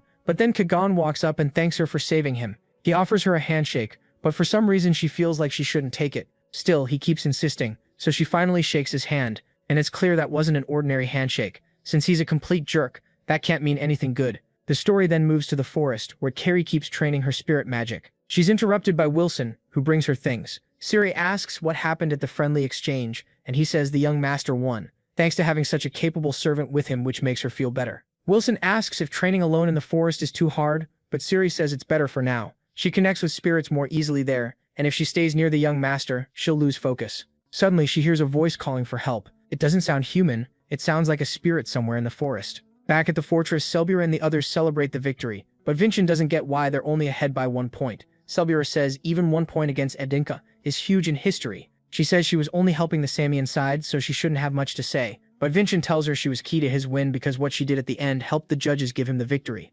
Selbira is amazed he planned all that, and says she'll help Kagan even more in the next match. But when they shake hands, Vincent feels something terrible from her hand. Looking closer, he sees a Samian chain seal, and quickly asks if she had contact with Kagan. She says he thanked her after the match, and shook her hand. Julian is alarmed by Vincent's reaction and asks what that is. Vincent explains the seal slowly strangles a person's mana until they die. Julian asks if the curse can be broken, but first they need to know what kind of seal it is, since the form changes by type. Vincent tells Selbira to come for Praga training the next morning, making the poor girl think he's inviting her on a date. The next day, Vincent explains to Julian that if Kagan used a curse this openly, it's because he's sure no one will notice. This seal was probably erased from history long ago, which only makes Vincent want to rip that jerk's arm off even more. When Selbira arrives, she's dressed way too nicely because she thought it was a date. Vincent asks why she's dressed like that for training, and Julian wonders if he was infertile in his past life because he somehow can't tell. She obviously likes him. But this armless 30-year-old from 500 years ago has no interest in a 14-year-old girl. They begin with meditation and he tells her to keep moving her mana and report anything strange. Selbira feels nothing unusual, but Vincent is worried because her mana flow is completely broken. It looks like swordsmanship has fallen a lot since the imagery era. Julian asks if he can remove the chain, but Vincent says it's far stronger than he expected and he can't break it alone. Now the plan changes. He has to find the offering used for the seal. Usually that's an animal heart or a forest spirit. The problem is, if he doesn't find it fast, Selbira will die in 3 days. Julian points out the tournament starts again in 3 days, but Vincent shuts that down. The priority is saving their companion. He says that if his old comrades had still been with him, they could have helped him escape the prison where he spent the rest of his life. Julian asks how he knows so much about the curse, and Vincent says he went through something similar in prison. That makes Julian feel sorry for him, and wonder what kind of crime got him locked up for 10 years. Right then, Selbira collapses in front of them. Vincent rushes her to the treatment room, but even the healer can't tell what's wrong. After checking the mark on her hand, Vincent realizes it's getting stronger and she doesn't have much time. He has to find the offering before it gets worse. Going back to when Ciri heard that cry for help, she follows the voice and runs into the young master. He asks what she's doing there, then explains the situation. Vincent says the offering is probably a small animal or a spirit, since those are easy to hide. Ciri says she can help, so they head toward the voice she heard earlier. She says it came from the ravine, but when they go down, they find nothing. It's not that Vincent doubts her, but Selbina needs help now, so he's ready to cut through everything until he finds the spirit. Before he can act, Ciri finds the spirit buried in the snow. She asks if there's any way to save it, but Vincent says sadly no. The only way to undo the seal is to kill the spirit fast, but Vincent can't bring himself to do that, so Ciri starts forming a spirit contract instead. Julian says that kind of contract is stronger than normal seals, and can actually break the curse. Ciri's thrilled to gain a new companion, but they don't get a moment to rest because a hidden attacker suddenly strikes. Vincent shields his maid and demands to know who attacked. A young master named Samian steps out and says Vincent ruined a traditional ceremony, so he'd better explain himself. Then Kagan keeps going on about that so-called ritual and orders Ciri to hand over the spirit. Vincent asks how he can call it tradition when it was meant to kill Selbura. Kagan only looks annoyed that Vincent figured it out. He says they belong to a higher class, people born to bear destiny itself above anyone who crosses the line like Selbura. After what happened in the dungeon, Kagan was furious his plan fell apart, so he came for revenge on whoever stopped him. Since Vincent is from the same rank, Kagan thinks he should understand. Instead, Vincent raises his sword to Kagan's throat and says people like him haven't changed in 500 years. This ritual is simply wrong. Kagan still doesn't flinch. He puts his own sword to Vincent's neck and says they'll see who's right when the exchange ends. Back at the infirmary, the curse finally fades from Selbura's arm. She wakes up confused about where she is just as Vincent arrives to check on her. Kagan tells him she's fine and only just woke up, but Vincent still checks to make sure the seal is really gone. The priestess asks if he shouldn't be getting ready for the second stage, but he says he's already prepared. Then we cut to the Idanka main castle, where one of the 4 great elders reads about Vincent's huge win, while Fidanel says he even overcame Senyan's sabotage. Normally they'd be glad to see one of their own beat the rival family, but Elder Delbek says the 4 elders have ruled Idenka for 500 years, and the new patriarch is weakening their control. Fidanel says that's why they're backing the first and second sons as heirs. The first is driven by ambition, and the second cares only about martial arts. The elder asks what happens if Vincent beats the Senyan too. Not long ago, Cain carved Vincent's name into the Stone of Heroes and even gave him the Lotus Crimson Sword. To them, it's obvious the Patriarch plans to use Vincent against the elders, so they decide to ruin his momentum. Televan proposes sending a letter to the Senyan, saying their cheating in the first stage won't be ignored, but the second stage will be handled by Idenka. Then the second stage of the exchange begins. The director explains the subjugation battle has just one rule: destroy the monster in front of you as fast as possible. Kagan's opponent is a lizard man known for making bone spears, but its fierce attacks still can't touch him. Kagan leaps from above and cuts it clean in half. Bargain says it took 14 seconds, a new record that even beats Lady Diaz. Kagan is thrilled. Sure, Vincent can't top it. He even points his sword and says Vincent will be next. Julian asks how they're supposed to beat that time, but Vincent says not to worry, when it comes to speed they won't lose. The director asks if he's ready to start. Then Vincent notices something odd about the lizard man. The view shifts to the Elder's table, where we learn Televan tampered with the second stage. He kept the lizard man from mating for 2 months, something most fighters don't know matters. A monster denied that long becomes wildly stronger. When the cage opens, the crazed lizard man charges at Vincent. He knows dodging the first strike is safer, but then he won't beat Kagan's record. So without any fear, he opens his arms and lets the monster thrust its weapon into him, using that instant to stab through its hide and trigger the mark of the God of Lightning, frying the lizard man on the spot. The dean asks what's going on because he can't see, and the director tells him to look at Vincent's time. Even she didn't expect him to go this far just to beat the Senaian. With only 6 seconds, Vincent wins again. Healers rush over at once to pull the huge stake from his shoulder. Watching this, Kagan can't understand why Vincent used such a brutal way to win, but Vincent's grin answers for him. That brings the second stage to a close. A woman who heard all this wonders if the boy is Sarvana's son and says she can't wait to meet him. Back at the Crimson Fortress, the healer complains she took this job to avoid working, and things were going great until Vincent showed up. Vincent thanks her for healing his chest, calling it a miracle, but the priestess says it isn't fully healed. She doesn't have that wooden plaque, so she can't treat him like its real owner could. Compared to that person, she only patches people up. So Vincent's heart still isn't fully recovered, and if he keeps overdoing it, he may lose the ability to use mana. Then the director arrives and invites him to dinner. Since the two patriarchs of the Edinka and Samian families have finally arrived, Vincent quickly gets dressed and follows his father to the meal. But when he meets the Samian patriarch, he's completely stunned. Her build is massive, and she introduces herself warmly, saying it's a pleasure to meet Vincent. She tells him to eat as much as he wants because these are special Samian dishes. She urges him to fill up on the family's best food.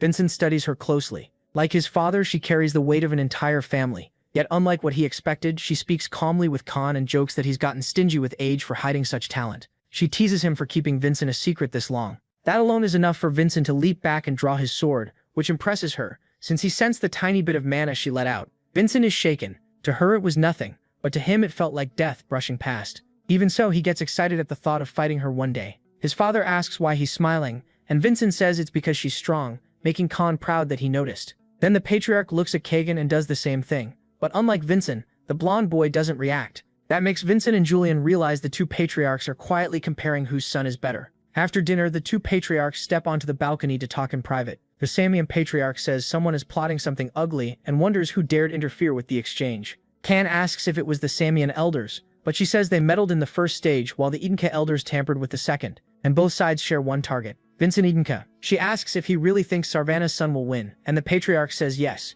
He believes Edinka will fully surpass Samian. The blonde boy asks if that's because of the testament, and what Khan plans to do about the elders' interference. Khan says anyone who betrays his trust never stays alive, and nothing will stop Vincent from winning. When she asks why he's so sure, he says it's simple. His son promised he'd win, so he will. The next day, the final battle begins. On one side sits Velka Samian, and on the other is Khan Edinka, both watching the match. The two young fighters cross swords as the director announces the long-awaited duel. Julian warns Vincent not to forget his condition. With his damaged heart, he can only use one absolute sword strike, so he starts by testing Kagan with the electric giant's power. Kagan blocks it with one hand and says if that was only a test, then he'll have to burn Vincent to ashes to be satisfied. Crimson mana starts pouring from his body. It's the same hidden art that beat Vincent in the past. Mana fueled by life force, the Crimson Emperor's power. Kagan sees that Vincent recognizes it and asks if there's anything he doesn't know before rushing in. Vincent tries to block, but the strike still lands. He's stunned, then realizes this boy has already surpassed the Kagan he knew in the past.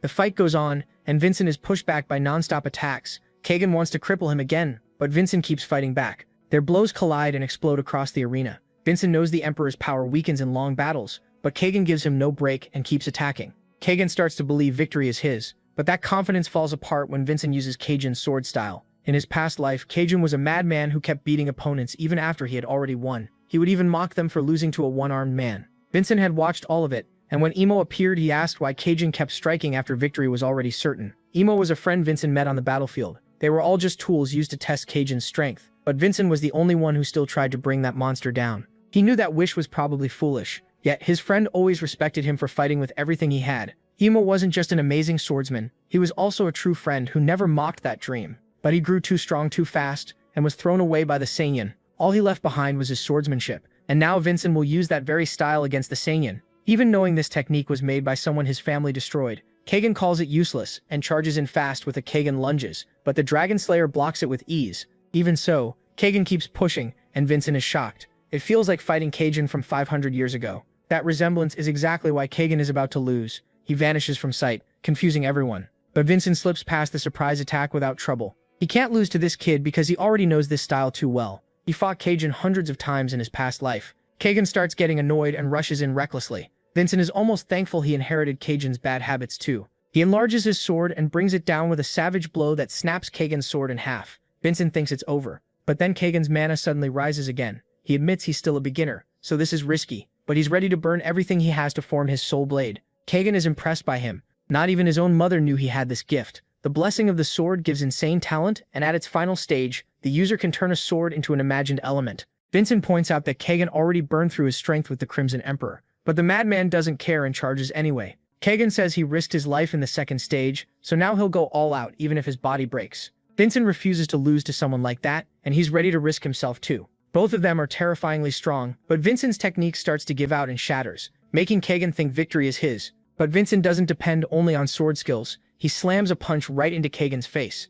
Now both Vincent and Kagan are at their limit and put everything into one last clash. Vincent's absolute sword strike, backed by the electric giant, crashes into the Crimson Aura, but that huge attack is only a fake. His real strike comes from above. He cuts off Kagan's arm and wins the third round of the friendly exchange. The crowd instantly erupts, chanting his name. Seeing that, the former cripple thinks back to his past life. After 500 years, he finally beat the Sanyan. The elders don't look happy about it, and neither does Merlin, who knows it's time for him to step in. Still, one young man is thrilled by the result. He was clearly pleased with Vincent's win. He asks his subordinate if he could beat Vincent one-on-one. The man confidently says yes. He's from a great family line. That only makes the young man more eager to face Vincent. He says he'll enter the Crimson Fortress. After the fight, Vincent gets dragged back into his memories. This time, demonic soldiers swarm him. Vincent cuts them down, but the feeling is just like when he fought Malone. Then Kagan appears with pitch-black eyes and comes at him, saying he finally found him. Before Kagan can land a hit, one slash cuts him in half. Aslan appears and Vincent demands to know what is going on.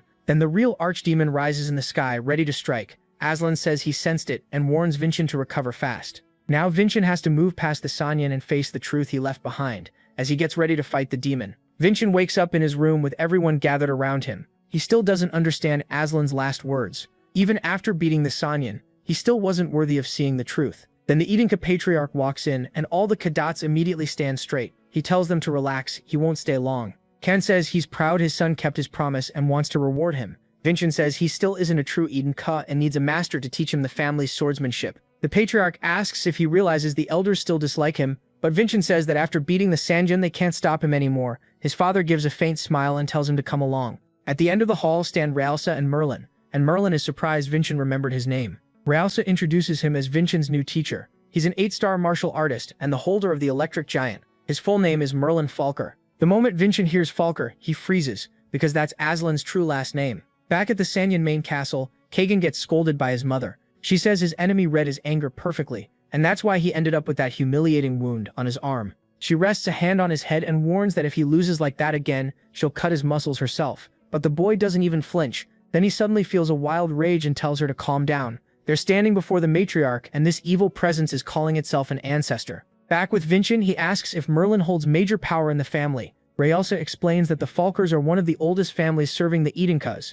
but their influence is neither great nor small. That only confuses Vincent more. If the Falkers became Edinka, why are they still around? Merlin says that starting tomorrow, he'll treat Vincent like a real student, so he'd better be ready. Even the Patriarch tells him to work hard, he'll need it. Elsewhere, the elders are furious their scheme failed. Everything went the wrong way, and now Vincent is a hero. They say the one who should answer for this is Elder Tilavan. He argues that things simply didn't go as planned, but the others insist this was his doing alone, dumping all the blame on him. Sensing the threat, Tilavan says he'll fix it at once, while the Samian elder may already be near death. The matriarch asks why he hired those mages, and the bald elder says he only wanted a total win over the Edinkas. That just makes her angrier, because they still couldn't get a full victory even after cheating. She says she hates politics and dirty tricks. They don't suit a martial artist. That's also why she never beat Khan in a straight fight. She adds that the family has no ties to the Magic Tower or the Association. She'll let it slide for now, but he can spend some time quietly gardening or doing something harmless. Terrified, the elder retreats to his room,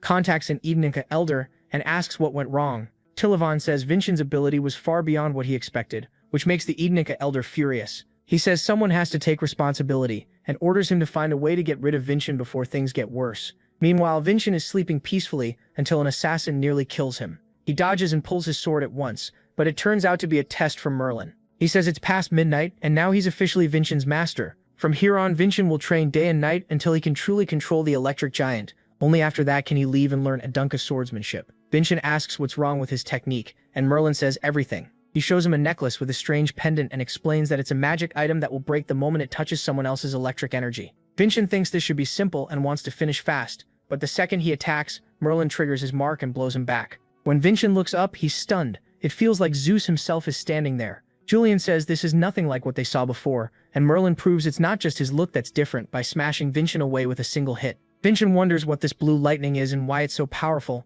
but Merlin admits he's bad at explaining things, and says the only way he teaches is by beating the lesson in. Outside, Wilson is busy with the laundry. The dean is still stressed over the director, and someone else is clearly plotting something. A week passes since Vincent began training. Ciri keeps sending her spirit contract through the fortress because she's worried the young master isn't getting proper rest. Inside the cave, Vincent makes solid progress, and Merlin is impressed by the clever ways he tries to deal with him. Even so, he still has a long way to go. Vincent tries using his lightning to strike back, but it can't match Merlin's blue lightning and gets shoved back by the pressure. Merlin immediately comes at him from behind, but Vin dodges and gets right in front of the pendant. Naturally, he reaches for it, but that's exactly what the redhead wanted. A moment later, Merlin smacks him with the butt of his weapon. Merlin says Vincent's movements are getting better, but his electric giant still hasn't improved enough. Julian tells him to drink plenty of water. They don't know when the next break will come. Vincent has tried everything, but his lightning still can't beat Merlin's. It's like they aren't even using the same electric giant. Then Julian complains that barely any water is coming out of the bottle, and that gives Vincent an idea. He finally understands why his electric giant is weak. He always thought he had to hold back the lightning before releasing it, but it's actually the opposite. He has to let it all burst out at once. Merlin is glad he finally figured it out, but the training still isn't done. Before learning the true Idenka swordsmanship, Vincent has to destroy the pendant. The two clash again in a storm of lightning. Merlin thrusts forward, but Vincent leaps up and readies a strike, only for Merlin to stop it, setting off a lightning blast that quickly condenses into a ball and knocks Vincent back. Merlin notices that Vincent is using Rasadurvis. The moment Vincent spots an opening, he grips his sword and swings hard. Merlin blocks it and startles him by saying he knows Ressa and understands her power. He crushes Vincent's attack, putting him on guard. Then Vincent notices a deep old scar on Merlin. It looks like the kind no healing could erase. Pain, fear, shame, defeat. Those are deadly weaknesses for a martial artist. Vincent fires lightning through his blade, and when Merlin dodges, he uses that instant to grab the exposed pendant. He pours his energy into it and shatters it. Both drop to the ground slightly hurt. Realizing Vincent aimed at his scar, Merlin admits the boy has shocking experience for a 14-year-old. He says Vincent passed and has earned the right to learn Idenka swordsmanship. Vincent asks if he's serious. Merlin says he is. Vincent needs this training for even bigger trials ahead. A few days later, his friends praise him for surviving a whole week training in that closed space. But then Ciri calls out to him. Ciri hands him a mission. His friends think it's odd because it's addressed straight to Vincent. When he asks why, Salbura says jobs like this usually go to rank 7 cadets. Julian points at the signature. He's shocked to see it came from the elders of Idenka. Salbura laughs and offers help, saying they all got stronger training with him, but Vincent chooses to go alone, and Merlin asks why. The rector reminds him this is his first mission, and going solo is risky. Vincent says that's exactly why he has to do it alone. The elders were bold enough to hand him this mission, clearly treating it like a test or a trap. Merlin says they may be trying to get rid of him. The rector agrees and warns how dangerous it is to send him by himself. Vincent cuts in. This is his war, and winning means walking out of their trap unharmed. He knows there's a truth hidden here, and he has to get stronger to uncover it, even if he gets dragged into a power struggle. With a cold smile, he says he has to accept because he's Anika too. Bargain sighs, realizing Vincent has already made up his mind, so he permits the mission and tells him not to forget himself as a cadet. Vincent then heads out for his mission in Tornik. Later, while the rector is resting, Vargan shows up and asks if she's dodging work. She says she's only taking a break, then asks about Vincent's mission and the one behind it. Even though it carries the elder's name, they suspect Elder Tilavan is the real culprit. The rector figures he's planning something. Then someone calls out to her through a cloud of smoke. The guards report a martial artist demanding to see Vincent. He refuses to back down, and a clash seems close. The guards demand his name. A servant suggests coming back later, but the redhead pushes back. He only wants to talk. Spear in hand, he takes a fighting stance and asks where Vincent is. The guards yell for him to stop. The redhead stays calm, raises his spear, and uses the first form of Javelin's spear. A whip snaps out and stops him cold. He's shocked to realize he's already been pinned down. The rector steps in and says she recognized him from that spear style. She tells Raven to stop before this becomes a bigger problem. The servant cries out, worried about Raven, but Vargan appears behind him, locks him down, and warns that one wrong move will cost him his head. The servant is stunned, a mage with over 5 circles, and a woman using a shape-shifting whip. He quickly realizes they're the ones running this fortress. The rector says he seems well-informed and introduces herself. Raven asks if she's really the rector, then cuts the whip and frees himself. Even the rector is surprised. But Raven, full of excitement, blurts out that he wants to join the fortress as a cadet. Once they enter Tornik, Julian says the mission seems too simple for the elders to be involved, but Vincent says that's the trick. The target is a single goblin. Julian immediately suspects a trap. Vincent explains that goblins are weak alone but dangerous in groups because they overwhelm their prey. This one, though, is wandering by itself. He says it was either cast out or got so strong it no longer needed its group and may have eaten them. That thought scares Julian, who quickly starts planning for the worst. Vincent thanks him. According to the plan, the creature should be nearby. He climbs onto the carriage roof and tosses some money to the driver. The coachman says they still have a long way to go, but Vincent insists on getting off here and tells him to leave the forest fast. The driver has no idea why, and then Vincent vanishes, leaving only traces of ice behind. He stops in the forest and with a sly grin starts the hunt. He activates the blessing of the electric giant and appears behind the target, unleashing giant lightning storm. The blue lightning isn't especially strong, but it blankets the whole area. Vincent senses it and finds a gray monster overflowing with purple aura. He's stunned by its huge body and the strange marks covering it. Julian guesses it might be a chimera.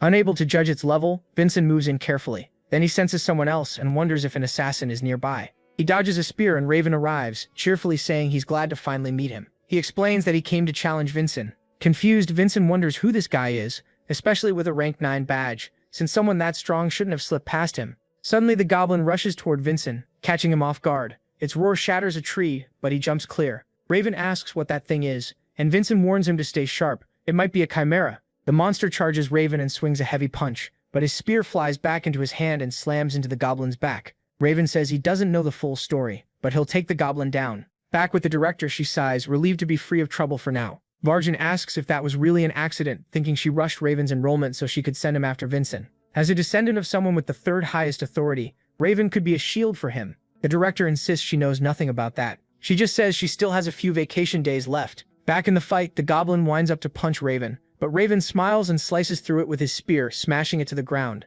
The monster looks up and sees Raven standing like a shadow, sunlight gleaming on his spear tip. It barely dodges and Raven's strike cracks the ground. The goblin tries to counter, but Raven cuts it again with incredible speed. Vincent watches, realizing there's barely any opening for him. This guy is on the same level as him and Khan. The goblin starts to look afraid as Raven reveals his blessing trait, the spear that pierces everything. The monster screams in terror and its arm is torn off in an instant. Vincent and Julian are stunned, but then the arm begins to regenerate. Raven sees it and goes pale at the goblin, which now looks more like a demon. The monster appears behind Raven and he seems to recognize it from the scales. Vincent rushes in to help, and the monster is suddenly bound. Raven recognizes the wires and a voice scolds him for running off again without warning. The servant reveals himself as Sirkin. Raven thanks him for the save, but the monster, enraged, breaks free. Vincent notes that the restraint was destroyed. Then the monster forms a magic seal, and everyone is shocked to see it using magic. The creature teleports away, and a mysterious figure appears, speaking to an elder about a problem. Julian can't believe a goblin just teleported.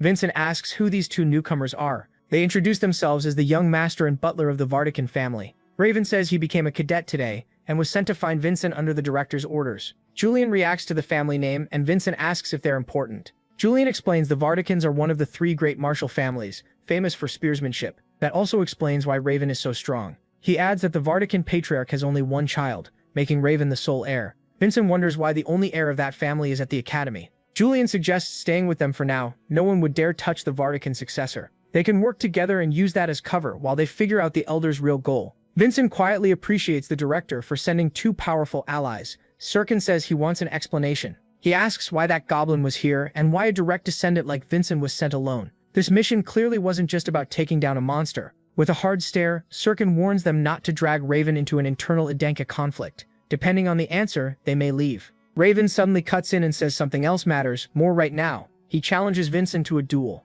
Vincent is baffled, and Julian remembers Raven already talking about this. Raven says watching Vincent fight Khan lit a fire in him. He had planned to beat Khan first, but now his real target is Vincent. He wants to grow stronger with him and then surpass him. Julian thinks the guy is intense, while Vincent sees someone blunt and competitive, and figures they might get along. Still, he refuses, leaving Raven staring in confusion and asking why. Vincent says his priority is the mission. Raven begs for just one fight but gets turned down again, so he calls Vincent a coward and a chicken. Vincent doesn't budge. He says no duel happens until the goblin is dealt with. Sirkin realizes Vincent is basically forcing them to help. Raven asks if they can fight once the goblin is dead, and Vincent says maybe. That's all Raven needs to hear. He gets fired up to hunt the goblin. Sirkin can only think his young master is hopelessly obsessed, and that this time Vincent caught them. After reaching Tornik's main street, they eat at an inn and decide to stay the night. As they talk, they bring up the danger of being pulled into the elder's schemes, and Vincent says the goblin looked like a chimera. Sirkin agrees, while Raven adds that its scales and horns were especially strange,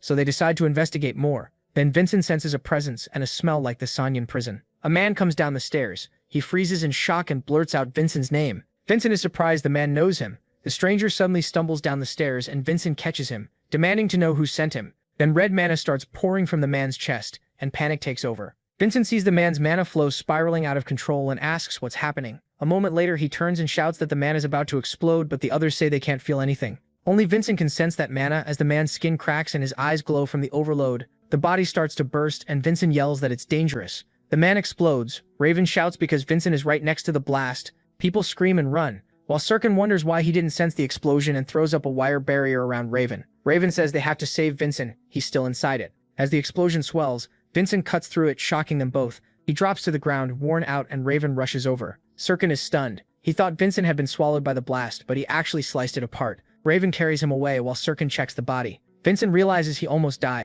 Julian says he's lucky his heart didn't burst from using the absolute sword again. Once they reach the room, Vincent says he needs to meditate and asks them to guard him. Sirkin wonders why Vincent trusts them with that. Vincent says Sirkin is at least a 7-circle mage, so whether he meditates or not wouldn't matter if Sirkin wanted to beat him. Sirkin wraps him in a wire cocoon. Vincent starts meditating. Raven asks how Vincent survived that blast. Sirkin figures Vin somehow sliced the explosion apart. Raven can't believe it and asks if he could do the same. Sirkin says maybe about 50-50. Even though the man exploded, the body is still mostly intact. Then it starts evaporating, and even Sirkin is shocked. Raven says he gets it now, and Sirkin asks what exactly he means. Raven calls Vince an insane bastard and says he really wants to duel him. By night, Vincent finally comes out of the cocoon. It took longer than he expected. He notices Raven passed out without a care after everything that happened. Julian brings up the dead man's mana. Vincent says he's sure it came from the Crimson Emperor. Julian wonders if the man stored mana in his heart like they do, but he wasn't a martial artist. Raven guesses he may have been a prisoner injected with mana before being sent out.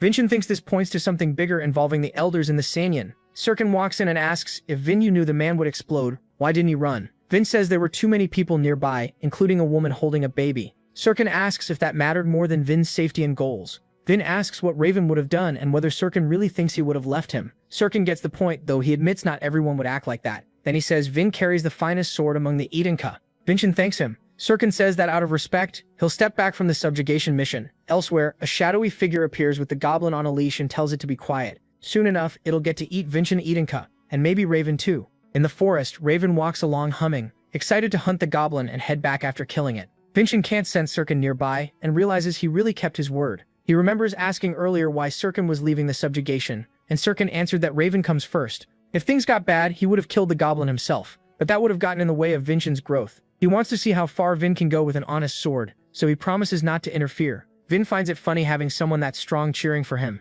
Julian says he should have healed fully and returned a few days later. Vincent disagrees. Someone dangerous is involved, and waiting could make things worse. Raven asks where they're headed. Vin says back to the place where they fought the goblin. He still can't sense it, so its real base must be farther away. Raven asks how they'll find it now, so Vin rolls up his sleeves and says they'll do it the old-fashioned way. Raven says that without a special trait, tracking it should be impossible. Vin explains the goblin is much bigger than the other beasts here, so it had to leave tracks behind. He mastered this method while hunting monsters, and starts by following the smell of blood. Before long, they find claw marks, bones, and footprints. Raven is impressed, saying he's learning a lot from Vin, but Vincent finds it too easy. The signs are laid out too neatly, almost like a straight trail, as if someone wants them to follow it. And right then, he triggers a trap. A huge blast goes off, but they barely avoid the magic mine. Julian says the field itself is strange. Wheat shouldn't be growing there. Vincent drives his sword into the ground, sending lightning through the area. It reaches a hidden man, who cancels his spell, setting off a massive electric burst.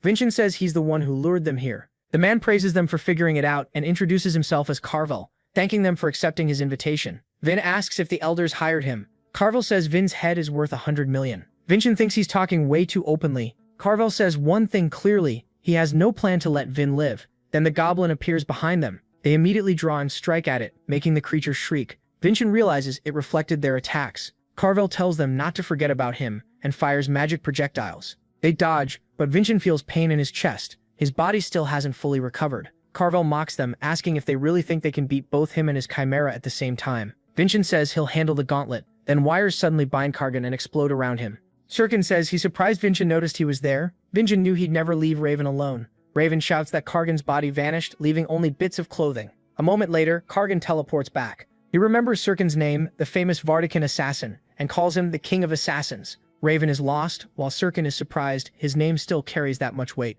Tightening his wires, Sirkin says Kargan won't get away. The mage just smiles, saying things have changed. Now he can build an even better chimera using their bodies. Vincent says Sirkin can take the sorcerer, and Sirkin agrees at once. Then everyone rushes in to fight. Vin uses the absolute sword, but the goblin blocks it. Its body seems to reject mana itself. At the same time, Kargan starts overwhelming Sirkin, who snaps that he's built for assassination, not open battle. As magic flies, Sirkin fires back that Kargan isn't much of a tamer either. Kargan says he only uses his collar trait to force monsters to obey. With a snap, the goblin turns on Sirkin and unleashes a huge attack. Sirkin gets clipped, but escapes. He says Raven was right. Those are dragon scales. He explains they come from an extinct species, and that trait gives extreme resistance to mana. Kargan starts screaming and beating the goblin for nearly hitting him too. The goblin grows agitated, like it's ready to snap back. Kargan keeps attacking it, warning that it will never escape the collar, and if it tries that again, he'll drain its dragon blood. Vincent asks what that collar is, and Sirkin says it's the trait controlling the goblin. Vin thinks there's still a way out. As Kargan keeps stomping the goblin, Vincent says he has a plan.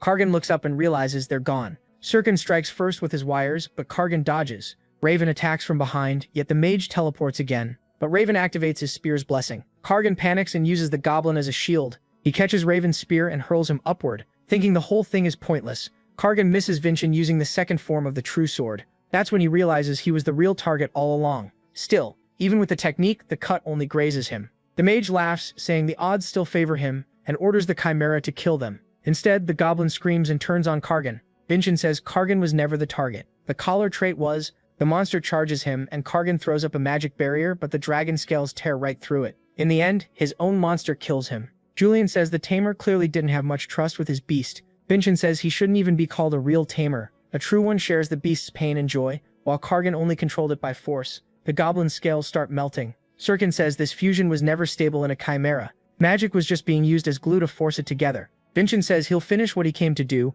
and brings out shovels for the monster. Soon he's walking away with both heads packed in bags. Raven happily says their first mission was a success. Vin replies that this job came from the elders, and with everything that happened, he plans to answer them using the family's power, because now he has strong evidence. Sirkin asks what evidence. Vincent points at him and calls him the king of assassins. The dead man's head carries marks from Sirkin's wires, so Vin thanks him. He made this easier. Sirkin sighs, realizing he stepped into something dangerous. Then someone appears, clapping and calling it impressive. She adds that the butler took quite a beating. It's the director, saying they managed to run into her on her day off. She says the mission was a success and asks to see the bags. Vincent shows them and asks if she recognizes the contents. She jokingly says she's never seen them before, then agrees this should be handled with family authority. She also says something about the whole thing feels off. Vincent asks what she means. She says an elder likely helped Kaiden during the friendly exchange event. Halaman Samian handled the cheating, while Elder Tilavan is the one targeting Vincent. Since the two are old friends, she sends a letter and dumps the work on Varjan, who explodes in anger because she handled things on her day off. Now he's the one stuck working overtime. A soldier then brings him Vincent's report. He's surprised by how detailed and well-written it is, so he decides he doesn't need the director's version. Looking over all the incidents, he wonders what's happening inside Adenka. Vincent's father reads the same letter and asks what Vincent's getting at. Standing before him, Vincent says he has two suspicions. First, the mission was set up to target him. His father says that by itself isn't a big issue. Vin agrees that's not why he came. The real problem is that the Samian were involved. He says it's normal for an elder to use family power to test him, but using the Samian crosses the line, and the two elders are close friends. His father asks about the second point. Vincent says the elders behind this may not have known anything at all. As he sees where his son is going, the patriarch asks which possibility Vincent thinks is more likely. Vincent says he hopes it's the second one. Better they're incompetent than cowards. Suddenly his stepmother bursts in and says there's an emergency. They ask what happened and she says Tilavan Adenka killed himself. Vincent's father is stunned, but she continues. Tilavan stabbed himself in the heart and left a letter taking responsibility for the mission. Vincent immediately says it was a fake suicide. Both of them stare at him and ask why. Julian and Vincent say that if Tilavan really meant to take responsibility, he wouldn't have done this. Either the force behind him killed him or he silenced himself. Vincent says he doesn't want to believe there's a group bold enough to kill an elder inside Adenka territory. To him, this is part of a larger scheme. His mother says he notices things she can't, then asks the patriarch to lend her Vincent. He tells her to do as she likes. She calls Vin over and says she wants to examine the incident through his eyes. They open the door and find the elder dead. His mother tells Vincent not to force himself to see it as suicide. Then she walks up and studies the body. She thinks this should be simple for him, but Vincent spots something off. The blade is too clean and it went in with one strike. His mother says a martial artist could do that. Vincent disagrees. A real suicide would look more desperate and painful. No matter how strong he was, nothing here feels like suicide. With no hesitation marks, he says this corpse is probably fake. She immediately asks where the real body is. Vincent quickly turns to Julian and asks the same thing. Julian says he thought Vincent already figured it out. Vincent admits he has no clue and asks if the lesser god knows. Julian guesses it's dark art corpse ventriloquism. Vincent repeats that to his mother. She asks what he's basing that on. Vincent asks if she can't tell with her eyes, but she says her blessing barely lets her tell truth from lies, and this kind of trick is beyond it. Then she grabs him with a chilling pressure and asks how he knows dark arts. Julian and Vincent both tense up. She says she doesn't care about the corpse. She wants to know where that knowledge came from. Elsewhere, a man is startled when the patriarch arrives. The patriarch calmly says it's been a while and asks for some tea. At the elders' meeting, he sips it and praises the flavor, asking if it was Tilavan's favorite. The room instantly grows uneasy. A woman, sweating, says that corpse has already been removed from the council. The patriarch thinks they must have cleared themselves already. She tells him to get to the point and asks if he came to complain about Vincent's mission. He says the outcome was unfortunate, and she mocks him, saying Vincent must be his favorite because he's Sarvana Heasley's son. One elder jokes that his wife might get jealous, while another says the Helling family may object. The woman presses harder, calling it shameless, and asks why he cares about that woman's son now, saying he grew stronger at the cost of her life. That drags the patriarch back to the past. He remembers begging Sarvana to use anything that could save her. She asked him to respect her choice, raise their son, and not cry. Now filled with rage, he remembers her asking him to fill the hole she'd leave behind. He rises, releasing a terrifying pressure. The woman, now sweating harder, asks why he's reacting like that. She taunts him, asking if he thought no one would notice that after his wife's death, he achieved something incredible and was hailed as a Denka himself. She says anyone could suspect her death helped open that path for him. Then she stands and praises Sarvana, saying everyone mourned her. Smiling, she adds that no one could be sadder than the one who had to kill her. The patriarch points his blade at her, and with a purple glow unleashes a manta ray that tears through everything ahead. But the woman drops unharmed. It was only a hallucination born from his killing intent. She's left shaking at the peak level a human can reach, the 9 stars. With crushing presence, the patriarch says her name was Sarvana Denka. Back with Vincent, he and Julian scramble for a way out. Vincent says he can see, and his mother presses him for answers. Julian mutters that they're doomed, while she doubts he can even see the name of the dark spell.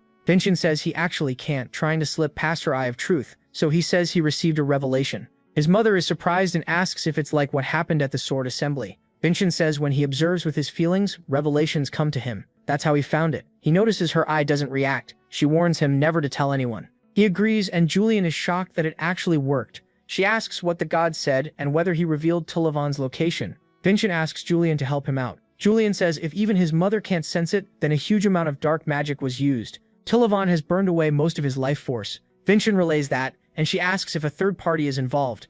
Julian says the chance is low. Tamov had no value left. With no one helping him, he pushed himself to the limit and is still somewhere in this room. She finds that hard to believe. Then Vincent asks her for a favor. He wants her to cut off Tamovan's head with her own hands. She says he'll be executed anyway, and asks if Vincent can even force him out. That's why he needs her. He says he'll draw Tamovan out, and she just has to block the old man's attack. His mother tells him to leave that to her. Vincent drives his sword into the floor. Lightning spreads through the room from his strike and races toward the corpse, forcing Tamovan to reveal himself as he attacks. But his mother stops the blow with 2 fingers. Tamovan is stunned as she snaps his sword. When he drops, she says he's become a dog of Samian. Using the Crimson Emperor's power, Tamovan pitifully claims he could have escaped if not for her. She asks if he really believes that. Then Vincent's sword path slices cleanly past the old man's neck. He thinks it's over, but suddenly Vincent collapses. His mother cries out and he writhes on the floor in pain. She asks what happened. Vincent says it started right after he used the absolute sword. Then he sees one of his nails vanish.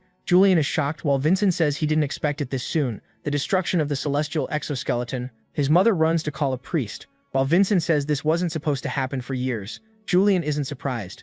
Vincent pushed his body to beat enemies far stronger than him. After using power beyond his level again and again, this backlash was bound to come. Vincent asks Julian if he failed again in this life, but Julian says no. Purple butterflies gather around him as he admits Vincent's methods were reckless, but worth it. Without Vincent, none of this would have been possible, and no one would have seen his worth. Julian says he'll use his divine power to hold the celestial exoskeleton together. Vincent yells at him not to, but Julian cuts him off. He already knows he'll disappear. Smiling, he tells Vincent to find a way to contain the exoskeleton before he fades away. Vincent screams Julian's name, and Julian says goodbye in a storm of butterflies. Vincent catches 1 mana butterfly and vows to find a way. Then Father Dulene opens the door. Elsewhere, Ciri is in a meeting. The director and Raven wait for him, and Raven hopes they'll hurry. Merlin suddenly arrives, and she asks if he came all the way from the fortress at this hour. He says Vincent's report worried him and asks how Vincent is doing. She says he's fine and should be with his father right now. Ciri leaves the meeting complaining it took longer than expected. As he says he did a good job, she notices that Siri and Merlin are staring each other down. The director asks if they know one another. Siri says, unfortunately, he's the one who gave Merlin that scar. Merlin instantly draws his sword and Siri readies himself too. The director tries to stop them. Back with Dolan, he asks how Vincent's body got this bad. If he'd arrived any later, it could have been much worse. He says Vincent may look fine outside, but inside he's still a mess. Vincent says he may know a way and asks about the celestial exoskeleton. He explains he doesn't have much time and asks if there's any way to restore it. Dolan says this is his first time hearing of such a thing. Vincent starts to think there's no hope and that both he and Julian will die anyway. But Dolan says there is a way to protect Julian. Vincent has to learn to use divine power. He dryly asks if that means becoming a priest. Dolan says that's one option, but there's no time. Instead, he tells Vincent to go to the Celestial King's tomb. The king was a legendary disciple who built the temple, and inside is an item with incredible power, the Holy Grail. Vincent asks if he's supposed to hunt down some myth, but Dolan says it's not exactly a myth. A martial artist once gained power that way. And when Vincent asks who, Dolan says it was Aislinn Denka, his ancestor. Back with the director, the two still look ready to kill each other. Merlin says this is his first time seeing him since their battle. Siri explains he was a mercenary back then, and their paths crossed more than once. Merlin lifts his sword and says this meeting will end like the others. Siri charges with a grin, and Raven shouts at him. Just before they collide, the director stops them. She reminds them they're now the masters of two cadets, and if they can't wait until Vincent and Raven leave the fortress, she'll kill them both herself.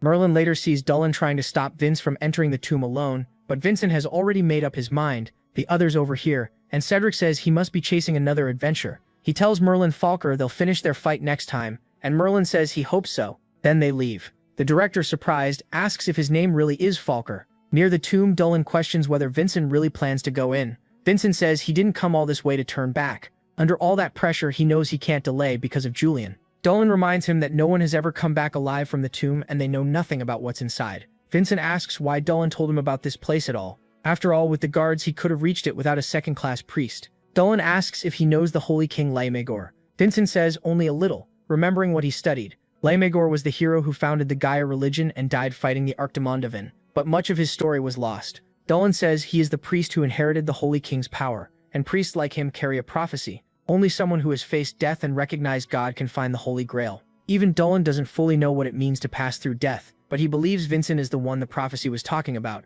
He admits he got scared when he heard Vincent was really going into the tomb. Vincent tells him not to worry. He's the Holy King's chosen one. Then he steps inside. Dolan watches Black Mage swallow the entrance. He clasps his hands and prays for him. As Vincent walks down the stairs into total darkness, he notices he's been descending for a long time with no end in sight. He calls out for Julian, then remembers Julian can't hear him here. Even after 10 years in prison, being alone still gets to him. Unable to find the way, he wonders if he missed something in the dark, when a voice suddenly warns him not to look back. If he does, he'll lose his way and be trapped forever. Vincent pulls his sword and demands the speaker show himself. A light suddenly appears, and shadows rise up. They take the form of Shadow Clan assassins, and one man introduces himself as Melanon. He says he's been waiting for the one seeking the truth. Surrounded, Vincent has no idea what's happening. Melanon tells him to overcome the Samian and face the truth. They were left there by that wish, waiting for 500 years, and now he must prove himself and set them free. Vincent asks how he's supposed to do that. Melanon says only his swordsmanship can free them. So Vincent decides to use Idenka swordsmanship. He cuts through the shadows with the first form, Crescent Slash, declaring that he's Aislinn Falker's descendant. But Melanon says that's still not enough proof. The tomb shakes as the fight explodes into a fast clash. The shadows try to break his focus with their words, but he answers with lightning storm, wiping them out only for them to regenerate and surround him again. As he dodges, Vincent realizes his attacks aren't stopping them. Then Melanon strikes from behind. Vincent remembers the warning not to look back, so he takes the hit. Melanon tells him to give up. He isn't the one from the prophecy. Through the pain, Vincent wonders if this is really the place Aislinn meant for him. If Julian were here, he'd know what to do. Feeling trapped and outmatched, he faces the swarm of shadows. Outside, while Dolan is praying, someone arrives yelling at the guards to move. Dolan recognizes who it is. Inside, Vincent's blood drips to the floor. Melanon says they are guardians chosen by the Sun King and the Holy King, given absolute power to protect this place. They hoped he would free them, but since he can't beat them, he's just an intruder. He's neither the seeker of truth, nor the one who knew death and found God. Vincent realizes there were actually two prophecies, and Melanon says he fits neither. Then he moves in to finish him. Suddenly, red mana bursts out. Vincent breaks free with it. Melanon recognizes it as Samian's mana. Using the Crimson Empire's power, Vincent unleashes the final form of Scarlet Song and cuts down everything with Bloody Full Moon. He realizes he introduced himself wrong. He should have said he was Davin, the man who went through death and overcame it to stand here. By the prophecy, they should hand over the Holy Grail. Melanon is relieved to finally be freed, and the shadows disappear. A huge door appears before Vincent. He opens the tomb, wondering if the Holy Grail is inside. The coffin opens, revealing the Holy King. The king says the task Aslan left behind has been fulfilled. Then he summons the Holy Grail into his hand and says his role here is over. Now Vincent must move on to his next mission. The Holy Grail, he explains, will lead him to the celestial fruit. He thanks Vincent for keeping the promise made to Aslan and fades away. Vincent salutes him, offering his respect. Then the whole place starts to collapse, and Vincent asks if this is the next mission. That's when he notices Sir Falkor behind him. Outside, Dylan keeps waiting, while the director says they've been inside too long. She explains the prophecy came from her family, and Merlin's family. It also mentioned a descendant of Koibel. She doesn't know why he's involved, but the prophecy is clearly coming true. So she worries about Merlin because if Vincent is the seeker of truth, Merlin may not come back alive. Vincent notes that Falkor was Aslan's original family name, so it's strange that line still remained after dropping it. He asks what happened to the Falkors, and Merlin explains that some Agic families carry a prophecy about a mission left by the first patriarch. A Falkor descendant must sacrifice himself in the tomb for the Agica who remembers that name. Vincent is stunned by that. Then a rock falls toward him, but Merlin slices it apart at once. He says the tomb lasted 500 years, but now it's about to fall. There's only one way out: destroy the pillar holding up the tomb. That collapse will open a small escape path. Vincent rejects the plan and suggests finding another way, but Merlin refuses, summons the lightning giant, and accepts his fate. Vincent warns him he'll die. Merlin says that when they first met, Vincent promised to remember his name. That made his heart shake, because his moment had finally come. He says there's no greater joy than finishing your mission before death, and calls Vincent a great student as he attacks.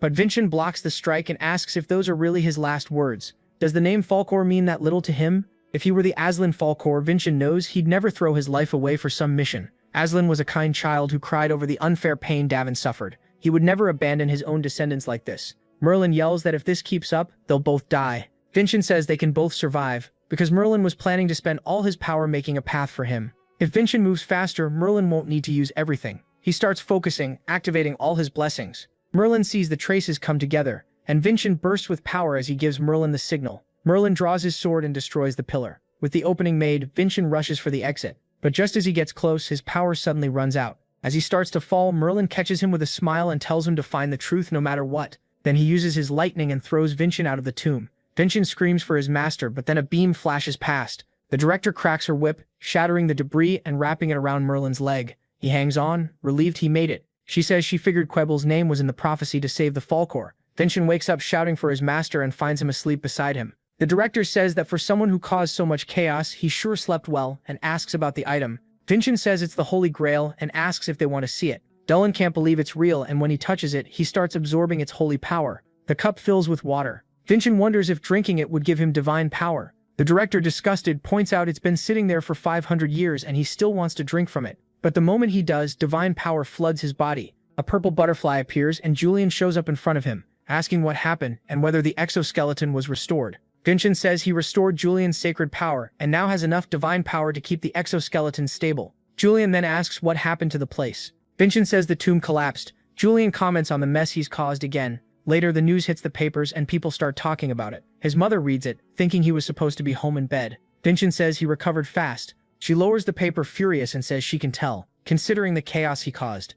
At the Temple of Gaia, Dullan defends Vincent, saying he had no reason to destroy the tomb. But the man at the table says Dullan is being too soft, and asks if he really thinks they care about the reason. He's a first-class priest named Nelly. What matters, he says, is that Gaia lost a historic treasure. Dullan tries to answer, but the priest slams the table and says they have every right to demand compensation. At the very least, to preserve the 500-year trust between Gaia and Yidenka, they can ask for a fair donation. The other priests agree. Dullan is sure they'll pocket the money themselves. Then an elder enters and says the others are disappointed with Vincent's behavior too, and he must pay for the disaster. He draws his sword and says taking Vincent's left arm would be fitting. Vincent's mother says he has no idea how much trouble he caused. He destroyed a site Gaia protected for 500 years. Gaia and Yidenka have been allies since the war against the Archimean, and if that bond breaks, the damage will be huge. She already knows Gaia will send a protest group demanding outrageous terms to keep the alliance. Vincent says if she already knows all that, he can skip the usual report. His mother asks if there's anything unusual to report. He calls Rolelsa, who brings in a covered cart and pulls off the cloth, revealing the Holy Grail.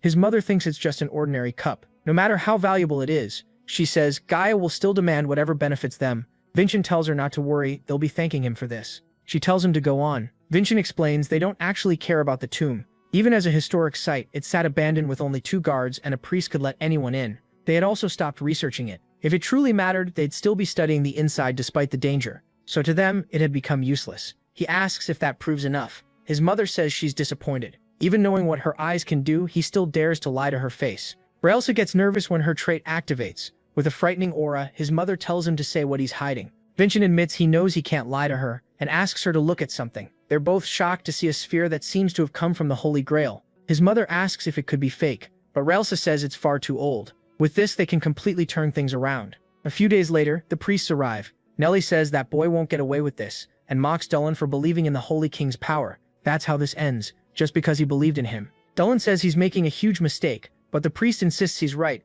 already dreaming about becoming high priest. The elder asks if what the matriarch said earlier is true. She says yes and thanks him for letting Vincent take part. If Vincent fails, she'll kill him herself. The elder says she really believes in Vincent. He thinks all this talk is pointless and would rather see what Vin does when the moment comes. The matriarch welcomes them in and says the meeting may take a while. Once everyone is seated, the priest starts mourning the incident and demands an official answer from the elders. The elder smiles, thinking he can pressure the council through the Temple of Gaia, but then he notices Vincent laughing. He points at him and yells, asking what's so funny, when all of this is his fault. Vincent rises, still laughing, and says that's exactly it. Neliak left the Lady of Eden out of the discussion. Everyone is stunned, and the priest snaps that if Vincent can't clear his name, he should give up his life. Vincent says in that case, he'll begin properly. He introduces himself and lifts a crystal that holds a message from the Holy King, revealing the king's final words. The priest can't believe it. Vincent says now the real meeting can begin. Elsewhere, a young woman is carrying swords when a man asks if this is Hansen's workshop. She asks if he wants to place an order, but the boy, a reporter, only wants to know if Hansen really made the Red Lotus. Annoyed, she tells him to stop showing up. He's getting in the way of her work. Hansen scolds Millie, asking if she's trying to chase customers away, because they'll have none left if she keeps it up. She quickly tries to defend herself, while the boy gets excited, seeing a muscular dwarf in person, and begs Hansen for an interview.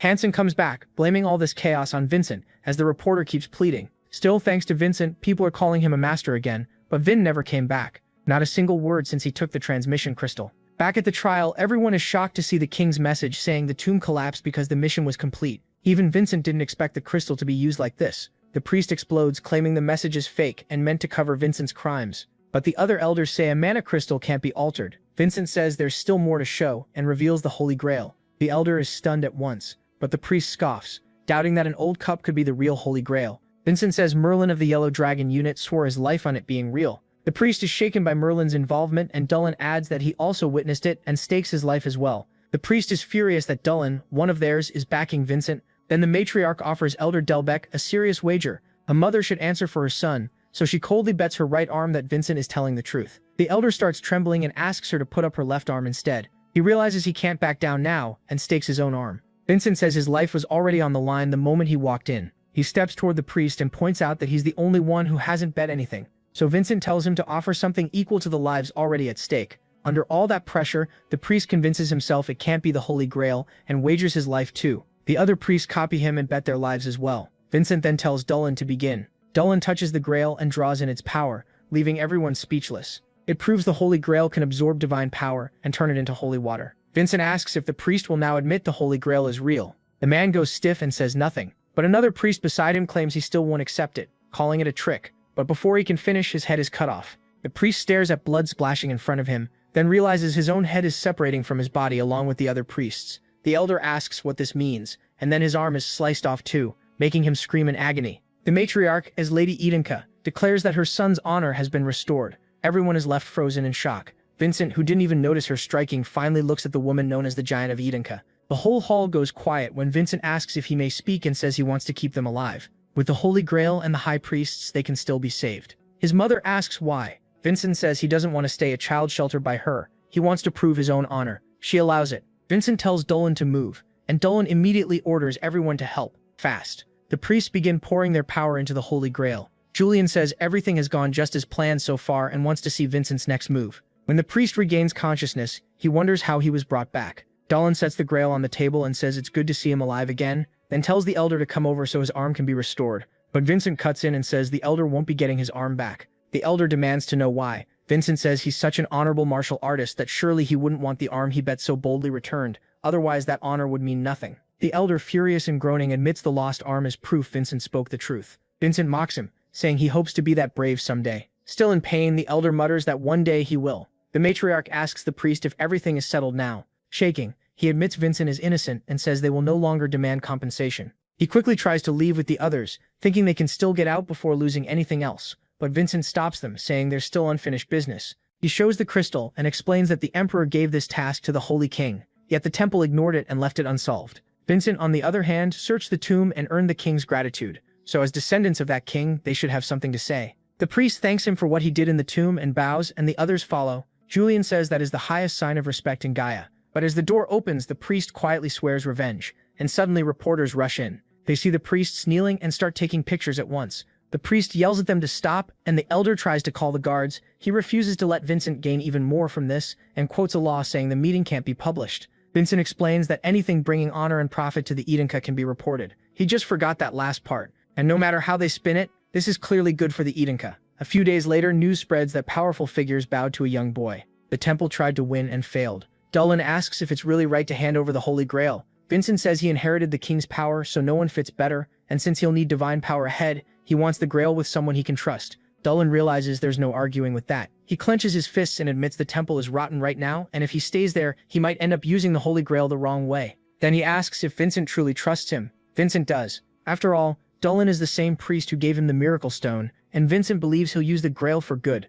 Dulin asks him to trust him on this, then tells Vincent not to push himself too hard. Suddenly, Realsa opens the door and says he should get ready. His mother wants dinner with him. Vincent brightens right away. At dinner, the matriarch asks if he's returning to the fortress. He says he's still a cadet, so he has to go back. Julian finds the dinner strange, since his mother never invites anyone to eat with her, and her stare still scares him. Vincent asks if he still gets nervous around her. Julian says he used to be extra careful so she wouldn't realize he was pretending to be useless. Vincent says there's no reason to be nervous after everything they accomplished. His mother says she wants to give him a reward. He brought great benefit to the Edinka, so she acknowledges his achievements and asks what he wants. Vincent asks for a little time to think. The matriarch sees that as payback for not handling everything herself. When he decides, he asks to take the cadet advancement exam. His mother says he's underestimating her power. She could make him a cadet of any rank she wanted. But Vincent is still satisfied with this. She asks why. He says it's the proper way. The exam is very competitive, and it only happens twice a year. If he used her influence, he'd be taking someone else's spot.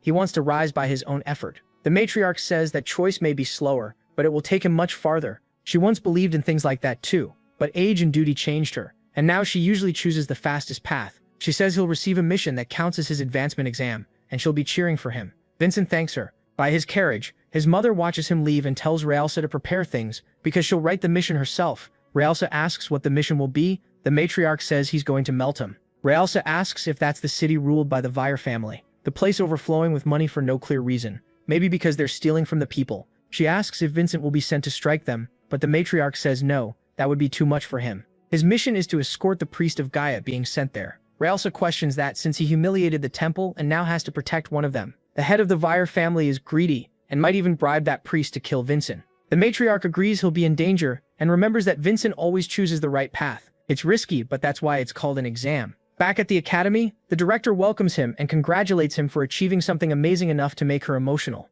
Vincent says she seems really happy. She says that's because he took care of Tilavan, and she's glad to be rid of that scumbag. Vincent figures the director never liked him much. She says Tilavan even tried to make her his concubine. Then she's called away. When she returns, she gives Vincent his mission and says he leaves in 3 days. Vincent asks where he's headed. Barjan tells him it's Maltum, the southernmost city. Vincent recognizes the name right away. Roxa hears that and asks to come along. She says Maltum is known for its barrier, and even though it borders Helheim, there are no wars or tribute records, just lots of guesses about why. In Vincent's memories, those two families were always tied together. Since Helheim is his mother's side, he knows this mission serves her plans too. Roxa keeps sharing facts and Vincent realizes she really loves history. She blushes, embarrassed, then admits she wants to be a historian. Vincent barely reacts, so she asks if that sounds weird. He says it's a good dream, but wonders why she joined the academy. Roxa explains historians don't earn much, and knowing how to fight matters. She adds that she could be useful on this mission too. Then the others burst in. They heard about the mission and want to join. Vincent agrees and says they'll all go together. Everyone cheers, and Julian says they've got plenty of help now. Vincent says that's not the real reason they're coming. That leaves Julian puzzled. Vincent tells him to look at their eyes. They genuinely want to support him. With that settled, only one person is left. Raven lights up when Vincent says he'll duel him if he joins the mission. They shake on it with Raiden agreeing too, and of course his savior Sircon is coming as well. Julian says Vincent has gotten more resourceful, maybe thanks to him. Raven then says Sircon has something to tell Vincent. Later in the forest, Vincent is stopped by countless threads. He asks what this is supposed to mean. Sircon apologizes, saying he didn't mean to scare him. Vincent keeps a hand on his sword, and Sircon asks why he still hasn't drawn it. Vincent says he doesn't sense killing intent, so there's no need. That surprises Sircon. He's impressed by Vincent. Vincent asks about the technique. Sircon explains it's a barrier that protects both what's inside and outside. Julian calls it the bloodthirsty king's territory, and Vincent repeats that to Sircon. Sircon says it's perfect for assassins and for private talks. Vincent asks what he wants to talk about. Sircon takes a moment, then says, very few people have ever escaped this technique. Only one managed it. Merlin Falker, a genius who, despite the age gap, completely crushed his skill. Sircon's face was cut, and the whole thing ended in failure. Later, after studying mana control, he managed to leave only a scar behind. But after he became a butler 15 years ago, he lost contact with Merlin. That shocks both Vincent and Julian, and they ask his age. Sircon says he's around Vincent's father's age. Then he reveals his real face and the scar. Julian is stunned by the reversal technique and says that's how Sircon fooled his enemies. Sircon asks if Vincent knows why he's showing him this. Vincent says no, he doesn't get any of this conversation. Sircon starts with one reason: Vincent saved Raven from the explosion. Second, he hopes Vincent is worthy of sharing Raven's dream. Vincent still doesn't understand. Then he thinks of Raven pushing himself through brutal training. Sircon once told him to stop because of the cold, but Raven said he had already lost twice. First when Vincent saved everyone from the explosion, then again against the Chimera. Both times he could only watch. He grips his spear tightly and says having a stronger rival is amazing. He wants to grow stronger with Vincent as the goal. Sircon is grateful because Vincent can push Raven even higher, so he tells Vincent to keep getting stronger for Raven's sake. But if Vincent ever turns pathetic, Sircon says he'll kill him. Vincent calls that a pretty scary warning. Then he asks what that technique has to do with any of this. Sircon says he made it to build a body that could endure Merlin's lightning. It doesn't just change appearance, it reshapes mana circuits, muscles, and bones. He knows Vincent has been holding back because of his body. Since Vincent dying would be a problem, Sircon offers to teach him the method. Vincent is thrilled and accepts. Julian gets excited too, saying this could stabilize the exoskeleton even more and give Vincent another defense besides divine power. Sircon asks for one promise. Vincent says he won't promise to stay Raven's goal forever, but he does promise that one day he'll surpass the Saiyans. Sircon decides that's more than enough. As Vincent meditates, Sircon focuses his mana into him. 3 days pass, and Vargan gives a report. With everyone ready, he says the exam is happening at Dolan's request. Lady Edenka approved it as an advancement exam, and he hopes they all do their best. As for the results, Sircon reminds them the director handles that, so they'll find out later. After saluting with absolute glory, they leave in carriages through the snow. Julian says that even with teleport gates, the trip will still take days, and Vincent notes that in his time, journeys like this took years. Julian says that even with teleportation portals, it'll still take a few days, and Vincent says people used to spend years traveling. By the 4th day, they reach the 5th portal. There, a boy starts shouting about the high price. The woman insists that's the normal rate. He yells that they're cadets from the Crimson Tower traveling on duty. The woman asks what that even is, which shocks him. He quickly adds that the young masters of the Edonka and Vargan families are with them. She says if they're so important, they can pay even more. Wilson starts yelling that he came from the slums, but Vincent stops him. He tells Wilson not to lose his temper over things like this, or he should head back to the fortress. The farther they get from Ajka land, the worse the treatment becomes. Vincent realizes this trip won't be easy. On the 6th day, they travel down a narrow road. Roxa tells Vincent to look. She points out Maltum's barrier, built 200 years ago during the maritime battle. She says it protected the people from pirates. Vincent asks if pirates are still around, and she says yes, but he doubts that story and asks Julian to inspect the barrier. The coastal city has lived behind that wall for 2 centuries, yet people still talk about weak security, pirates, and hunger crushing the citizens. As they move through the city, they find people starving and desperate. Raven and Sircon point out that hunger is far worse than people claim. The group wonders where to go since no guide was sent. Roxa guesses it might be because the Edenka have little influence in the south. Vincent finds that odd since the Halim are Edenka's only in-laws there. With Maltum so close to their border, their name should carry weight.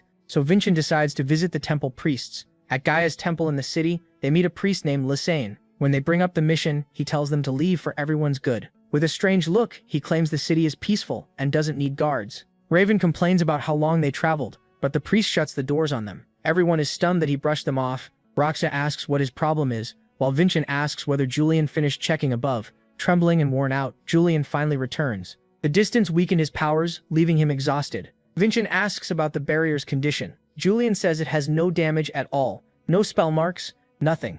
So the pirate stories were probably made up. Vincent realizes something else is going on, then a huge explosion hits. People panic at once, thinking pirates are attacking. Bombs start falling all around. Vincent asks if it really is pirates, but Julian says no, there isn't a single ship on the horizon. The priest suddenly throws open the doors and tells everyone to take shelter inside. Citizens rush in, greeting him warmly. Vincent notices how calm the priest is. Remembering his earlier words, he realizes the man seems sure no one inside is in danger, even during these attacks. That means he knows the raid is fake. Then Vincent remembers a place the priest mentioned earlier. Elsewhere, Merlin looks out over the land from a tower. Vincent asks what he's thinking. Noticing how much Merlin has recovered, Merlin says he once swore to fulfill his duty at the king's tomb because he thought it was his destiny. But Vincent changed all of that. After that, Merlin realized he had never thought about life beyond that duty, so he didn't know what to do next. Vincent says his own family also forced him into a hard place, and a child helped him through it. That let him face what he truly wanted. Merlin asks who the child was, and Sirkin quickly says it was Vincent. If Vincent changed Merlin's fate, Sirkin says maybe he can also help him find his answer. The next day, the group reaches a camp for the homeless. Two men stop them there, saying the land belongs to the Vire family. Vincent says they're from the Crimson Tower, but the man replies that without a proper reason, no outside family can enter. Then he points beside him and says that's exactly his reason. The priest snaps that he already said guards weren't needed. Vincent says he's just following orders, but the priest keeps telling them to leave. Vincent realizes the man is stubborn, so he pulls out his level 2 priest token and says he wants to inspect the place. The priest slaps it away and orders him to leave again. By ignoring church rank like that, Vincent knows there's definitely something hidden here. Suddenly Raven dashes past everyone and throws open the door, shouting that there are tons of boxes inside. The guards are baffled, since they were watching the whole time. When Raiden moves to inspect one, a large man grabs him, warning him not to touch the boxes. Sirkin puts the man down in seconds. Vincent says if the man gets hurt, they'll all have problems. He explains they're the priest's guards, here for an inspection, and if anything looks wrong, they can report issues with the Vire family facility. That makes the men nervous. While the priest curses under his breath, the big man finally says fine. If that's the reason, then as long as they're with the priest, it's allowed. He introduces himself as Edmund, the manager. He tells them to follow him and look around. Vincent thanks him for cooperating. Edmund says there's not much to see, and the place is peaceful, which immediately catches Vincent's attention. The others ask what's in the boxes. The priest says they're all filled with magic stones, materials used to make magic crystals. He adds that the homeless get food and shelter in return for refining them. Stones, and the priests treat the workers' injuries since refining them is dangerous. Roxa asks how homeless people can handle work that normally only mages can do. The manager says it's possible because of a Vire family method, though he doesn't know the details.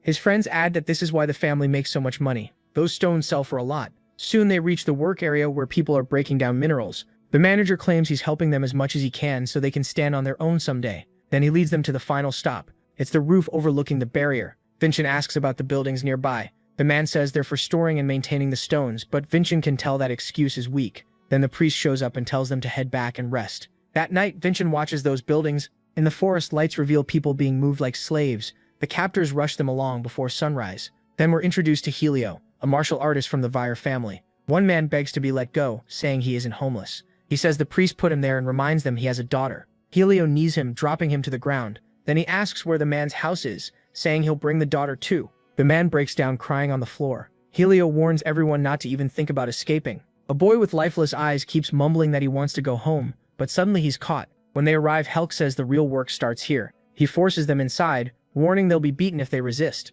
Then he asks for the count, and his partner says there were 10. Helk counts them himself, and finds only 9. He yells that one got away. Just then someone comes out of the forest, claiming he fell and got lost. It's Vincent in disguise, wearing a nasty look now that he's finally caught up. 2 hours earlier, the group had already figured out they were lying, since magic stones can't be mined like that. The girl guesses the homeless camps are hiding something. The other two searched inside and found the whole facility suspiciously clean. Vincent is sure they still missed something. He brings up the mountain warehouse and grows more suspicious of Edmund. His senses were too sharp for a mere manager. Those were a killer's eyes, just like during the ambush. He quickly decides his mother sent him for a reason. Something is hidden there, and tonight he'll sneak in alone and expose it. Raven reminds him they'll get suspicious if he's missing. Vincent then looks at Sirkin, already thinking of a fix. He asks if Sirkin can use his reversal technique to turn into someone smaller. Not long after, Sirkin is uneasily disguised as Vincent. Meanwhile, the others stay in the church during a sermon. The priest smiles, thinking everything is under control. Raven asks if Sirkin is alright since he looks nervous.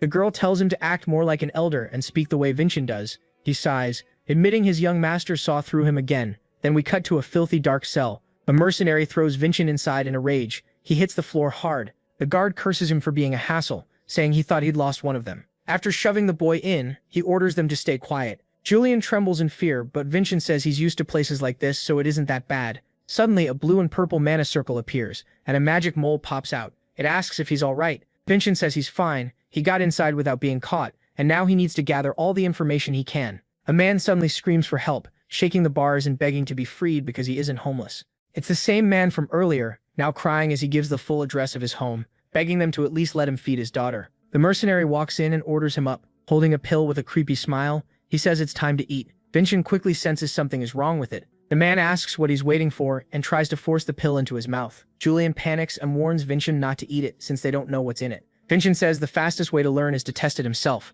and swallows it. Julian stares in shock, asking what kind of idiot would do that, while the man orders the rest of the pills given to the prisoners. Then he sees an aura rising from Vincent. Vincent slips out of his shackles using a new technique so his body won't absorb the pill. With a hand on his chest, he explains that he can use lightning to analyze what's inside. The cell window glows from his power. Light gathers in his hands. Refined, concentrated mana. Julian explains that if normal people who aren't martial artists take this, the mana builds up in their hearts until it hits the limit and explodes. It's dangerous even for martial artists. Vincent still can't figure out why they're kidnapping people and making them take it. But for someone like him, who can store mana in his heart, it could be a strong supplement. A few days later, the prisoners line up and enter the tower. Vincent thinks it's strange they've never brought anyone here before. The mercenary says they've reached the destination. He points at a door leaking black and red energy and orders them to go in one at a time. The first prisoner steps forward, shaking with fear. Then the others follow with their heads lowered, already hopeless. The mercenary grumbles, annoyed by so many failures. Soon the second-to-last prisoner steps up.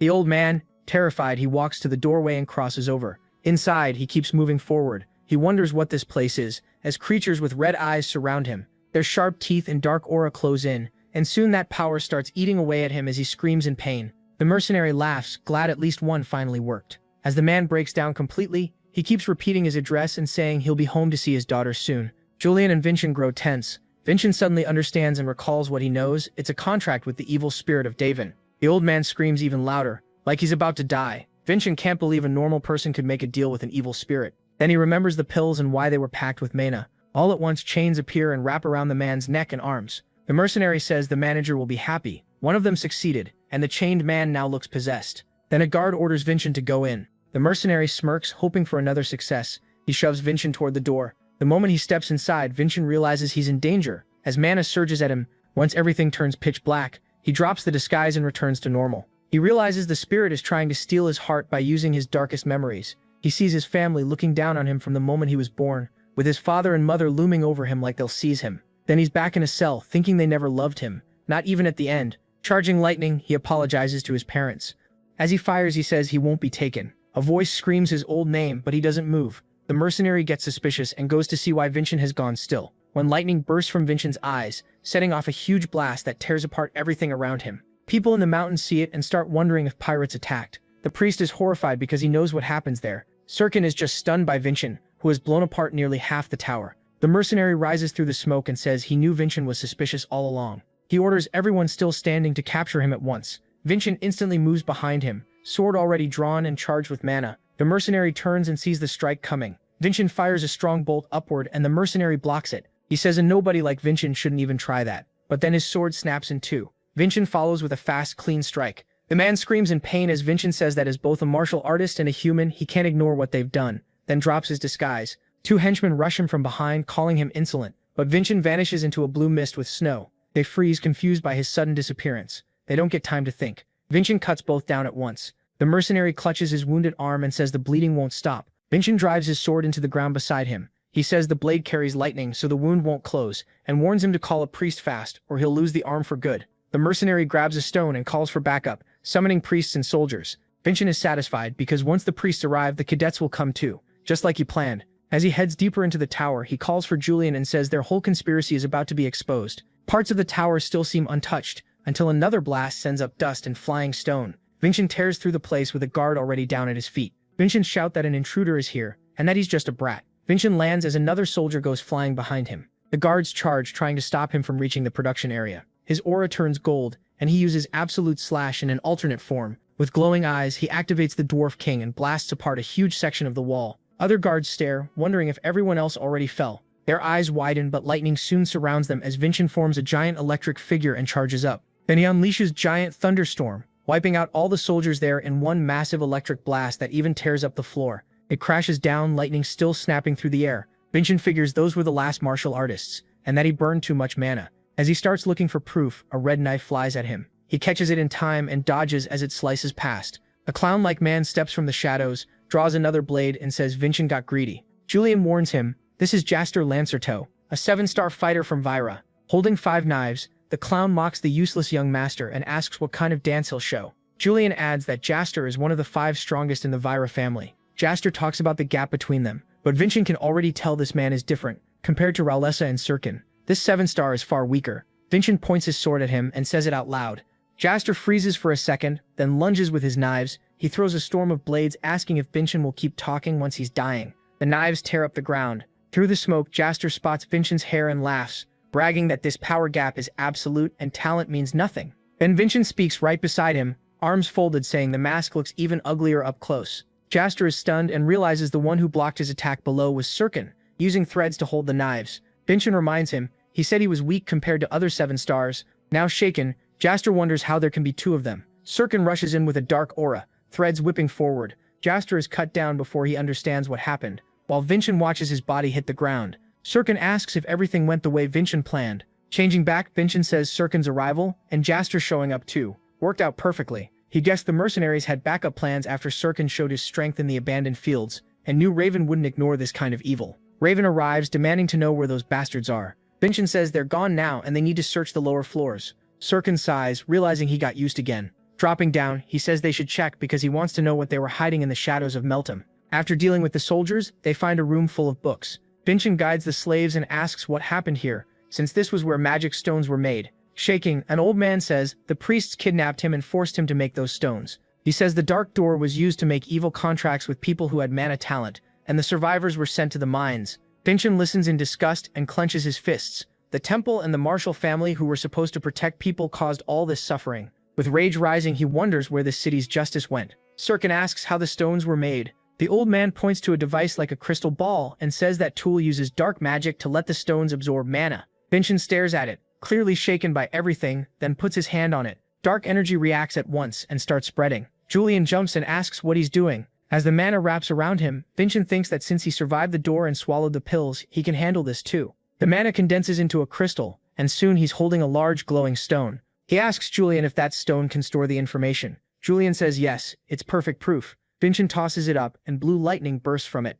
Back on the surface with the tower ruined, the priests are healing wounded soldiers outside when Luzine demands to know how they lost to one boy. Then he sees something ahead and starts trembling. The heroes are standing there, and Vincent looks furious. The priests shout, asking why he attacked their facility, until one gets slapped across the face. Vincent asks if they feel no shame getting rich off innocent lives. With cold fury, he says they'll all be sent to the Jeremiel Tower of Judgment, and this place is finished. A voice in the purple mist says that would be a problem. Sirkin and Raven notice the air around them feels wrong. The manager appears and says his plan is only beginning. Vincent glares at him with killing intent. White hands push out of the manager's mouth.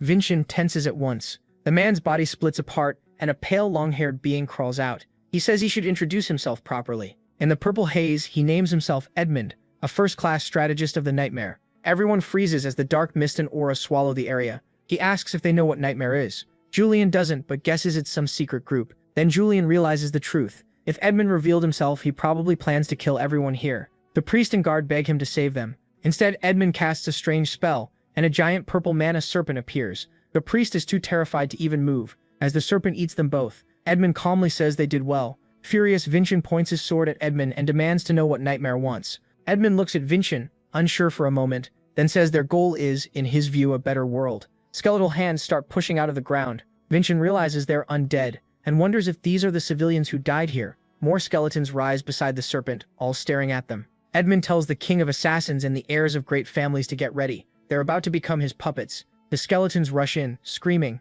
but Vincent's greatsword cuts them apart. The others join in and quickly realize these undead aren't very strong. Then the Suman director appears, asking if anyone needs help, and her whip smashes through several skeletons. One look at that attack, and everyone knows who it is. She says Varjan kept bothering her until she came to help with this dangerous mission. Since this is now an emergency, she stepped in, and Vincent is surprised to see her. Smiling, the director asks Edmund what he'll do now that his corpses are gone. Edmund only laughs. The next second, a huge pressure pours off him and the serpent. She turns in surprise as people start screaming to run. The tower is collapsing. A giant hand slams into the ground and shatters it on contact. Even the heroes stare in fear at its size. Edmund reminds them there was still the corpse of a powerful 7-star there, the clown. Then the giant headless body appears, carrying its own head like a sack. Sirkin recognizes Jaster. The director tightens her grip and shouts for everyone not to panic. She charges in, whipping forward, saying most undead are useless once the necromancer dies. Her whip wraps around Edmund, but he only grins back at her. That smile chills Julian.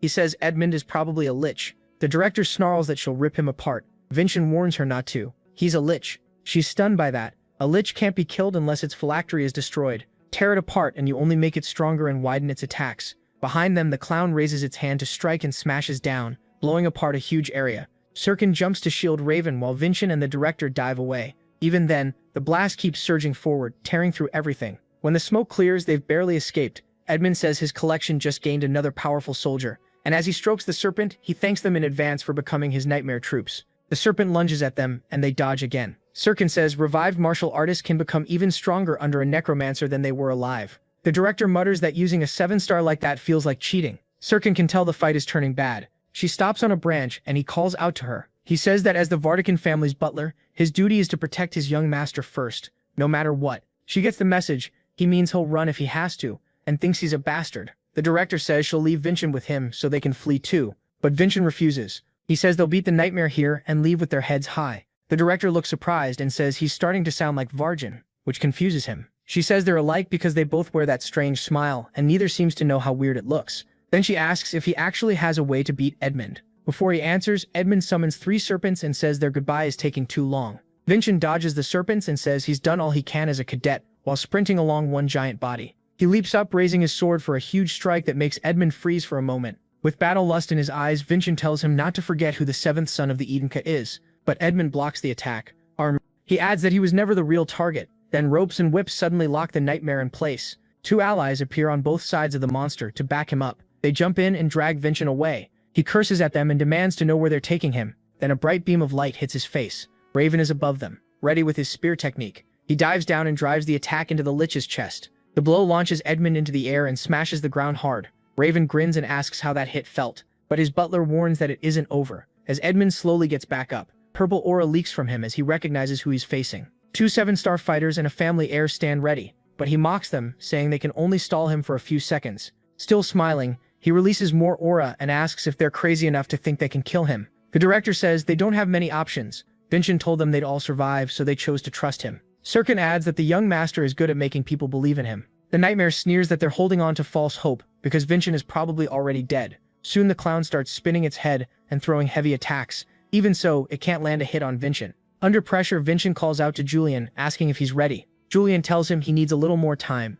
Suddenly, the clown's giant hand appears behind him and clips his arm. Vincent drops with his arm badly hurt, and the clown laughs below him, ready to devour him. Pinned down, Vincent realizes the clown's head moves on its own. Then knives shoot from its mouth straight at him. Vincent blocks them and says he just has to hold out until Julian finishes. He vows to end the clown soon and raises his greatsword wrapped in purple aura. He swings and slashes the clown's head, but to his shock, it doesn't leave even a mark. The clown attacks again and knocks him into the air. Vincent realizes he can't recover his balance, and if this keeps up, he's dead. The clown comes in with another head strike, closing in fast on Vincent. Raven notices the huge blast and worries about his friend, but he reminds himself to trust Vincent and stay focused on the enemy in front of him. The nightmare calls out to Raven, and Raven rushes him, calling him a zombie. The clown puts its head back in place at once. With its head restored, it mocks Vincent as a foolish young master. Everything around them is basically wrecked. Vincent is still standing only because his sword is planted in the ground. The clown jumps at him and raises its hand to strike, when it is suddenly cut off. The jester looks over and sees golden aura inside the wound.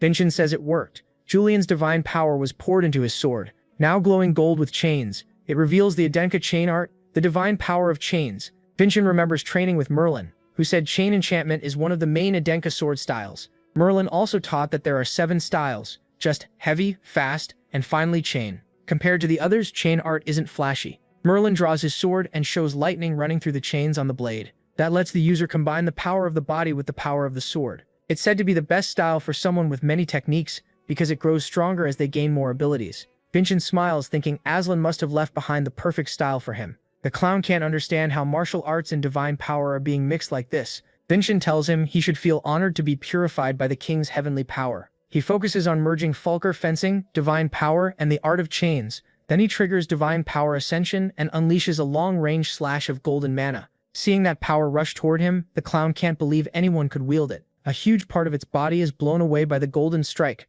The flash is bright enough to be seen across the city, and the evil clown crashes down defeated. Meanwhile, the spearman says the zombie's aura is gone. The assassin admits young Master Vincent is starting to scare him. The director says that's exactly what you'd expect from Varginha. The necromancer is thrown into confusion, wondering if even a 7-star body really lost. Vincent walks up and says this is the end of his ambition. He tells him it'd be better to surrender. Edmund starts to realize how trapped he is. He remembers planning for 20 years to destroy the proud Edencause. Instead, everything was ruined by a 17-year-old boy. Dark energy pours from him as he rages and swears he won't forgive Vincent. The force causes a tremor that spreads through the whole city. Julian and Vincent are shaken when they realize all of Meltem is trembling. The necromancer declares that the city belongs to him, and if his plan failed, he'll destroy everyone with it. But then a voice cuts in. Someone holding a strange egg says it's pointless. That alone startles the necromancer just as he's about to strike back. The man calls him pathetic for showing such an ugly side just because his plan fell apart. He says the title of strategist was clearly too much for him. Then the speaker steps forward, a young man with red eyes. His appearance may look calm, but Edmund is terrified of him. Both the director and the assassin are stunned by his arrival. The bodyguard seems to know him, and Julian warns that the man is holding something. It's the Lich's core, most likely Edmund's phylactery. Desperate, the necromancer tries to bargain, begging for one more chance. The man just tells him to shut up, and crushes the core in one hand. Edmund's body immediately starts to crack while he screams for mercy. Begging not to die, he crumbles into small stones. Raven is stunned to see him shatter like that. The director asks the second Vargan what he makes of all this. He says the man they fought was only a pawn in this game. Then the king of assassins asks why he's here. The mysterious man replies that it's good to see him, making the young master wonder if they know each other. Sirkin explains that the young man is Daimar Heli, heir to the Heli family. Then countless guards start to pour in and surround the whole group, forcing the protagonist to get ready. He remarks that this is a lot of guards for an uncle-nephew reunion. Julian explains, these are Helium family martial artists, and wonders how they arrived so fast in Vyre territory. Vincent recalls what the waifu told him that even though the lands bordered Helium territory, there had never been trouble. He also remembers his mother saying she was too old to chase this stuff, and only wanted the easiest path. Vincent realizes the Helium family was behind everything. His uncle is impressed he figured it out that fast. The protagonist wonders if his mother's real goal was to expose the dark side of their family to the world. The man says that if he's reached that conclusion, he should step back. Vincent asks how that could possibly be reasonable. He saw a father of a 2-year-old child dragged in to be nearly sacrificed. Furious, he demands to know how anyone could call that reasonable. His uncle just watches him with a cold face and walks closer, saying he isn't here to debate right and wrong. If Finn wants no one else to die, then he should forget everything that happened. The knights prepare themselves, and the spearman asks if they're picking a fight, but the protagonist stays calm and says he got what he needed as a cadet. Now he is Vincent Edenka of the Edenka family, and that makes him their son too. After that, everyone feels a powerful aura bearing down on them. As someone approaches, the protagonist questions whether his words were true. Then it becomes clear he's talking to his mother, who arrives furious. As she walks toward her son, the guards are shocked. It's the great Versa. Even her brother asks why she's here. With a threatening stare, she praises her son for noticing her. Vincent says he was sure once Damien showed up, since she wants to replace the current Helium head. His uncle warns that stopping him would be a huge mistake. The magic stones are hard to make, and he'll use them as the Helium family's power source. She fires back that the family is also a martial clan, and he's using dark magic to excuse his hunger for power. He tries to pin it all on the dead necromancer, and tells her not to worry about it. Annoyed, she says it's been a long time since they met, so maybe he forgot her power. She releases her aura, opens her eyes of truth, and asks how he dares lie in front of her. The sight leaves Vincent and Julian wide-eyed. Even the man stares at his sister and remembers when they were young. Those eyes look down on everything, always one step ahead, almost pitying whoever faced her. They're the eyes he hates most, and he gets ready to attack. She doesn't move as the strike comes at her. Then a beam of light tears through his arm. In his eyes, we see who fired it. The light swells into a massive blast that rips through him and explodes behind him like a bomb. Panicking, the man apologizes and says he lost control for a moment. He freezes when he realizes the one standing before him is the Edenka Patriarch. Vincent is shaken. One attack cleared the dark sky. That makes sense. This man is Aslan's descendant and the father of his current body. He is the living power of the Edenka family. Like a loyal hound, the Patriarch asks his wife what she wants him to do. Blood drips from the man's arm onto the ground. He looks desperate, and his sister thinks he really is pathetic. Even after all he's done, it still hurts to see him like this. She steps forward, ready to fix the Heleme's mistakes. Then she tells her brother he will answer for everything that happened here. Footsteps echo nearby, and soon more people arrive, members of the Edenka family and priests. Damien quickly recognizes them as the Edenka Black Sword Union, and the Temple of Gaia. Still tied up, he asks his sister if she planned this from the start. As he's dragged away, the matriarch says she wants the Heleme to return to the right path. Her brother asks if she feels no regret for their father. For a moment, she hesitates, but then says their father will also be held responsible, and even more heavily. Khan speaks to her, but Versa just says it's fine. Even if it's late, she wants to do what she's always wanted. She orders the martial artists arrested, and the soldiers are quickly taken in. Our healer adds that the Temple of Gaia will be shut down, so no one should expect to walk away clean. If they want lighter punishment, they'll need to cooperate during the trial. Then he notices young Master Vincent, and the director. He rushes over, scolding Vincent for overdoing it again. Vincent brushes it off and asks the director about his promotion. She says he did take part, but he acted as a descendant of the Edenka family, and the mission was to protect Gaia's priests. Looking at their condition, she can't call it a success. The priest cuts in at once, shouting for the priest of Meltum. In a scary voice, he asks what they thought of Master Vincent's protection. They realize that if this keeps up, they'll be jailed with the Vire family, and maybe even executed. So they quickly cry out that no one could have protected them better, and that the young master must be an 8-star martial artist or higher. The priest turns back, saying it sounds like they truly appreciated the protection. The director agrees. If the clients are satisfied, he can advance. She gives him a new emblem and tells him he's now in the 8th position. She knows she should say something proper, but can't be bothered, so she just congratulates him while the lesser god proudly cheers. Raven also offers his congratulations. Then the patriarch and matriarch leave, leaving the group behind. Vin's uncle is led away in chains while a guard tells him to move faster. Damien is furious. Everything had gone to plan until Vincent ruined it. He thinks that if the matriarch had come herself, she would have hidden it much better. She probably could have, but instead she sent Vincent. Then he uses aura from his hand to cut the ropes. He lunges toward his sister, ready to strike, saying he'll destroy her whole plan. But he isn't aiming for his sister, he's going after the protagonist. When Vincent turns, all he sees is blood spraying in front of him. The director and the assassin panic, realizing they let their guard down. They relaxed because the Great Khan was there. Both rush to stop it, calling for their young master, but it seems too late. Vincent can only stare ahead in shock. Then a hand reaches him and we learn the blood wasn't his, it was his uncle's. His rage may have cost him his head.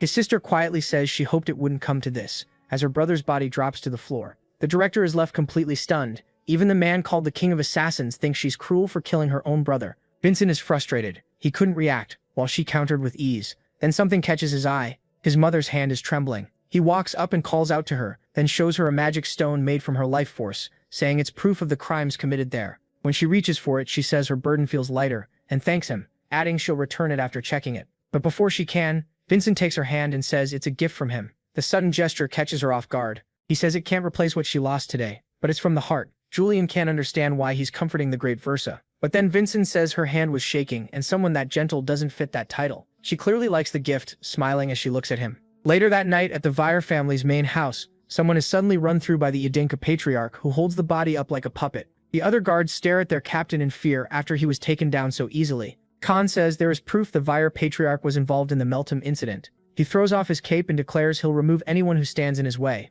Even terrified, the guards force themselves to charge him to protect their lord. But the old man is merciless, cutting down everyone in the hall with fast, exact blows. Still, more guards keep coming. The huge old man readies another attack and tears through them in a storm of blows, leaving only destruction behind. As he throws open the door, he says all the evidence was sent to Jeremiel and the Tower of Judgment. The patriarch of the Vire family has already been sentenced to death. Still, Khan says he'll allow the man to redeem himself by ending his own life. Scared but furious, the man shouts, ordering his guards to kill Khan. A hidden fighter suddenly rushes the patriarch, but Khan kills him in a single strike. He proves once again why he is the Edenka's power. The Vire patriarch can only mourn his fate. Then his aura flares and he says this is his answer, leaving the elder terrified as his life is taken away. He screams desperately for salvation. Sometime later, elsewhere, someone adds sugar to tea and asks if it's sweet enough for the protagonist. It's his mother, apologizing because he should be back with his friends. Before Vincent can reply, she says she did it because it was the right thing. His words while defending his children inspired her to stand up for what she believed in again.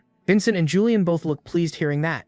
But Vin still asks if everything is really fine, since she'll be treated like a traitor. She finds it funny that the one who destroyed the Helheim Magic Stone factory is worried about her. That makes both him and Julian realize what kind of mess they're in. Then she says something incredible. He's very much like his mother, and though it's hard to speak of, she wants to give him something in return. A story about his mother, Sarvana Heasley, and the celestial fruit. Vincent is confused. What does his birth mother have to do with the celestial fruit? The matriarch says Sarvana was chosen to receive the fruit, leaving the lesser god confused too. She says it's a long story from a long time ago. Back then, Kong was the rank 1 cadet about to graduate from the Crimson Fortress. The three of them traveled together for their graduation mission, which required a ritual to kill a monster near Nelly Waterfall. They completed the ritual, and the monster appeared. But all the woman could think about was how strong and beautiful Sarvana was, enough to rival Kong back then. Suddenly the monster lashes out with 5 tongues, binding Sarvana's hands and feet in the air and rushing in to eat her. Sarvana screams that she doesn't want to be eaten by some monster, but she was only acting. A huge attack slices through all the tentacles,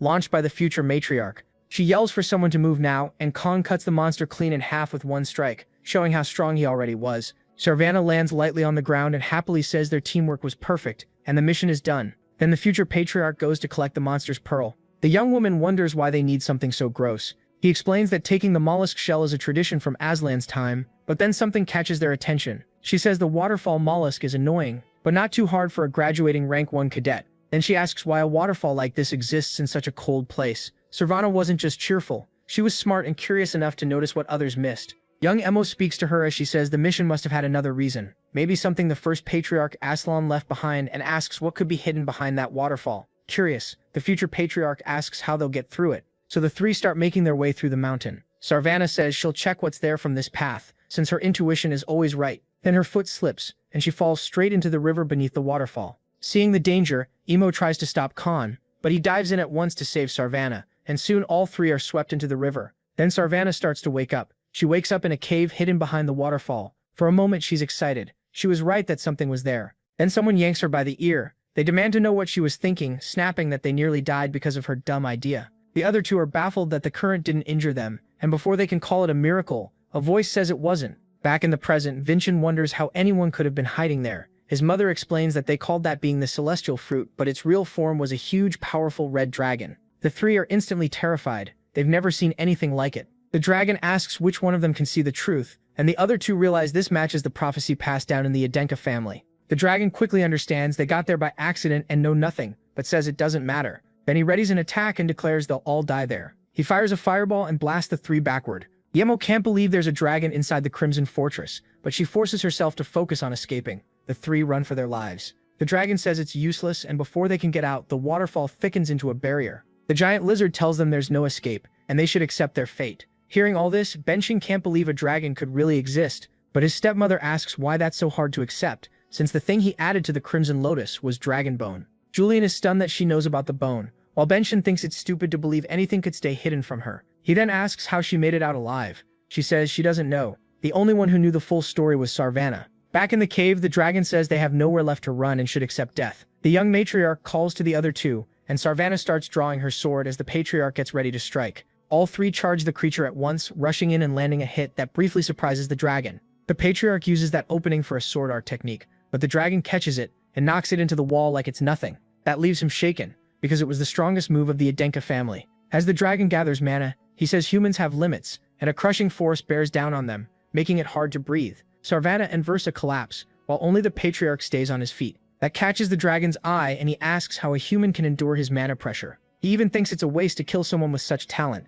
but the patriarch refuses to let him kill his friends. A symbol spreads across his face, and attacks begin tearing across his body, like arrows brushing past him. The dragon says the ways humans use to control mana were originally passed down by their kind, then transforms into a woman and walks toward them. She says it's unfortunate, but she'll have to finish him, and forms an attack in her hand. Right then, a huge blast erupts outside the waterfall. Sarvana's hair flies upward, and it's revealed she stepped in front of the attack to protect the patriarch. The dragoness is stunned that a human survived her magic, and with one look she realizes what the girl is. Touching her chin, she says Sarvana is a Risley, leaving Sarvana confused about how she knows. The dragoness says it's obvious. After all, Sarvana's family was chosen by her. Versa says that's all she remembers, and when she woke up they were already outside the waterfall. On top of that, Sarvana somehow was holding the celestial fruit. Hearing that, Vincent is stunned. Now he knows it really exists, and that Aislinn truly left it in the Crimson Fortress. But even though she survived, Sarvana's health kept getting worse, and over the next 7 years she grew so weak she could barely live normally. Hearing about his mother's end, Julian grows quiet and sad.